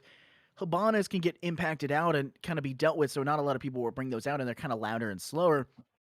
You want to bring Selmas to do that job, and now that's all you have, really and truly. So we do see the Ace getting picked up once again by Complexity. Maybe this was a choice ban, because Complexity is the most comfortable on the AK-12 wielding Ace. Maybe that was the reason why it's happening. Maybe that's why Oswego went for the Maverick ban instead of the Ace ban. But I think Complexity could have dealt with either. I genuinely think that Complexity is a strong enough support player, utility player, to rock both and do well with both in terms of utility usage. I mean, their stat line wasn't the most exceptional, but I don't think that's important in R6. I think support lives matter too. I mean, that was a big deal. We had a ton of players that got removed from Pro League because their stat sheets weren't that impressive, because the current meta is just run and gun. Yeah, going back to the topic of that Maverick, I understand your point of view on it, of having the Ace. The Ace is obviously the go-to, especially in a map like this where I said the roam potential is high and the walls that are being covered and trying to be opened up are going to have a lot of activity, not only on the attacking side, but the defending side as well. There's not a single wall besides the bottom White Stairs garage wall that is on the outside of the map. So if this was on Clubhouse, if this was on Consulate, I can understand banning the Maverick, because they have defense. They have the outside. You need to run out to deal with that Maverick and or shoot them through the Maverick hole, which is typically being supported nonetheless. So that being said, banning the Maverick they should be playing Maverick on the site anyway. I can't really understand that. And bringing that Ace to actually take care of that top red stairs wall. That's another wall I was about to mention. I entirely forgot about that one. Top red stairs wall is where I will see Complexity throw down his Selmas as much as he can.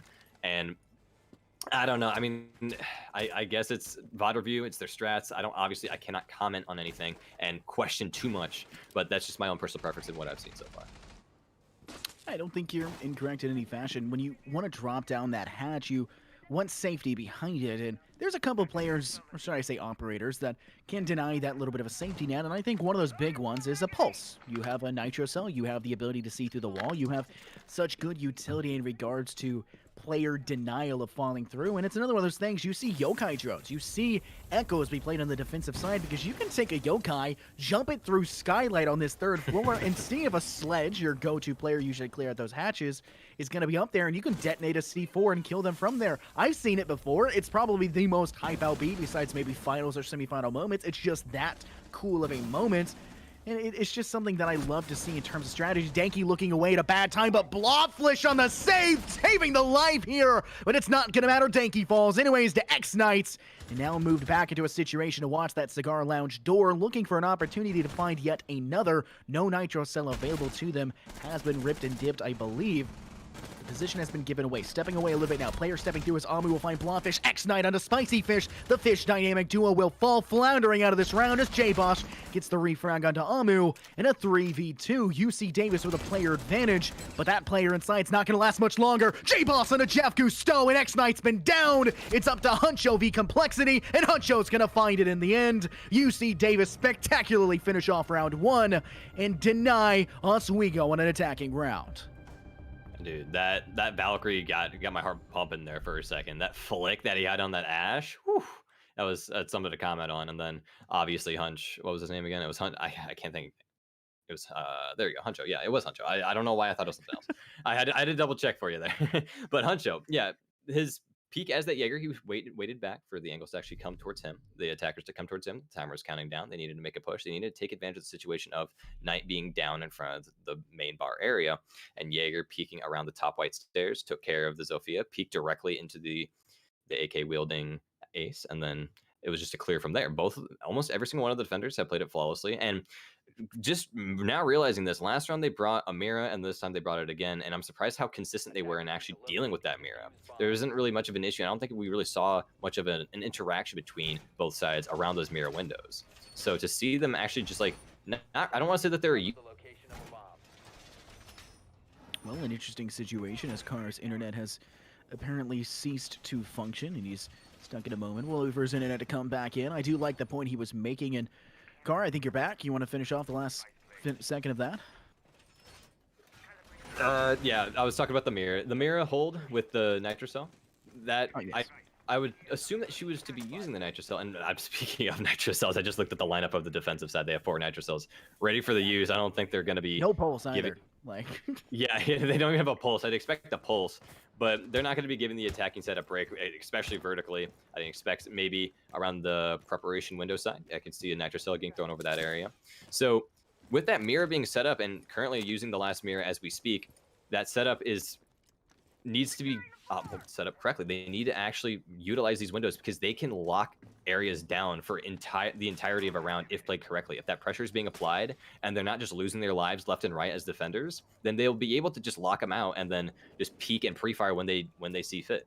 And seeing these nitro cells on board, those mirrors are definitely going to be deadly. They should have at least 2 nitro cells, but behind that mirror window, wait for the callouts, wait for the intel to go through, because they do have a Valkyrie open for callouts. They have the pings. They can just Z-ping and then just like, all right, he's right here. Throw direction. Bam, that's a free kill. So yeah, with my internet coming back down, I can start slowing down a little bit more just in case. I'm going to send it over to you just in case it actually goes out.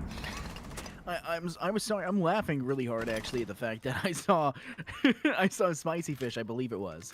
No, it was Blobfish. Just leaping through the skylight window. No regard, just yeeting themselves over the top. Did not have a care in the world, despite their teammate watching and waiting and looking in for the opportunity for drones. Just jumping over really tickled my funny bone, but we are seeing that, unilateral, that, third to second to first floor kind of play.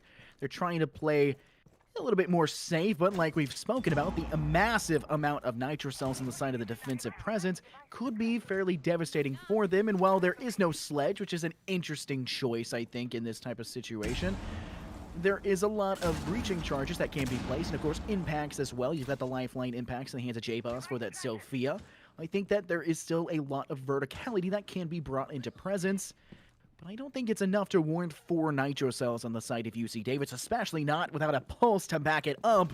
It's not what you want to see, and I'm kind of questioning them for this. They had a spectacular finish to round 1 here, but round 2, not necessarily starting off strong. Still no picks for either side here. 45 seconds do remain. We're going to see some X-Kairos pellets being placed on the outside wall towards this red stair wall inside of the kitchen. It'll be Chef Gusteau ever to find one onto J-Boss. Blobfish finding a refrag now onto X-Knight, tying it back up to a 4v4, but not for long. Danky onto Chef Gusteau. Blobfish falls to Amu, and another one goes. Spicy Fish, the dish duo. One will fall and the other will pick up, but Complexity, the utility player, not able to get enough off, falls to Huncho with his second kill falling as well to Spicy. Danky on the refrag, back and forth. It's now Amu v Danky.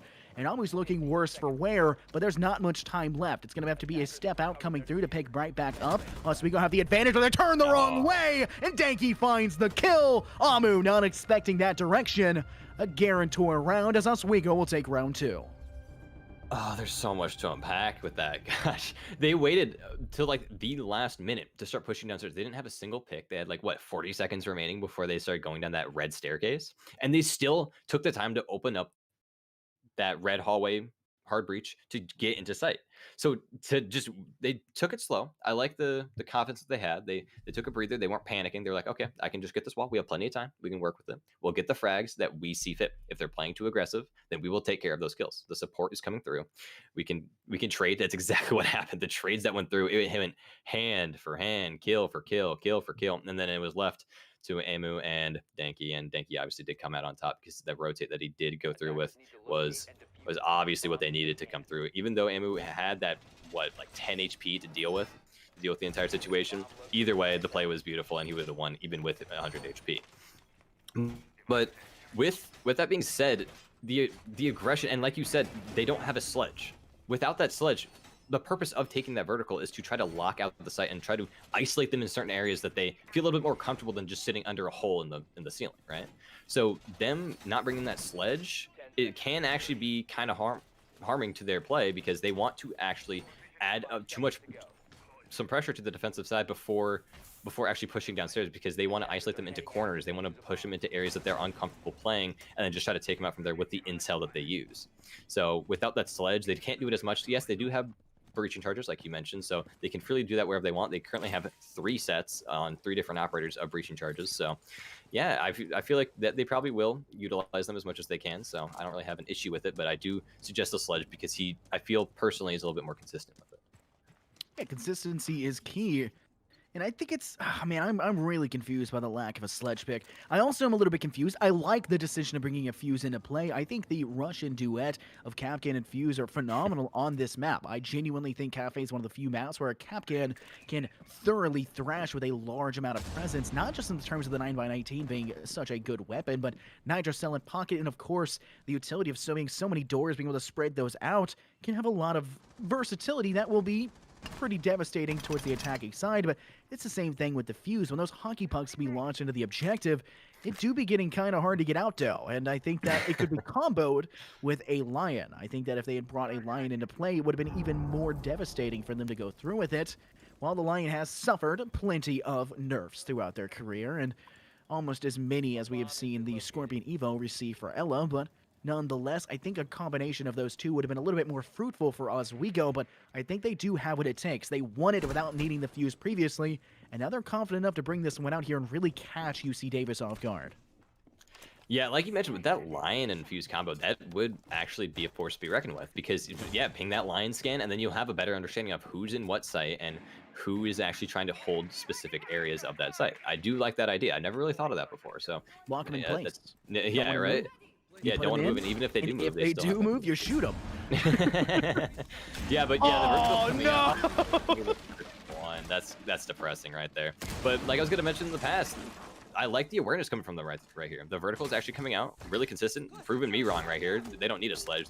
They're calm, collected. They can play together. They play in unison. So I do like to see this type of play come out and proving me wrong. But they're completely aware that they do not like to roam.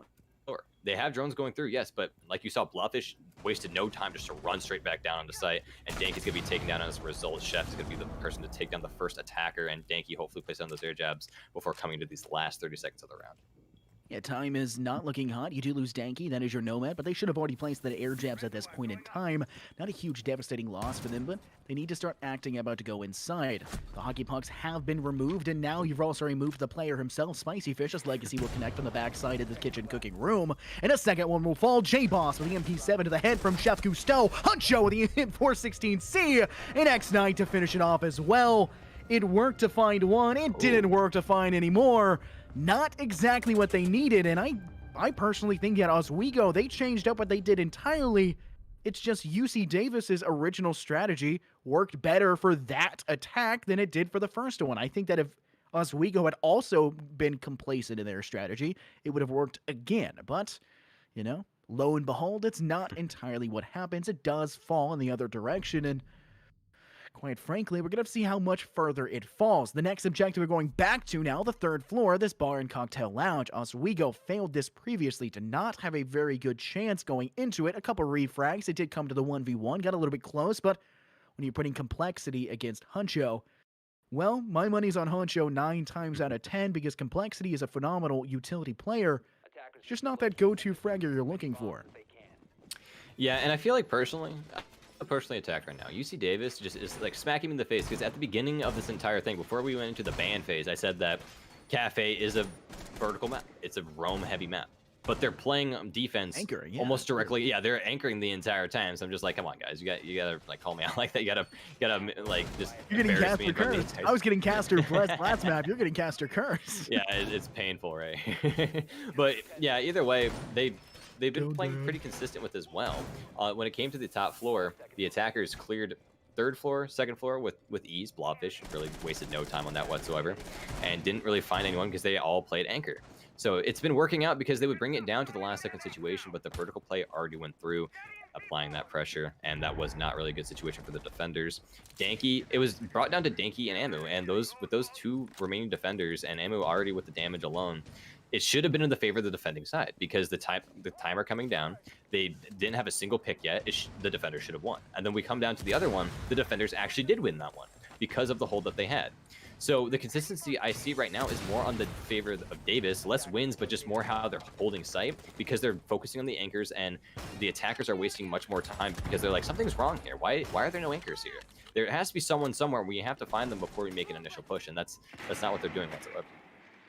Yeah, I think that consistency can be good. Staying consistent, and there's a difference between consistency and complacency. They may both start with C's, but so does Cookie, and those are nowhere near alike.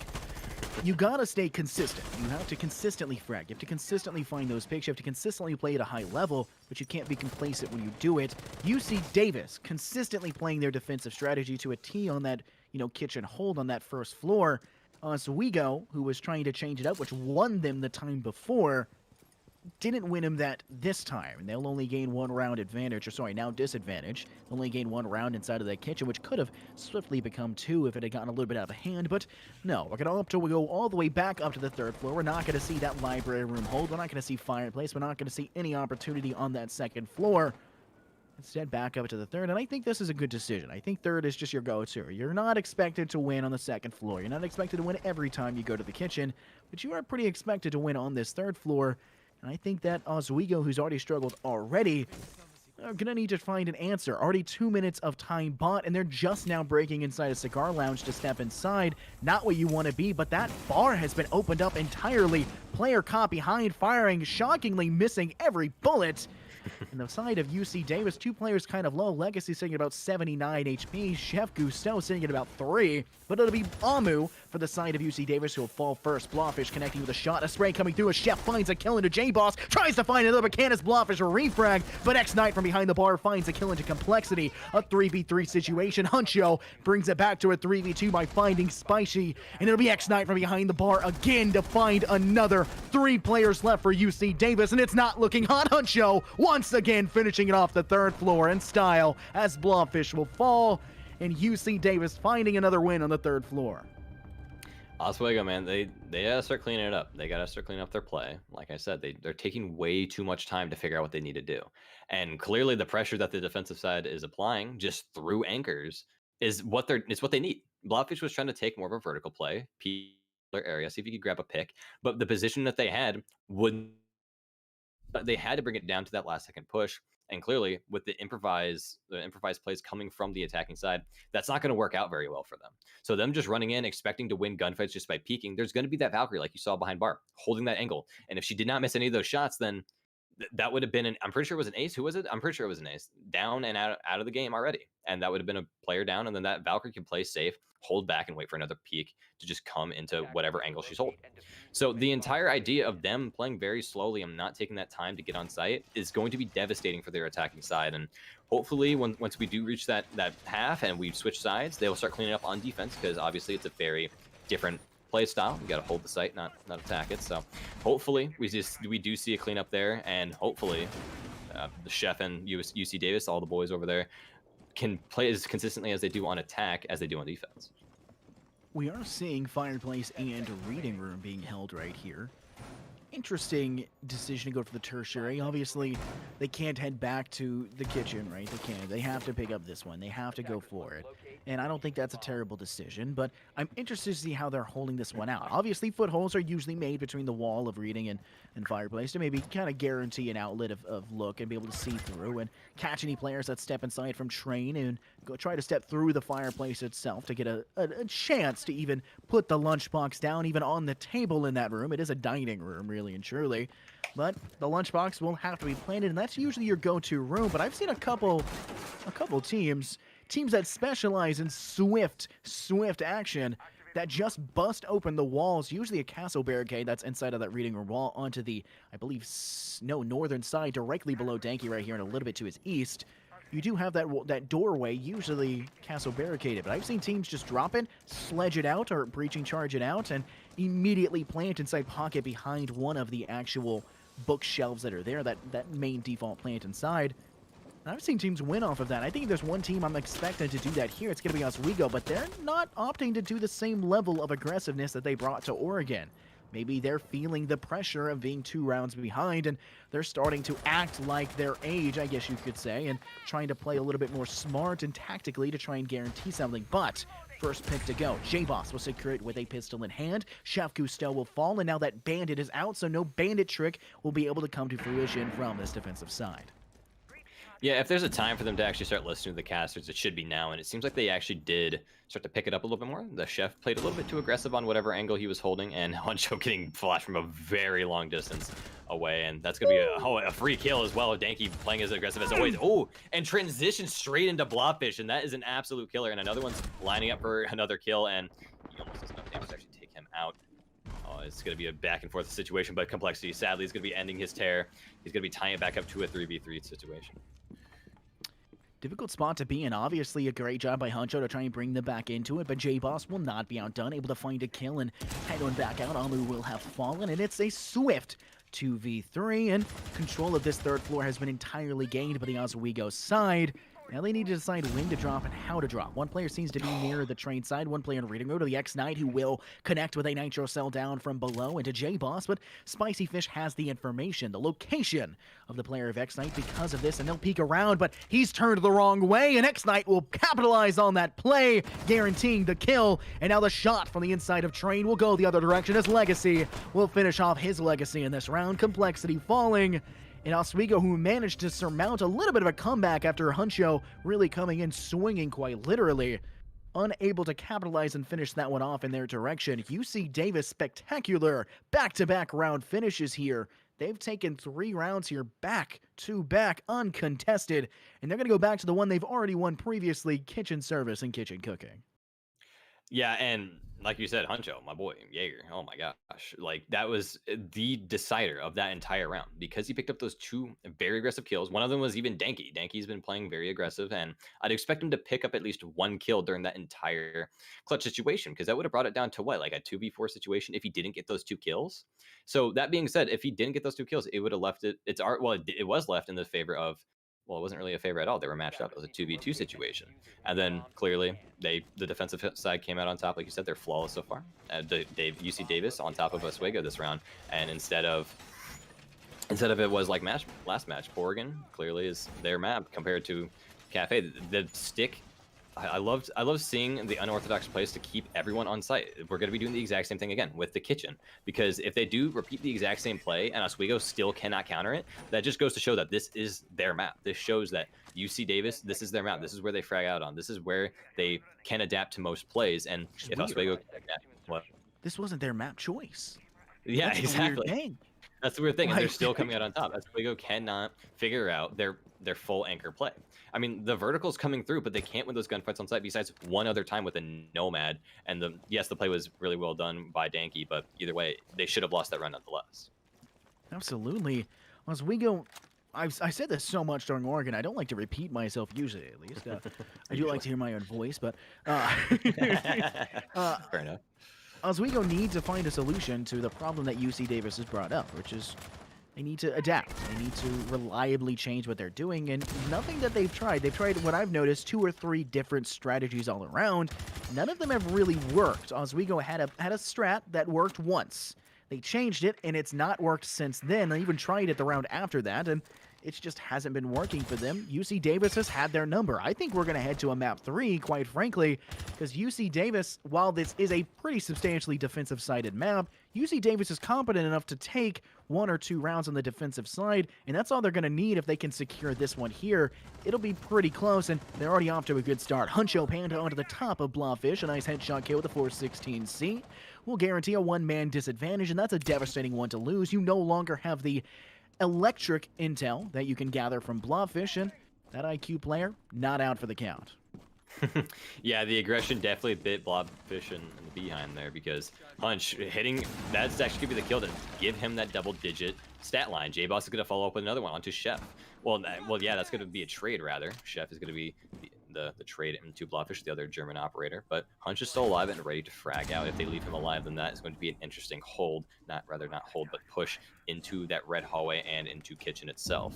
So if Hunch is still alive, then it's going to be a force to be reckoned with. But with Blobfish, like I said, the aggression bit him in the behind. He should have played back with those drones. Oh, he tanky as well. The other aggressive player going to be taken down by the anchor. Like you said, anchor, like I said before, anchor's going to be coming out. Amio, pick up another one. It's going to be a trade back and forth to a 2v3. Bad situation to be in, a 3v2. Not looking like a good situation for Oswego. We've already talked about UC Davis having the lead. They started off with the first kill that came through to deny Blawfish out, and once again, looking in a poor position. Player that wants to peek outside of that kitchen service side doorway, looking for an opportunity to do so. Could have actually connected. I believe it was Amir who was there, looking for a kill with the Vector, but Spicy Fish now heading inside a bakery, looking for an opportunity for a kill. Does get some shots going against the opposition of X-Knight, but none will get a kill in this position. Players, 2 of them sitting inside of this kitchen room as he takes a step towards prep. He does not make it matter. Amu finds another finding 2, I believe, to secure a 4K for themselves there. Absolute devastation for the Oswego side. Nothing they could do on their attacking side was answered. Nothing they could do. UC Davis now have a chance to secure and finish this one out, only needing 2 rounds to win it and bring us to map 3.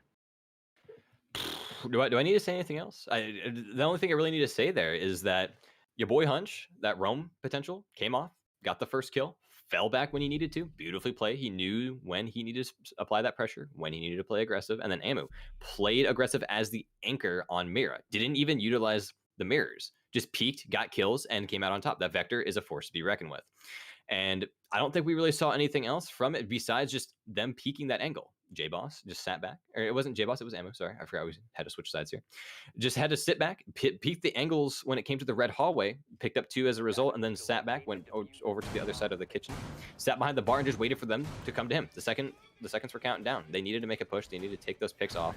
And first one came down. I believe it was Blawfish. The Blawfish was the one playing as the Fuse, and then I think it was Zofia that did follow up afterwards, so that had to have been devastating. The call out could not come out in time because it was Spicy Fish. Okay, so the 2 fish keep mixing me up. I mean, yeah, don't worry, I understand. Yeah, I'm just trying to make the story make sense. So yeah, okay. Yeah, you did it too. So we're on the same same level here. I do it. the floundering duo of these fishes is pretty interesting to say the least. Oh, yeah. I think that UC Davis had what it take. Obviously, we're going to the 3rd floor. This one's pretty standard to start off here. And the first thing that I see, and I'm immediately in love with, there's 2 things. 1, a Capital. Asphyxiation bolts, the smokes, the fire bolts, everything that he brings to the table, even a hard breach, is substantial on this map. In fact, I would put Capital as S tier when it comes to Cafe Dostoyevsky. There's almost no one that outdoes him. The only ones that can come close is going to be a Sledge, because the clear of the hatch, the ability of having nades, and the Sledgehammer in general for not just the 3rd floor, which is shocking to see a Sledgehammer is useful there, but also the 2nd and 1st floor objectives. Sledge is just S tier, phenomenal all around. So the fact that UC Davis is bringing out everything that is meta and works for and is meta for a reason is already a good start to see. And if you're going to see a Sledge come out, if I'm Oswego, I'm bringing an Echo to Yokai Drone, catch him off, and throw a Nitro Cell, right? Like, obviously they didn't opt to do that, and they don't really have a direct answer for it. The only thing they really have is a Mute Jammer to maybe, you know, cut off this Red Stair hard breach towards into Cigar Lounge, but beyond that, Oswego don't necessarily have the most wildest strategies. Obviously, there's no Maestro, it has been banned out, and now there's no Mayan play because Huncho, rappelling out of this outside edge toward this white stairs, will be able to find one towards the actual barroom itself, and Almo's looking for a hunt as well. Player holding strong inside, looking for a chance. They'll spray towards that window, but nothing will connect. Oswego a man down and desperate in this situation. I love how you were talking about how Huncho has all this utility to his disposal, and he could be saving it up and ready for the, as I actually do say, that utility is used and is going to do a little bit of damage to J-Boss, but not enough to actually take care of him. And as a result, Huncho is going to be falling off that angle. But like I said, he played aggressive. He played really aggressive on that white stairs as soon as you brought up how good his utility is and what Sledge actually does bring to the table. Oh, ammo with that shotgun kill from Spicy Fish is gonna be huge, but I think he did place down just enough of his air jabs to actually make a big difference when it comes to those flanks. But with a minute counting down, still 4v4, kind of repeating itself when it came to the attacking side, slowing it down and try to take those picks from the defending side, but still a little bit more consistent than what Oswego has been doing on attack. So I would love to see this round kind of just end out with these 50 seconds counting down. Yeah, 45 seconds on the clock, not much time to be had. That 6th player on the field can work for either side, and it typically works against the attackers. But I think one of the big things that's really made defense so difficult is the fact that Maestro's not able to be played, has been banned out, and the player usually would have situated over there is not going to be able to have it. A phenomenal nade from Huncho, finding J-Boss out. You're going to lose that Mirror player, who I believe actually had a Nitro Cell as well. And that's going to be devastating. Player towards white stairs. Will Smokes will also come out. A lot of sight denial coming from UC Davis, but Spicy Fish will stop the bleeding just shortly. Huncho falling. Not given the opportunity again, but a Toxic Babe, and Chef's Tot in the middle. Very low now, sitting below at about 20 HP, looking for a chance to get a kill, but Diffuser's been planted, and it's a 3v3 post-plant scenario. UC Davis able to find one, but refrag this Blobfish will take out Legacy. Danky onto X9 in a 1v2. It's Chef in a 1v2 trying his darndest to find it. Sitting inside kitchen, denies the plant, and now he's stuck inside of washrooms, able to escape just shortly, narrowly with their life in stride. In a 1v1, player pushing towards Cigar, just trying to stay away long enough to make sure there's no chance. Player coming around. Is there time though? It doesn't look like there is. Needs to get over to it, and no, I don't think there's enough time. It's not looking like it, and no, it in fact is not. UC Davis will in fact take this one, and they'll make it up to match point. I don't blame you for that question if that was enough time. It was 0.9 seconds. So if that gunfight went down a was little, it like 8 seconds exactly? Yeah, to point like 0.8 or like, like 7.2 or something. It was nuts time, so close. Oh yeah. That's one of those situations that you're just like, God, if I pushed it just a little bit more aggressive, if I took that gunfight, that probably would have been the round in my favor if I won that gunfight, obviously. But yeah, God, that's just one of those things that you look back off in VODs. You're like, I could have won that round. That could have been all of it right there. But like I said, UC Davis obviously probably going to be coming out on top in that situation, like they did. Match point. We're going to be going. I'm bold prediction here. Call me crazy, but I think we might be going 1-1 in the maps right here. Because some bold comebacks coming from Oswego here, if so. But is that going to be a switch on the mirror there? It could be going against the mirror pick. Okay. Interesting. I can understand it. I can understand it to an extent. Maybe make the attackers try to pick towards the Habana, maybe try to go off their typical pick for this site, try to deal with those mirror windows as soon as they can. I can understand that.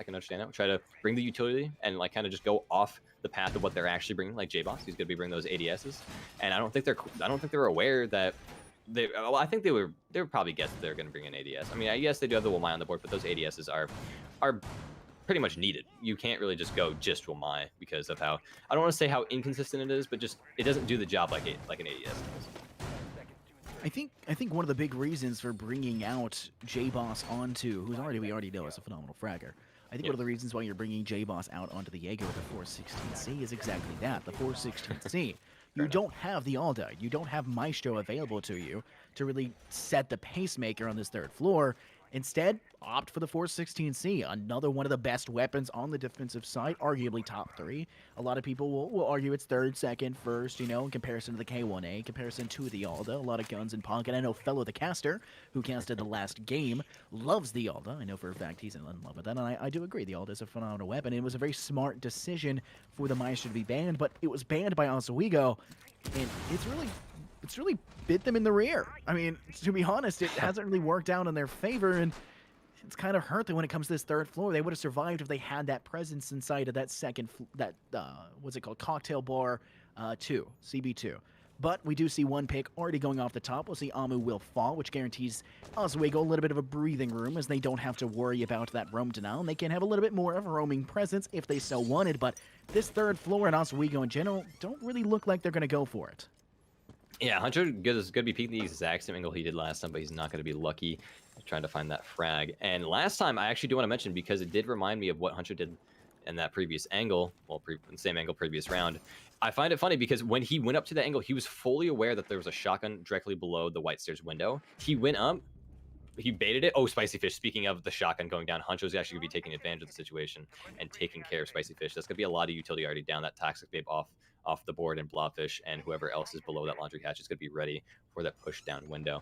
But like I was saying, Huncho, he actually went up to the window, meleeed the window, tried to get a bait out from that shotgun, and that's exactly what happened.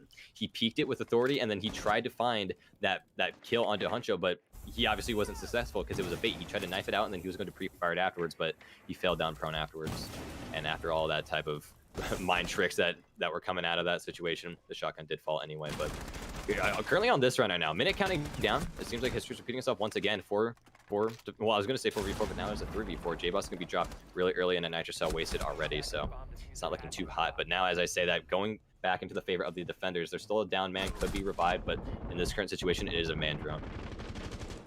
Interesting decision. Huncho just kind of spraying and praying, quite literally, not just needs to escape with their life and does so successfully. Chef will clean up the kill into J-Boss because you forced that player from below to step away and no longer be in the position to play from below of that Cigar Lounge entry, and now you have a way to step inside of your UC Davis. We do see a Firebolt being held out. It's going to be switched over to a Smoke, looking to clear out that 90 hold, and it's exactly what you're trying to do if you are UC Davis. But time is not on your side. 15-second shots go down. Legacy will fall to Danky, securing the diffuser to be dropped, and Huncho is holding strong over by White Stairs. They need to step inside. Huncho finds one, refract by Blobfish, guaranteeing the triple kill. Could be the quad, but Chef Cousteau needs to step forward and find not just one, but two, and has to start the plant. Stepping forward, Blobfish is just going to have to look in, melees it out, and does in fact guarantee the 4K. Yeah, it's just going to be adding more time to the match. I'm going to be 100% honest with you. I'm pretty sure the opposition of Oswego is going to be winning this. That obviously the whole situation was well played. The defenders played as safe as they possibly could. Or UC Davis, correction. UC Davis tried to take care of the defenders as much as possible, and they played as safe as they possibly could. And like you saw there, that Valkyrie was on that roam situation, fell back, waited until the angles were peaked, and the holds were obviously successful because Blobfish was the last one remaining. Well, actually not the last one remaining, but she was one of the last operators remaining. There's another defender remaining. I completely forgot who it was. And she managed to push up the white staircase and run around and just finish off that diffuser because the time went down to 0. The IQ had to stick in. And at that point, it was pretty much just an L. I mean, there's not really much you can do there besides just hold it out and or just save the KD, but I guess you gotta stick it. Pros don't fake, you know. So you just gotta stick. You gotta stick to the brand. Pros don't fake, even if it's don't 0-0 be a loser. time, buy a diffuser. Are we gonna steal some more lines from CS:GO, even if they don't make sense? Or are we just gonna take more lines? I mean, honestly. I mean, it's true. Pros can't fake. We've seen some pros fake it, but like honestly, it's at the same time, you just can't fake it in that situation. You can't. It's two players. You're not going to spray down and find both. Sticking it's your only chance, and even at that point, you just took so long to get there and get situated. Oswego just had to wait you out. Father Time, the 6th player in the field of Oswego, you've had 6v5 the entire game leading up to halftime, and finally it's being a 5v6. UC Davis tasting a little bit of their own medicine as Father Time will run the clock in the other direction for them, and it's going to bite them pretty hard. I think they need to find an answer for that. Oswego didn't manage to find an answer. They finally do find their second ever round here, and it's looking like this, and I wish this was an exaggeration, and I'm going to double check it just really swiftly while we're going through this. I don't think that Oswego's ever lost a map here in the NECC. From what I can see here, 2-0 Arcadia, 2-0 Northern Essex, 2-0 Buena Vista, 2-0 Concordia, Wisconsin, 2-0 CMU2. Wow. Never have they ever lost a map, and never have they ever really been too far behind. I think one of the biggest deficits I see is maybe an 8-round deficit of them in their favor, right? I mean, their shortest deficit across is 4 rounds. They're 4 rounds behind now on map 2. I mean, it's pretty impressive for UC Davis to come through with this one and be in such a substantial way. They're definitely putting Oswego on the back burners. I mean, according to those statistics, you know that they have to come back now. I mean, like, it's just pretty much inevitable at this point. No, UC Davis. Never mind. I'm no longer. Yeah, I saw that. All right. I snaps. Just no, yeah. No one could see the visual, but it was beautiful. I don't think much people can do it to the mic, but We just point out. But either way, yeah.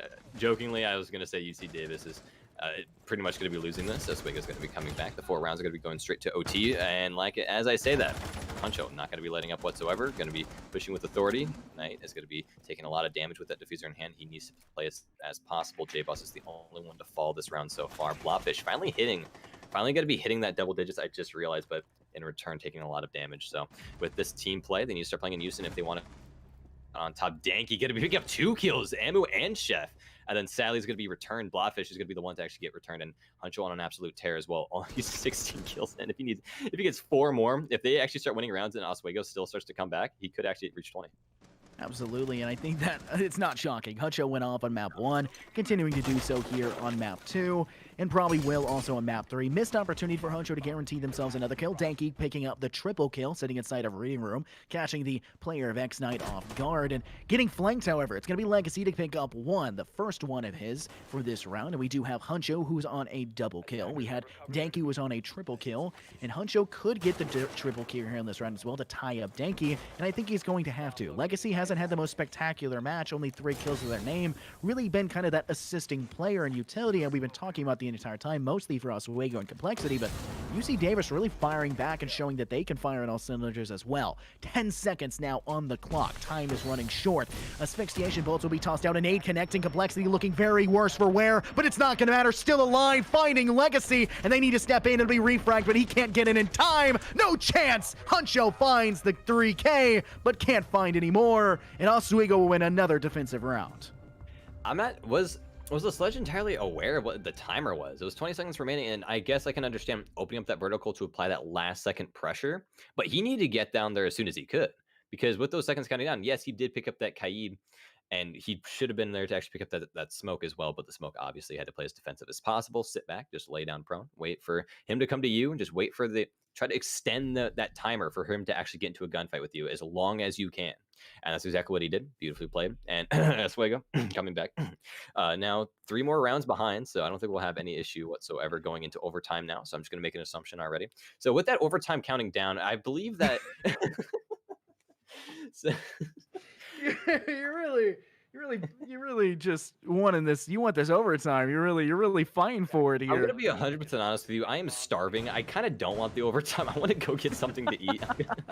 It's entirely a joke. I want to go just get something, but I do want to see the 5-minute break we'll get between the maps. You can pick up a snack. I can pick up a snack 100%. But seeing, I do want to see Oswego come on top. They're flawless. Don't end it now. It needs to come back now. I don't want to see, yes, I want to see flawless in general, but from maps is what I want to see. I want them to see them come back overtime. I want to see them to go 2-0 on here as well. I want them completely flawless, not just flawless between teams. I want them flawless between maps. That's what I want to see. 5 seconds remaining. Yeah, I think that Oswego will definitely have to pull out all stops. I think that if they want any chance to even make it into overtime, it's going to be pretty tough battle. Obviously, I think the Maestro, which I think would have just been a phenomenal person for, and I want to say this here, I think it would have been a great person for Complexity to pick up. right? I think Complexity would have been a great utility player on that. Because they're obviously preferring that MP5K, they're obviously wanting to have some sort of utility usage, and I think that the active uses of those pancakes could be fairly useful, but at the same time, I think that a little bit better to have the Evil Eyes coming through.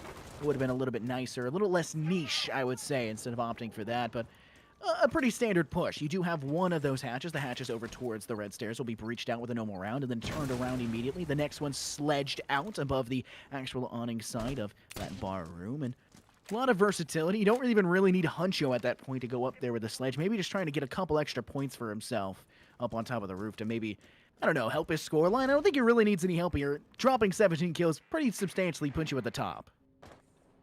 Oh yeah, and we got a little bit of a point of view from Huncho right there. Like, I love to see that. He went straight for his utility usage. He used a sledgehammer, wasted no utility. Oh no, stay alive, please! I want you to hit the 20 as you can.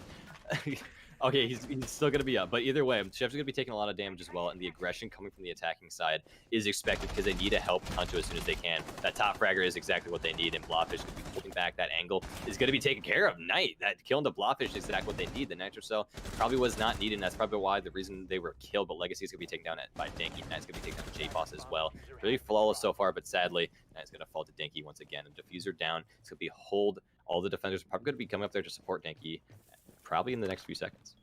No. And that White Stairs presence coming from Denki. Denki is really pulling out everything to try and keep his team in this. So we go desperately want to stay into it. J-Boss and Blobfish, they'll have fallen first. And those are your two information operators that you lose. The Mozzie you don't want to lose at all in terms of you want to be able to have those move around and have those drones and, you know, move them into good positions. But the Valkyrie, they're usually tossed at the beginning. It's not too devastating of a loss. You do lose the MPX, which is a phenomenal defensive-sided weapon. Not with the 1.5 like it is on Warden, but still a good weapon nonetheless. But it is going to be that 416C, which will connect to more than just one. Denki on a bit of a tear, but as we saw previously, Spicy Fish had a good angle here, shooting across to the player stepping down from White, and it looks like they're kind of preferring that as well. They're clearing the floor out above Fireplace, looking for an opportunity. Spicy's looking towards the actual Fireplace connection between there and Train. Denki still holding the bottom of White Stairs, looking for a chance. Not much time for the side of UC Davis to step forward. Nitrocell tossed as we go looking for an opportunity. Not able to get anywhere close to it going off, but they have footholds going through, trying to spray SMG-11. Not able to connect the distance a little bit too much, but Complexity looking for a chance as well. Chef looking for the plant. It's going to be Denki who falls from behind. They're not watching it. Turn the other way. Finding Amu, guaranteeing the triple. Now finding the 4K as he finds Chef. And that's all Denki keeping Oswego in this game.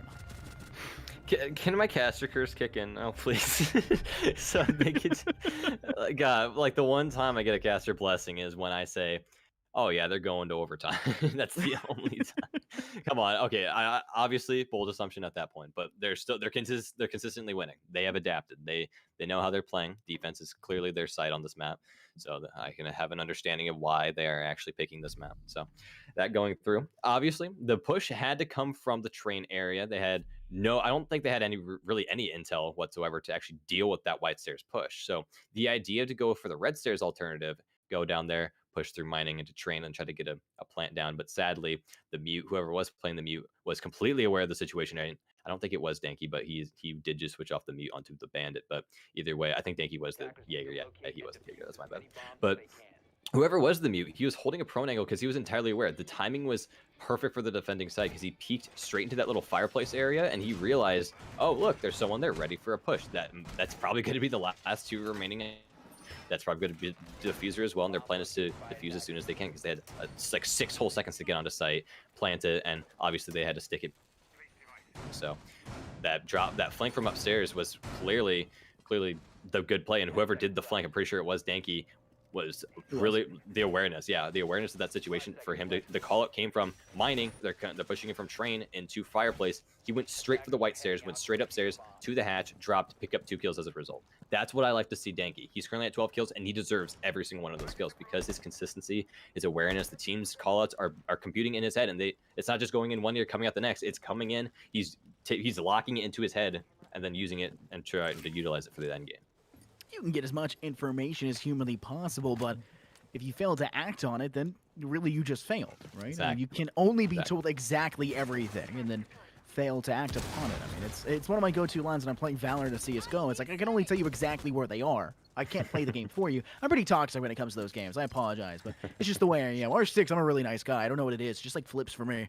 But maybe it's the game mode, the game style, who knows. But obviously, they have it. They had the information. They had Mozzie and a Valkyrie, so maybe that was information that they actively had.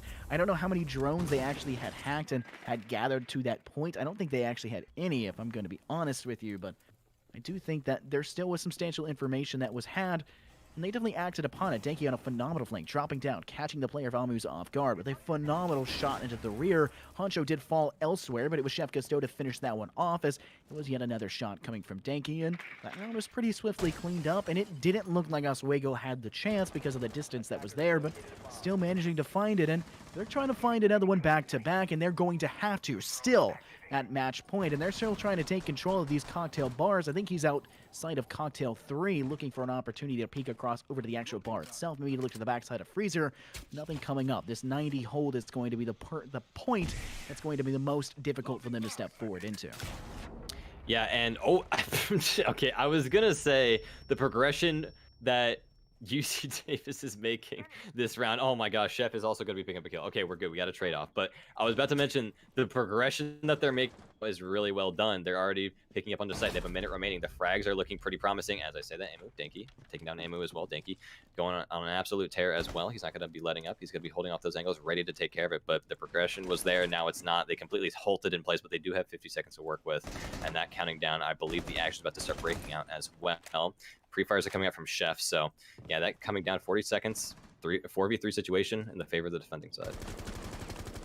Time is running low, 35 seconds on the clock. Denki taking a little bit of damage from the player outside of the actual skyline, looking for a chance to tag some out and maybe give themselves that tactical edge they need, but not enough. And you do still have 2 impacts and 1 Nitro Stell and 1 less player. Chef Gusteau able to find out Blobfish, guaranteeing once again that J-Bosch and Blobfish will be the first 2 to fall for the Oswego side. But if it goes back to the other direction, it's going to be back and forth, and it's looking like Oswego could have another chance. UC Davis trying to go for this last 30-second meta, and it just has not worked out for them at all. Plant coming out from X-Knight, planting in a pretty default position. Toxic Babe has been tossed. He's not actually in it, but the Nitro Cell will deny it, and Oswego don't even need to kill them all. We'll only need to kill 1, and they'll secure yet another round. UC Davis, listen to me right now. It's not going to matter because you won't be able to hear it, and if Oswego win another one, you won't be able to hear it before it actually makes a difference, but listen to me now. 30-second meta is not the play. Get that out of your head. You don't want to rely on the last 30 seconds because statistically speaking right now, you've lost every single time in the last 10 seconds off of small things where you're forced to stick the plant and can't actually fight it out, and Oswego just comes in and just devastates you because you can't even turn to fight them. Yeah, of course. I completely agree with you, but I want to question you real quick.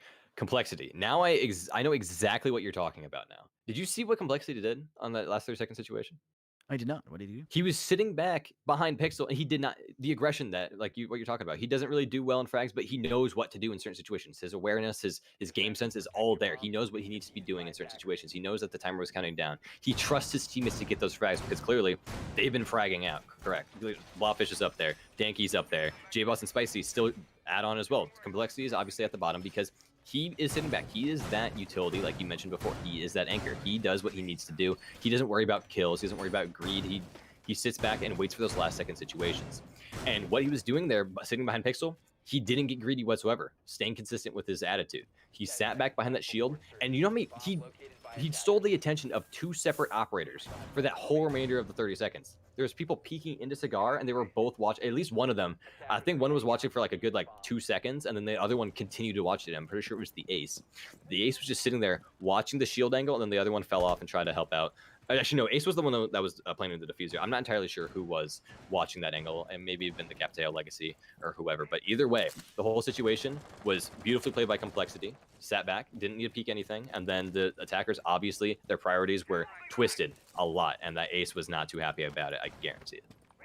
Absolutely. It's exactly what you want to see. Everything coming up for you if you are Oswego, and you absolutely thrashed. I mean, like you said, I've been raving about Complexity the entire time. His scoreline isn't showing anything, and I'm not going to name him as, MVP at the moment. I'm not going to give it that, but the utility usage, the timing, the actual play style, great all around, buying time inside that 90 hole to Cigar Lounge. We've talked about that consistently. It's exactly what you want to have. You don't want to give up any space in that room, and that's the reason why 30-second meta kind of takes a hold. I don't think UC Davis is actively trying to go for the 30-second meta.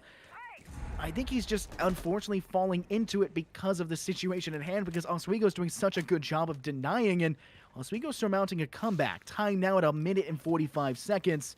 And Oswego still a full-man roster, same as UC Davis, but UC Davis haven't even really had the wiggle room to step in, and Danky will secure yet another chance for them not to be able to step in as they finish off Legacy. Yeah, you not surprised whatsoever. Danky's gonna be playing aggressive. Oh no, okay, there's gonna be a refrag, but then in return, Knight. That's gonna be the hard reacher off the table, and that is a huge kill. That is gonna be the roam. That's gonna be taking care of that Huncho. He's not gonna be letting up. He wants that 20 kill. One more kill till he hits it. Could this be it right here? If this Mozzie falls back, he's fully aware that that's Huncho. So he should be aware that, okay, I gotta step back or I will be losing my life right now, because this man is on an absolute tear throughout this entire game. Not just this round, but this entire game. And I wouldn't be surprised if he got onto one now. But that being said, taking down Knight right there, that is going to be the ace off the table before they even got down to the actual reading objective. I believe it's mining. My correction. It is a mining objective, and those hard breachers can actually be pretty useful depending on what the situation is where these defenders are actually set up. But that being said, losing that hard breach can be devastating nonetheless. So seeing Huncho, I'm going to be guessing playing pretty aggressive. He wants that final kill to hit that 20 mark. But yeah, that being said, 30 seconds remaining. They're playing as slow as always. Hopefully this does go to that OT so we can see that final little matchup, and our boy Oswego can actually just finish this off and just sweep him off the table, you know? UC Davis has been a match point for so long. I mean, like... Yeah, right. I mean, not looking good if you are UC Davis to get to this point. Obviously, it's a weird objective choice. You opted to go for a strange one by going inside a mine. I mean, you are going to see UC Davis actually go for the plan to get down if they finish off the player inside. And now you got a player lying down. I don't know how J-Boss didn't actually see that. Still trying to break the wall nonetheless. But Diffuse was implanted. Blobfish finds under Chef. And now J-Boss finds Amu. And now a 1v2. J-Boss and Blobfish versus Huncho. And this is exactly what you want to see. If one player to try and clutch it, it's Huncho finding J-Boss. A 1v1 now in play on the Diffuser. Is it a fake? Stepping around the corner. They'll hop off. Tosses a nade as a relegation to try and keep them away and off of the point. But still another nade in pocket. Rush does seem to come through. He'll toss a nade to keep them off it. But he can go above and click it out. Will he drop the floor? He has a sightline. Finds the kill! Huncho take UC Davis into map 3! He is insane. He's just insane. I think I found my MVP. Is it too late to call that? Oh, absolutely not. Oh my gosh. I was sitting here. I'm just thinking to myself. I literally said, I don't know if you guys heard me. I said, this is it right here. This is the decider. Huncho. Not only has he been waiting for that 20 mark, but not only is this his 20 mark kill, but he has to actually pick up 2 kills actually to win the round. Not only did he pick up the first one, he played perfectly. He fell back. He played as defensive as possible because he knew he was faking that. They probably had intel on site to actually tell him that as well. So when he went upstairs, realized that he was still defusing, opened up that vertical, got a perfect line of sight. Mozzie obviously didn't fall off it because that whole situation was completely surreal to him, and then done. There's nothing really much to say about it besides Huncho just went on an absolute tear. I said not only this match, but probably this round as well. I got my caster's blessing. I got it. There you go. That's it. I'm just going to say this right here because I think it has to be said, actually. I think that the fact that you see Huncho dropping 21 kills in a 2v1 clutch at the very last minute. Like I said, if there's one player you want in that situation, it's Huncho if you are UC Davis. They threw a 4 or 5 round comeback that came through with Oswego doing everything they could to surmount it, and UC Davis still managed it in the last possible round to do so without going into overtime. Figure it out. 7-5 scoreline. Exceptionally close. Phenomenal game. Well, we're heading over to map 3 now, which will in fact be, for map 3 will be Villa, a very fun map. I actually really enjoy this map a lot, and I think it's going to have a good time. There's a lot of strategy that can be done, and I think there's going to be a lot that can happen. So, nonetheless, first map going in favor of Oswego. 7-4, 7-5 second map, Cafe Dostoyevsky, and that's one of the most or least boring maps of Cafe I've ever had the pleasure of casting. Phenomenal all around.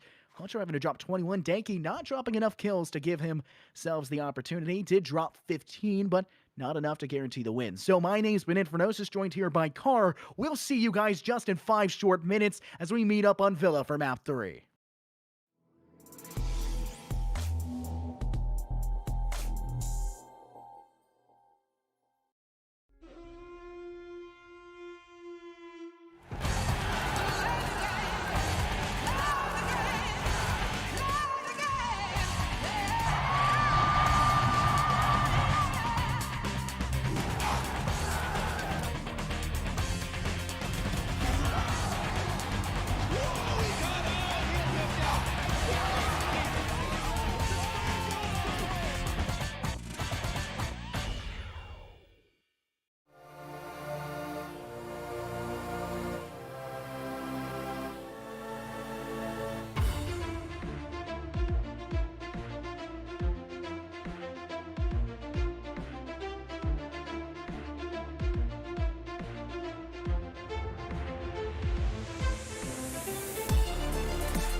What will you like today?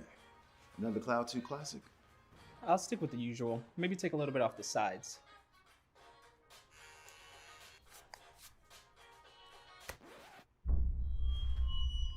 Oh, that's fresh.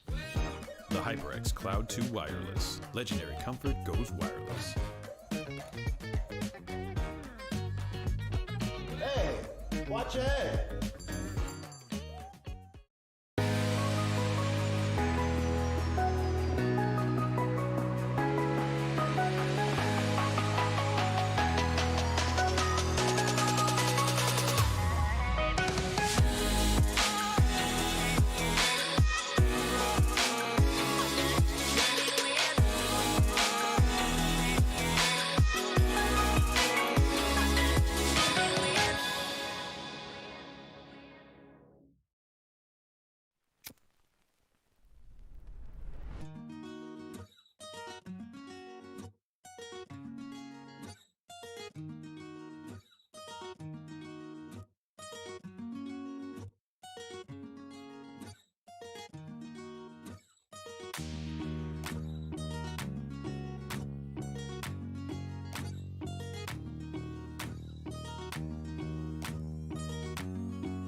Welcome back, everybody, to the NECC here in Week 8. We've got a phenomenal matchup for you guys. UC Davis's blue team, their secondary team, versus Oswego, who, before last map, had not just never lost a game, but have never lost or been down a map. UC Davis's second team taking that up on them, and quite spectacularly as well. Almost able to surmount a comeback was Oswego, but unfortunately, we're not able to. But we are back here once again. I am Infernosis, joined here by my co-caster Carr, and we are unbelievably excited to get started here on map 3 for Villa. I'm really looking forward to this one. Oh yeah, so am I. I love Villa. Villa, I think that's the only map that we can agree on besides Borgen a little bit. But when it comes to Villa, it kind of works similar, in my opinion, to Cafe with the roam potential, because there's a lot of it. And like there's the back staircase when it comes to Astro. There's the red staircase and there's the main staircase. Those are very they're very far apart, and the roam potential is obviously there because of how far apart they are. And that being said, this is less vertical and more horizontal. When it comes to Cafe, there's 3 floors. Like similar to, for example, Clubhouse. They have 3 floors: one basement, one first floor, and one third floor. But the basement on Villa isn't used in comp that much. Yeah. It's never touched in comp unless you're roaming and you have to hit like a really long roam. That's the only time it will be touched. So when it comes to this is more of a horizontal roam game when it comes to this map. And then, yeah, when it comes to the bans, there you go. There's your hard breach. Like I just said, roam. A lot of it. I expect that Jackal, like they did the first time on Oregon. This is where Cafe and Villa are the times I see Jackal, and this is exactly where you want to see Jackal, like we saw right there. Perfect. And then probably an Intel, probably a Malusi, probably Mira. It's been staple so far, so that's what I'm waiting for. I was about to roast you when it wasn't Jackal, because I didn't expect it to be Jackal. I'm gonna be honest with you. I mean, Jackal is pretty strong. I think that's kind of a decision by UC Davis, just because they don't like Jackal, right? Yeah, understand. Even though I'm pretty sure it was Oswego who banned them in map 1. So yeah, no, they banned Maverick on map 2, which I thought was weird. I think Oswego was the people who banned. I'm not entirely sure, but one of them banned, one of them doesn't. Clearly, this time around, they don't like him either. And there's the Mira, like I said, there's the Malusi Mira, and then there's that Intel operator on the board. That's pretty much the staple. The Intel came off. That's the Valkyrie. The Valkyrie was pretty impactful when it came to that Cafe map. Yeah, there was a lot of situations where that Intel was going through, and it was devastating for the enemy team because of how much Intel and the communication between these teams and how consistent it is. So seeing that Valkyrie go, that's not surprising. And there's also a lot of the people are utilizing the mirror windows a lot last game as well. So seeing that go off the board, not surprised whatsoever. But what I do want to see, and I'm also not surprised to see, is the Nomad. Nomad, stick that. Easy. Ace. When it comes to the Ace, there's no outside walls whatsoever, similar to Cafe. There's no outside walls to deal with, so you shouldn't be bringing a Maverick right here. This is where you don't want to ban the Maverick, because there's not going to be a lot of Maverick play whatsoever when it comes to the inside of the building, taking care of those hard breachers. That's going to be the quick throw a hard breach, get back to gun and type operator. Nomad to close off those rotates, and then obviously the Habana to be that backup hard breach support. So Attackers need to locate and defuse. I think one of the big things about this map is going to be the Maestro. We talked about it. Maestro is phenomenal in Cafe, was banned out for that same reason, and they're going to opt to get rid of the Valkyries, which I think is probably better in terms of information, but better in terms of actually being good on the map is going to be Maestro. I mean, I don't like to say that Maestro is a better operator in entirely sense. I just favor Maestro, even though I don't play him over Valkyrie. I prefer playing Valkyrie over Maestro. I agree with you on that. Sitting inside a hunting vault, which we've got a pretty good look at right here, sitting right there. You'll stick a Maestro in there 10 times out of 10. That'll be J-Boss kind of situated pretty tightly to try and find themselves into a good position, already taking a seat in, kind of behind it. You'll see them behind bar as well, inside of that A room for the games room. And well, a lot of plants you'll see typically situated inside of aviation, inside a default behind the vault door. You'll also see inside behind the actual, I don't know exactly what it's called, the board table set, the, Earth design table. I don't really know what you want to call that, but I mean, it can be planted. There's 2 default positions for that room for aviation, and I think that a Maestro better counters both of those than a Valkyrie does. So honestly, I think if you're worried about one, and I would be more worried about the Maestro. You've already banned him once. Why not ban him a second time? Yeah, I entirely agree with you. I feel like Maestro is just the better pick. Not only are his gadgets invincible, they're obviously not. You can't just throw them around the place like you can a Valkyrie cam. They're very restricted. I can say that much. But when it comes to the Maestro cam, it's indestructible until you obviously find a sledge or some sort of soft breach, and that's a waste of utility. That's one of the main reasons why people run that cam. It wastes the utility, gives the intel when it's needed, and not only that, but it also has that ability where you can zap stuff right in front of it. So if placed correctly, it could be utilized to counter some sort of hard breach if they don't have the intel or the awareness of the fact that, hey, there's a Maestro cam right there. So like I said, when it comes to the ace, it's just to throw the hard breach device and get back to gunning. If he screws that up, and if they don't have an idea that there's a Maestro cam there, then the Maestro cam can just deny it just through that. So that's probably what they're hoping for. Depending on where this Maestro cam is placed, I did not entirely see where the second one was placed. I believe you said the other one was placed around the vault area, correct? No, you typically see the Evil Eye placed here inside of Classical Hall. It's at 90, right, to, the northwest of Danky. And then the other one you'll typically see probably placed inside of Study. Probably, Yeah, if not around there, you'll see it towards Red Stairs, top of Red Stairs. Yeah, that's what's expected. Bad situation. Huncho already getting tagged out a little bit with the player sitting inside of 90, and that's going to be, information that's being able to be gathered from UC Davis, but they can't necessarily act on it. Blobfish will find the first kill, not of just this round, but this map as a whole, onto the head of Legacy. Now relegated to a death. They're going to try and spray across. Huncho trying to connect to the player over there once again inside that Classical Hall 90. Nothing coming up for them. And now not only their player down, but Huncho is sitting at about 48 HP. And it's not looking hot for them. Downed once again. Now sitting below at about 20. Danky doing a good job of just tagging it out. And Huncho will in fact go down from Blobfish, who will secure their double kill from below. Difficult situation. 3v5. Still trying to come up from that staircase inside that main center stairwell. And Danky's still on a watchful eye for it. Players still trying to find the decision to rotate around. We do not see any presence coming from the opposing side. There, finally, is Chef Gusteau will find and take out Danky. And there's the presence we need to see in the pincer towards Study. Walls have been reinforced, and not just reinforced, but shocked. And they need to decide how they're going to push inside to get Plant down towards Aviation. They're trying to go inside a bar, but it's not going to work in this side. Chef Gusteau stepping in, trying to find one. Not going to matter. Amu finds one. Refract now by Blobfish, and a triple kill set up for him. A deny to the quad as J-Boss will take it, and Spicy will also deny it onto X-Knight. So we already start off round one with a triple kill coming from Blobfish. Oswego coming out strong here in round one. I love, like, every single time, Oswego, they play their roles consistently. They, like, not only well, but they play it consistently well. Because when it came to complexity, like you said, utilizes utility, plays safe, tries to play the best of his ability, waste that time, just sit back and wait for it. When it came to Blobfish in that situation, he played his roam game flawlessly. He sat back, he took care of that Nomad, and applied that pressure where it needed to be applied. Because now that was an attacker sitting back, waiting for another peek, waiting for the aggression to come out from Blobfish. But what actually happened was he sat back and waited for them to come to him.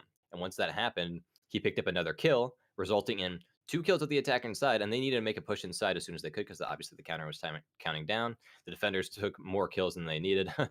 Well, to actually count it down to all the way down to 1, where the ace actually had to get the plant down. He tried to stick it, but the situation that he was in was an inevitable death. So, yeah, it was. You got to give props to Oswego. That was a beautifully played round, and hopefully it sets the standard for the remainder of this. So, because I do want to see Oswego come on top. They do deserve it. Just because one map down, I want to see them win this entire game between this team.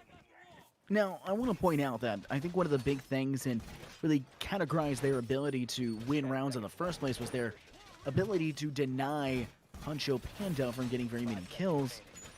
Obviously relegated them to 0, a big donut there in the first round, and they win the round because of that pretty handily as well. You don't want to put down on any player for the UC Davis side, just none are as capable fraggers as Huncho. Huncho has had a spectacular game and is continuing to, have that spree going forward. And when you look over at the side of Oswego, it's really Danky and Blob that have really been those players coming through, and it's mostly been Danky, who has also been relegated to a donut in the first round, but Blob is able to find 3. But back to Huncho, 21 kills on Cafe.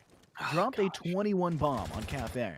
And I've seen higher kill games. I've seen no higher kill games that are less impactful or more impactful. I mean, the impactful kills that were coming from Huncho that not only secured the win, but also stopped a team that had never been defeated before on even a single map here in the NECC, was able to do that quite handily. So pretty impressive from UC Davis, and insanely impressive from Huncho. Yeah, that just goes to show how Huncho can just pick apart their plan, utilizing that, hey, I can adapt to your play. I can just play aggressive here, and then don't play as aggressive here, and he can go between with ease. Like, he doesn't have any issue going in between. Like, he isn't stubborn. He doesn't just try to go for kills. He isn't greedy. He knows where he needs to peek off the intel and comms that he's given. So I love to see that so far, and I do realize that Huncho is now taking a step back, and he's now droning ahead now instead of actually being the fragger. Ammo is actually doing that job for him right now. I think what they're doing right now is just waiting, trying to adapt to their current play.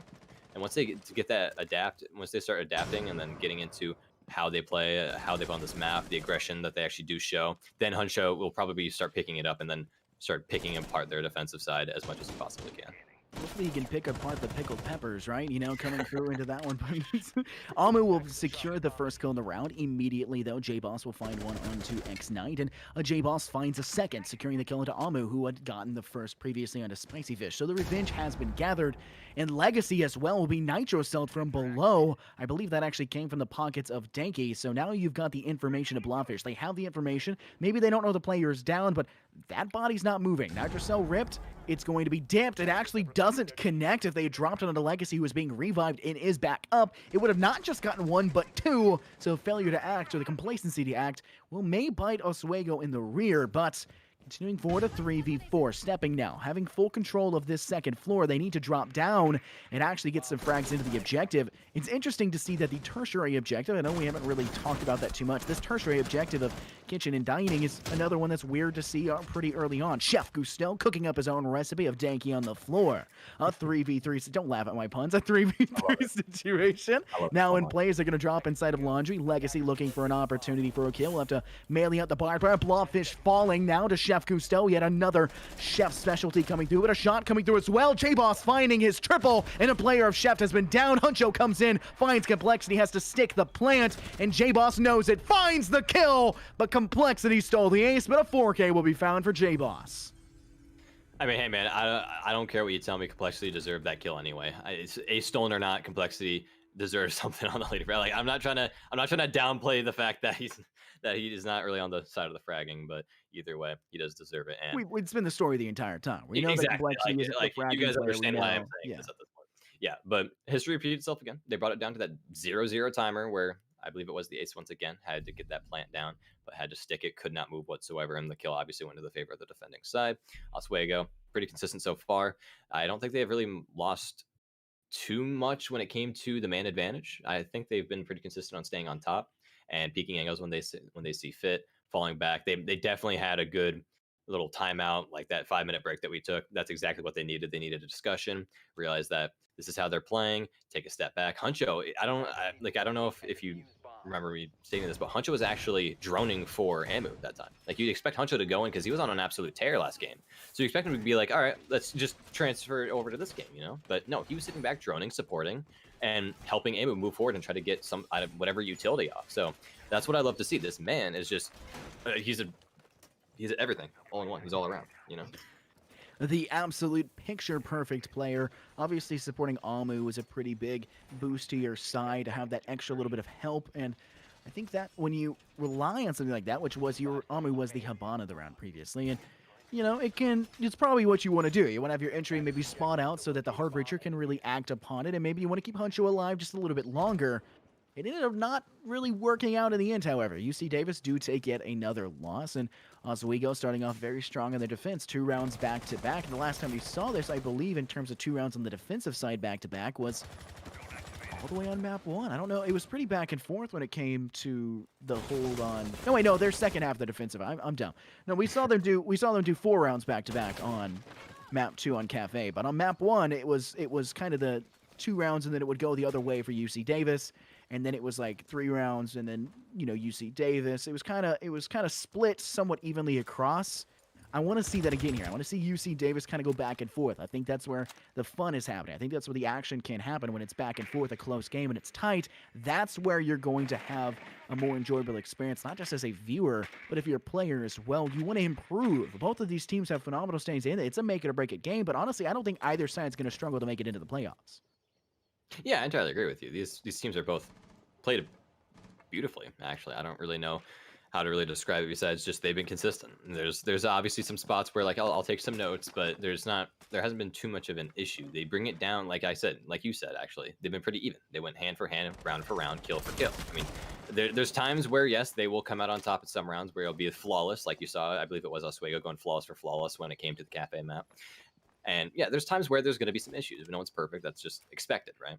And one of the things is that Huncho, that break, he had a fire. He was on fire last round. If he just ignites that flame one more time, just for the remainder of this map, then Oswego has something to worry about.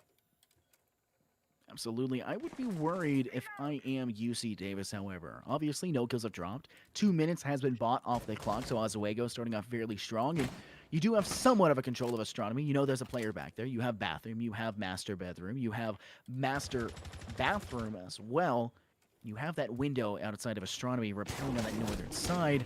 It needs to be acted upon. Player from below to be Chef Cousteau trying to, you know, spice things up from below, and it will guarantee you a position inside. The clear out shield, or Huncho will attempt it, shockingly misses, and now a shot that could have gone the other direction. Huncho shockingly not dead here as we saw the crossfire come around. It'll go the other way. Chef now able to kick up the refrag. Danky will fall, and that was your top player for Oswego the round previously, now going the other way, and you have to step onto the objective quickly. This trophy side is going to be your main stay push. I mean, I don't think Stature is going to be inside of it unless you're going to play it inside of that default, but you absolutely could. Chef on a rampage, finding a second here. A quick turn by Huncho finds Spicy into the ammo, and Chef once again. Chef on a rampage here, showing that they may not have been the best player in the last 2 maps, but cooking up everything in this one.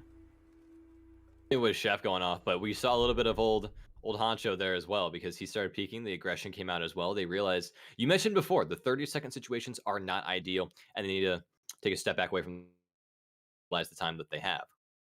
But like you saw right there, it was another like last second, 30-second situation, and I did like to see the consistency and aggression coming from Honcho, and then Chef followed up with a little aggression of his own. But that's what I like to see. He met it in the middle though. He wasn't like full sprinting into and giving a call out off of his death. Back waiting for the aggression to come from the defending side. Obviously they're panicking. They can't just hold one single angle. They have to apply some sort of pressure to keep the attacking side back at least a little bit, because the angle is obviously going to be open at one point, and it's inevitable that they are going to get into a gun. But seeing come through, because there's someone sitting up very close to that reinforcement when it came to the Astro side, and then I think the smoke was playing a very close angle, and then Huncho just the quick like flick reaction time onto that reinforcement. So I do like to see a little bit more of his energy coming back, but it's not entirely there yet. So we will be waiting, because this map is definitely, you need to work with your team, because like I said, roam potential and the quarters are kind of a little bit more compact than what Honcho running around the map when it came to Cafe. He was free. He was ready to do that. He could do that freely, and he could pick up kills as he saw fit. But in this one, he needs to play with. Absolutely. I think that it needs to be a little bit of pacing issues. Obviously, Oswego denied of a 3rd round back-to-back, and it was a phenomenal job by UC Davis, and it's exactly what I talked about at the beginning of the round. I wanted a more back-and-forth action. I wanted it to go both directions. I wanted UC Davis. I wanted a rerun of Map 1. Well, obviously, I may not say I want Oswego to win. I want it to go either way. Honestly, I think UC Davis taking one map already puts them in a huge boon, and I think if they manage to take this map as well, that is phenomenal and really puts their name out there once again. But either side could win this at this point, and I wouldn't be upset either way. But back and forth is the way you want it to be. You want an entertaining match. You don't want it to be a one-sided round, and Oswego, they're starting off strong, obviously now been slowed down. The pace has been set and now has been returned in the other direction. UC Davis now on a 1-round win streak, looking to extend that to a 2nd, still trying to take control of this master bedroom. And Oswego, who opted not to usually play the same objective twice, they did do that when it came to the basement hold on map 1. They weren't very common to do that on their defense previously, but maybe it's because they were just winning too much. They're going to pick the same objective twice, which I know, at least you know that I know. I don't like that idea very much. 2 frags dropping. Blobfish, who gets one at Huncho, will be refagged by Amu, but the damage has been done, and Huncho has fallen. X-Knight now onto Danky, a 4v3. Action coming in swiftly, no longer in the presence of a 30-second meta. UC Davis have control of the tertiary objective of Trophy and Statuary, but as we know, it's in fact over in Aviation and Games, but Rome has been denied, and control has been gathered at this northern side. Yeah, the aggression coming from the C, and that's where you want to see. But now they need to start working about breaking up actual defense when it comes to the site itself. So that being said, now that they've gotten that done, they need to get their drones in, get that intel off. Once they get that intel off, start working off frags. They need that entry fragger to get to it. Huncho's clearly dead right now, so he cannot do that. Move to the next one, Chef Cousteau. Utilize that utility as much as you can before you start getting into gunfights. Clearly, he probably shouldn't be the line of defense, but he clearly has been fragging out, and the person that I do expect to do so, once Legacy gets down that last air jab, he should be the one to actually start moving his way into sight with whatever drone that they give him, whatever intel and comms they give him as well. But with 45 seconds counting down, not a single kill yet with this little last situation, even with the roamers off the board. So pings are going off. They're waiting to take care of that hard breach, and that's probably the angle that they're going to need to actually take care of this 30-second situation. Time is not on their side. That, like we've talked about the whole time, the 5th player on the field, Father Time, trying to do their best to, you know, put a thorn in the side of UC Davis, and they've done a pretty good job of coming in swiftly, and Oswego kind of failing to stop it, and they're going to get 1 kill. Complexity on the board again, fighting onto Amus, and J-Boss with the Aldo finds Legacy. Complexity now downed, but not out. But Chef's in there, dodges the Mossberg, but still falls in the end. Spicy will complete it, and a 1v3 as X-Knight runs around, needs to step in, not just to secure, but also to maybe get the plant down, but it's not going to matter. And it wasn't the Mossberg in hand to clean it up. It was, in fact, J-Boss with the Alda in hand. I think he actually sprayed through the wall here. Yeah. Yeah, he did. I mean, honestly, like, but a phenomenal defensive hold. Oswego will take round 4, and it'll be up in a 3-1 lead. But round 5, 2 rounds until the half, and then UC Davis get to try their hand at defense. Yeah, I like what the Ace did there. Opened up those little angles when it came to that 90 hallway, leading towards the main hallway as well, or main stairs rather. So seeing him open up that angle is going to allow those defenders to scatter about, figure out different angles to actually hold, because they can't just cluster up into one corner, because that won't be too good if an actual spray down does occur. So one of the situations that actually did get me a little hype there was the Buck shotgun versus the Mossberg shotgun. That was actually, that got me a little hype there because of how it was a close range prone situation. I was hoping that the Buck won the situation because the Mossberg is expected to actually come out on top, but well, obviously it did, but I did want to see the Buck come out on top there. But once that angle was opened up, they obviously, what you did see was, as I mentioned, the Maestro did scatter to a different angle. The kill didn't go through. It was a little like half-second situation to where the reaction time needed to be on point to be able to take care of them. And with that scatter, with them being scattered about, the intel needed to go in to actually get a better idea of where they're holding. But that obviously didn't come through, so the gunfights were very difficult to deal with. They were very close range situations, and that's not what you want to do with that Mossberg in hand in the hands of Spicy Fish. I mean, obviously, devastation. I mean, that's when you get buckshot to the face, it's gonna hurt, right? Oh, yeah. And I don't think there's a better way to get hurt than dodging too, having like, oh, this is my moment. I'm about to cook up another spicy meal, a spicy play, and then just dying anyways, right? I mean, it was a shotgun and shotgun battle, the Skeleton Key versus the Mossberg, and I mean, the Mossberg not only is it higher up on the alphabet, but it's also just better. So I mean, the M versus S, he's gonna win that one out, and we're going to see it go in that direction. Oswego, 2 rounds ahead now. UC Davis did manage to find one, needing to find another, and they're going to head right back. But instead of putting a lot of presence towards that master bedroom side and towards the master bathroom we had seen previously, instead opting to take full control of the southern side of the map and really take control of study and push inward from there. No real pincer being made. They're relying on the map itself to be the pincer, but Huncho, relying on pure skill and aim in that moment, finds J-Boss at this classical 90 and will guarantee them a one-man advantage, and J-Boss is the last man you want to lose out on. Not only is he top fragging, but he's also a Legion with utility that charges over time. Oh yeah, and having Huncho play as aggressive as he was before, there's that flame I was talking about. He's coming back into his rhythm of things. He's actually understanding of how they are playing the aggression to an extent. They know where to come in and out of gunfights, so seeing Hancho actually kick into it. Now he does have a drone to actually follow him through this time instead of just his eyes. That's going to be danky. That's going to be another very important fragger off the board, but currently this round he's going to have 0 kills, sadly, so not too much this round, but hopefully he does pick it up later on. But that's going to be another fragger, and that pressure has been applied. Chef ran straight off that angle so that roamer could possibly still be holding that angle as I'm speaking right now. So that is one defender possibly off the site and ready, and everyone else is just ready to start making their way onto the actual site with that defender completely just separated. So we go in a pretty good position. I mean, in the fact that they're anchoring still. I mean, they did lose the Legion, they did lose the Air. You do still have 3 Toxic Babes, and you've bought 2 minutes. 2 minutes is fine. You've lost 2 players, but I will take that trade.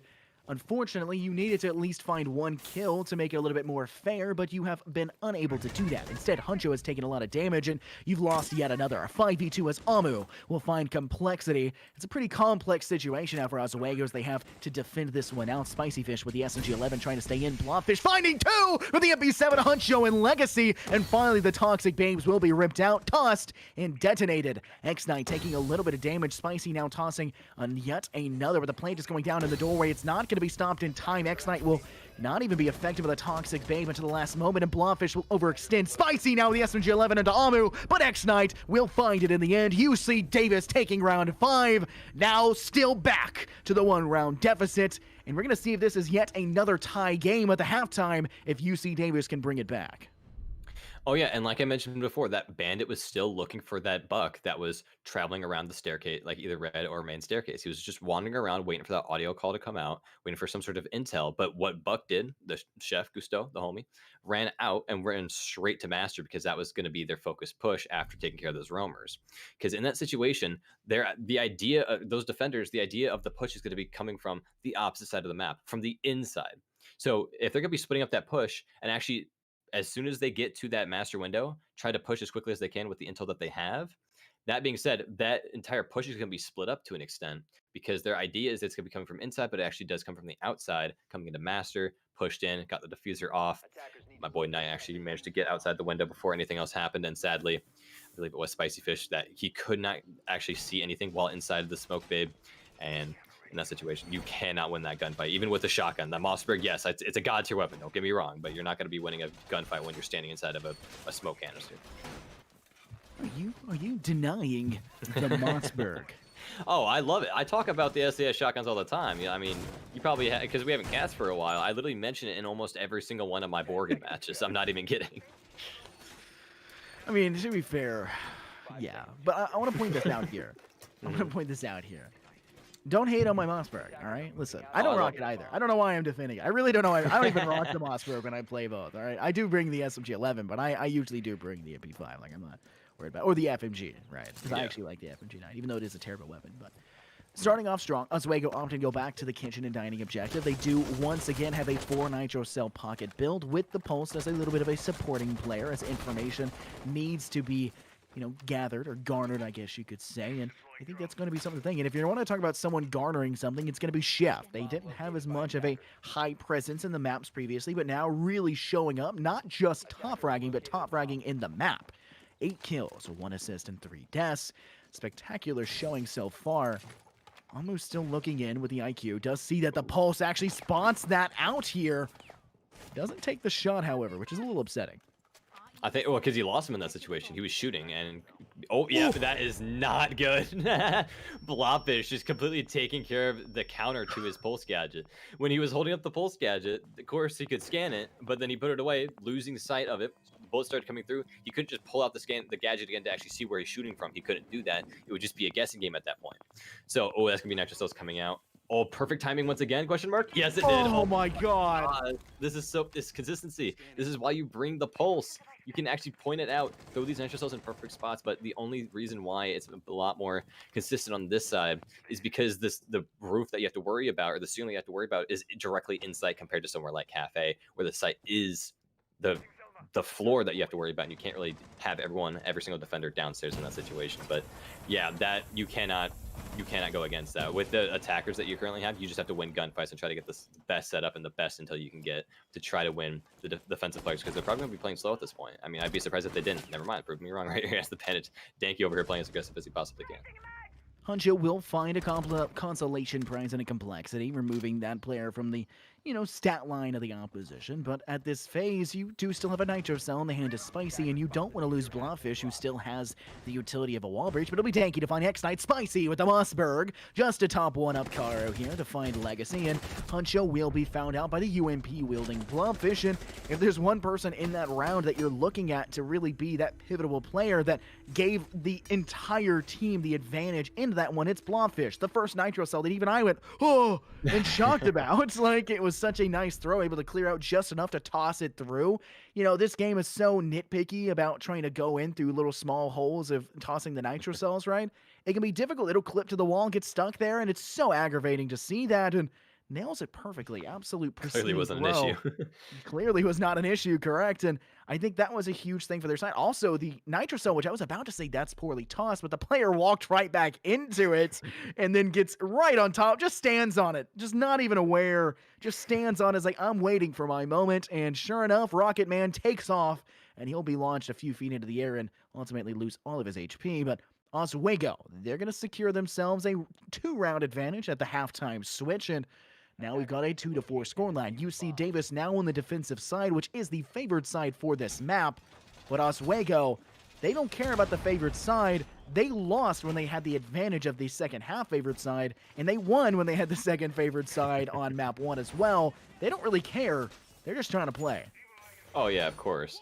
And one of the things that I wanted to mention is that with that pulse throwing that, or asking the bandit to throw the nitro cell, they have comms. They have comms, so you can just say, wait, hold on, stop. He moved off the marker, so he held it there, waited for the marker to go right back over it, and he even waited a couple seconds to say hit it again.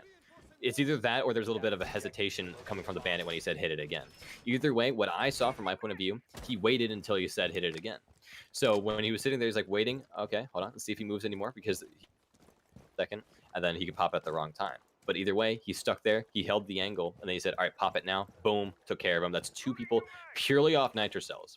The IQ is taken care of because of a nitro cell, which is the exact counter to the nitro cells. And that being said, you can it just goes to show of how beautifully that was played. And IQ clearly was not expecting the perfect throw, like you mentioned, directly through the beams, because she probably thought that she was in a safe spot, sitting back in the closet, like, okay, I don't have to worry about nitro cells here or gunshots. Clearly, that was the issue, because it was right after that situation to where she was just blown to smithereens. I think one of the big things is it's so difficult. It's so difficult to shoot that out as an IQ as well, because you're stuck inside of it. It's a pistol, right? You can't just spray. But it also, it's super obvious, or like it's not super obvious, because it's got that dumb, circle that blocks your screen, right? Like if it's standing still or not really moving that much, then it's pretty easy to act on and really take advantage of.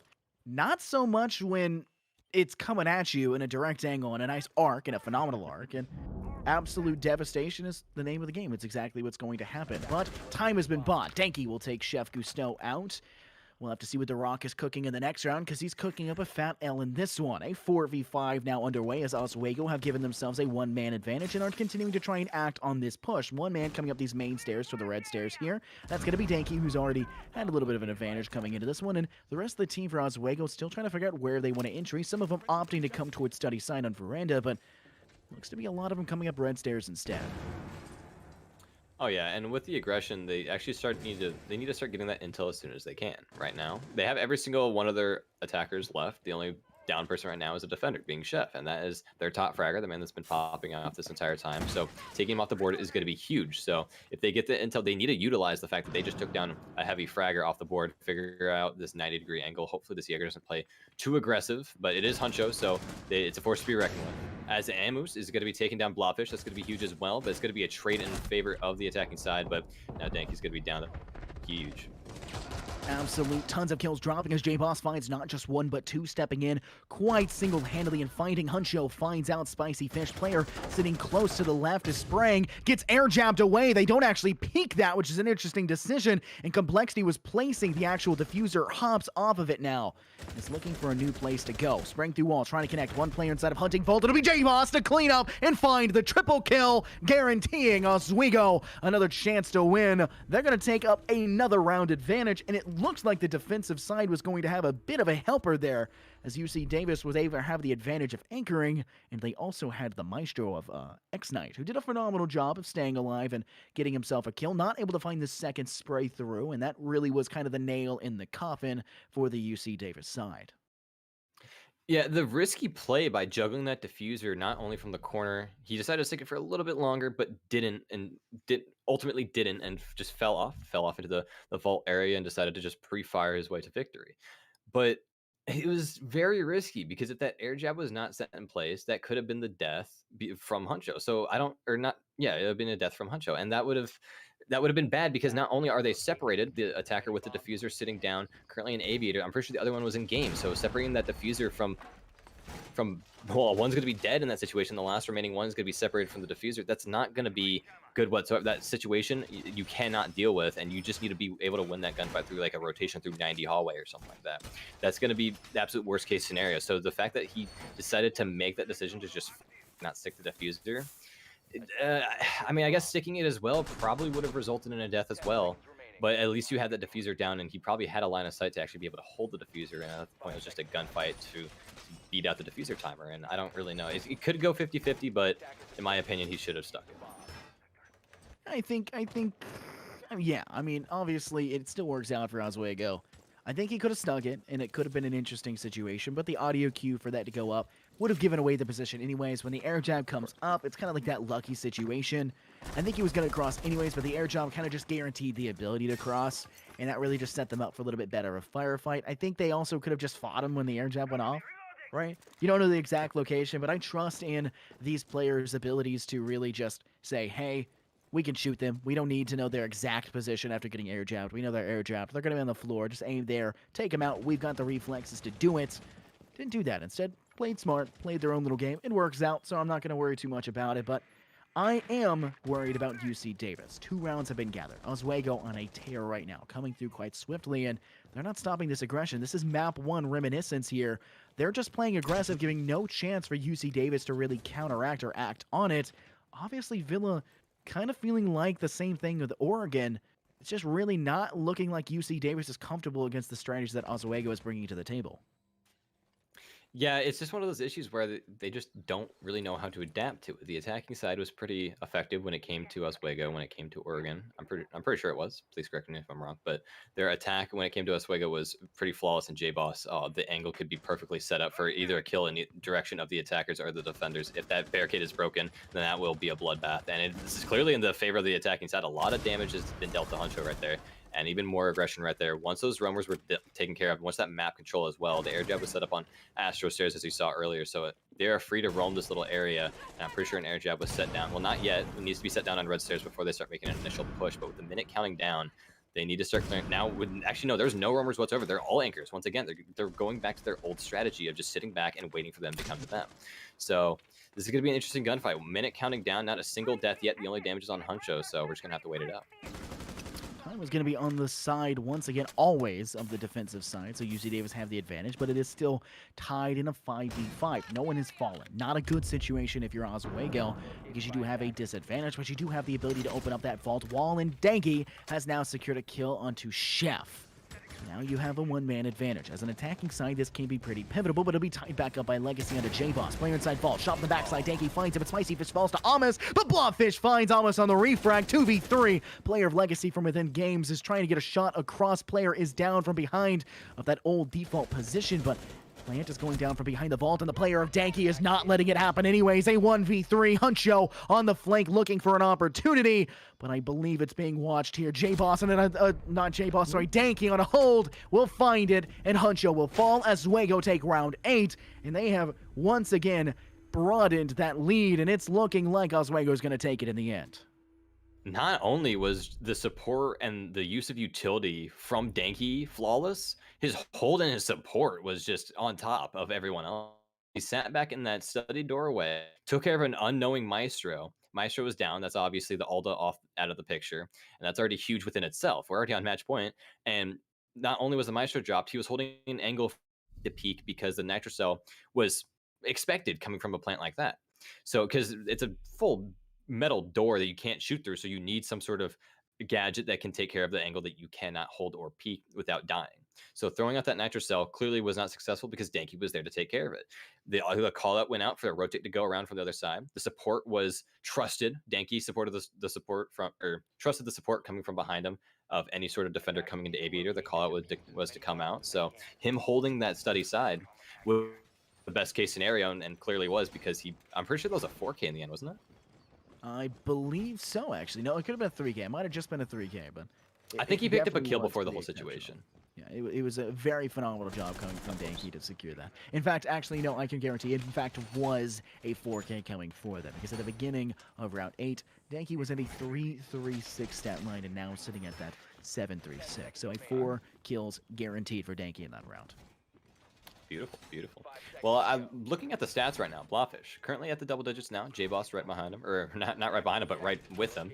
Not a single person has hit the double digits yet on UC Davis, and the closest one's now Chef. That homie's cooking some good games, good frags up as well. You copying my I'm copying you. Let's go. I got one in. That's my shtick here, Karn. That's my shtick. I got it in. I don't care. You didn't ask.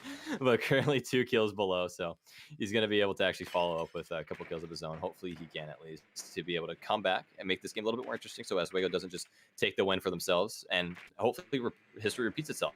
Bring it back to a 5-6 like yeah, and hopefully Huncho can come out on top like And we do see playing from below, when they actually are bringing out the 0, will be shot out immediately, and that's not too shocking to see. And quite frankly, I think the 0 being brought out is a smart decision. I think that, I spoke about it earlier, I think 0 can be good in the right situations. Personally, I don't think he's a very good operator in the first place, but for something like this, and especially facing off against Electro Claws, it's exceptionally well done, and Legacy, in fact, is bringing out those Electro Claws, so because those 0 gadgets were taken out, you're going to have to rely on a player being a little bit uncomfortable, or unsafe, I should say, by actually going below into dining and trying to play that. You could, if you're taking on the top floor, shoot through that opening that they've made and really counteract that, or save another Electro Claw. Legacy has one in pocket, can opt to do so.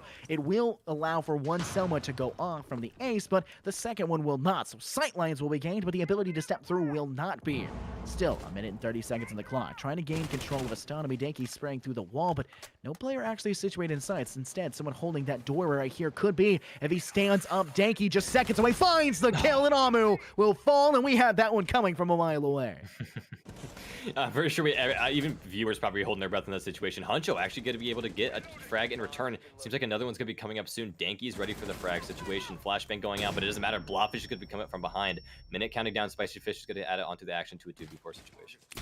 It's a difficult position to be in. Oswego, they do have the 2-man advantage, and UC Davis looking for an opportunity to stay in this plant. Going down, no complexity in the doorway of the master bedroom. Not going to matter. Denki with another one, finding onto Knight, and he'll find the next as well. Securing the kill and securing the map. Oswego will win it all in a 2-1 overall victory. Only losing their first ever map on Cafe Dostoyevsky. And a great game to behold throughout it. I'm quite honestly shocked it even came to that point. But the biggest thing to keep an eye on right here, UC Davis. They took a team that was undefeated and very handily undefeated. Not a single map taken away from them. And UC Davis were able to say, hey, we're still in this. And I mean, obviously we're expecting Huncho to be that standout player, but Chef on map 3, really just on the attack was everything for them. Just they couldn't find the answer on defense. Huncho, which is usually the answer on the defense, just wasn't it. And unfortunately, they're going to lose that one quite handily.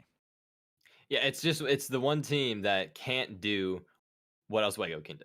Come back with that huge difference. But Oswego did it pretty perfectly. Got those 2 flawless rounds. Went on with it to the end until the 6-5 situation. They should have won it. It was a 1v2 situation, but obviously Honcho, you can't beat that man in a 1v2 situation except on this map, sadly. We did not see much of that. But yeah, throughout all of it, it was pretty 50-50.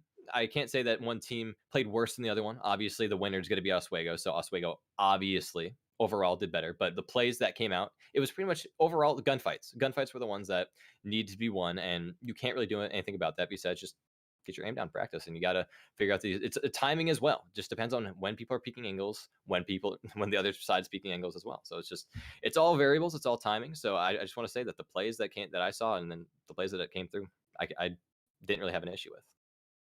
It was a very, very fun game to behold. I want to bring the question up to you here, Carr.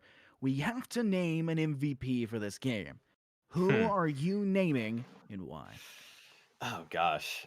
It's been 50-50. Not really 50-50. It's been almost everyone so far. The only person I can really see when it came to UC was Honcho. Honcho, I could say for that team specifically, and overall when it came to that cafe map, he was on top, and that clutch situation is exactly what they needed. But obviously on Vela, he kind of went against that. So I'm kind of half and half on that. But what I did see on Cafe, I do want to say that I want to give him the MVP.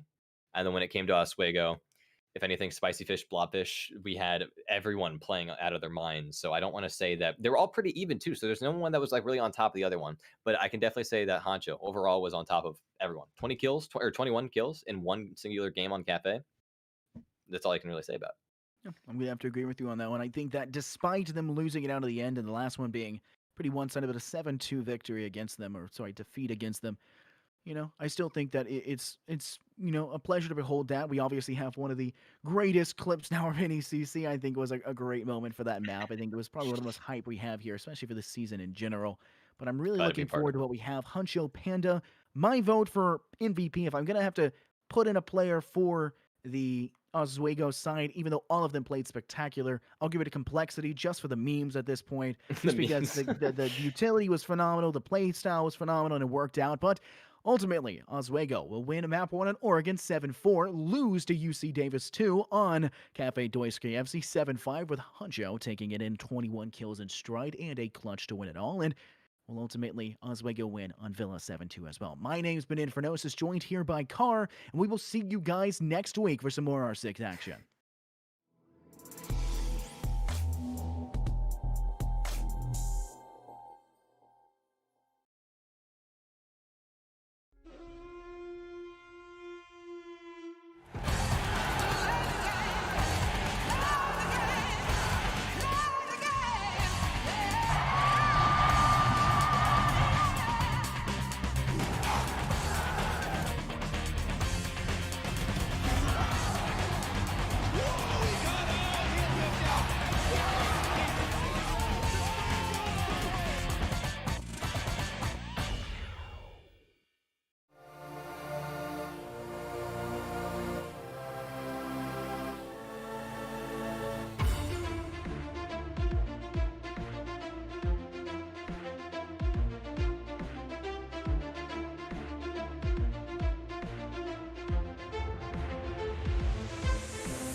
What will you like today? Another Cloud 2 classic? I'll stick with the usual. Maybe take a little bit off the sides.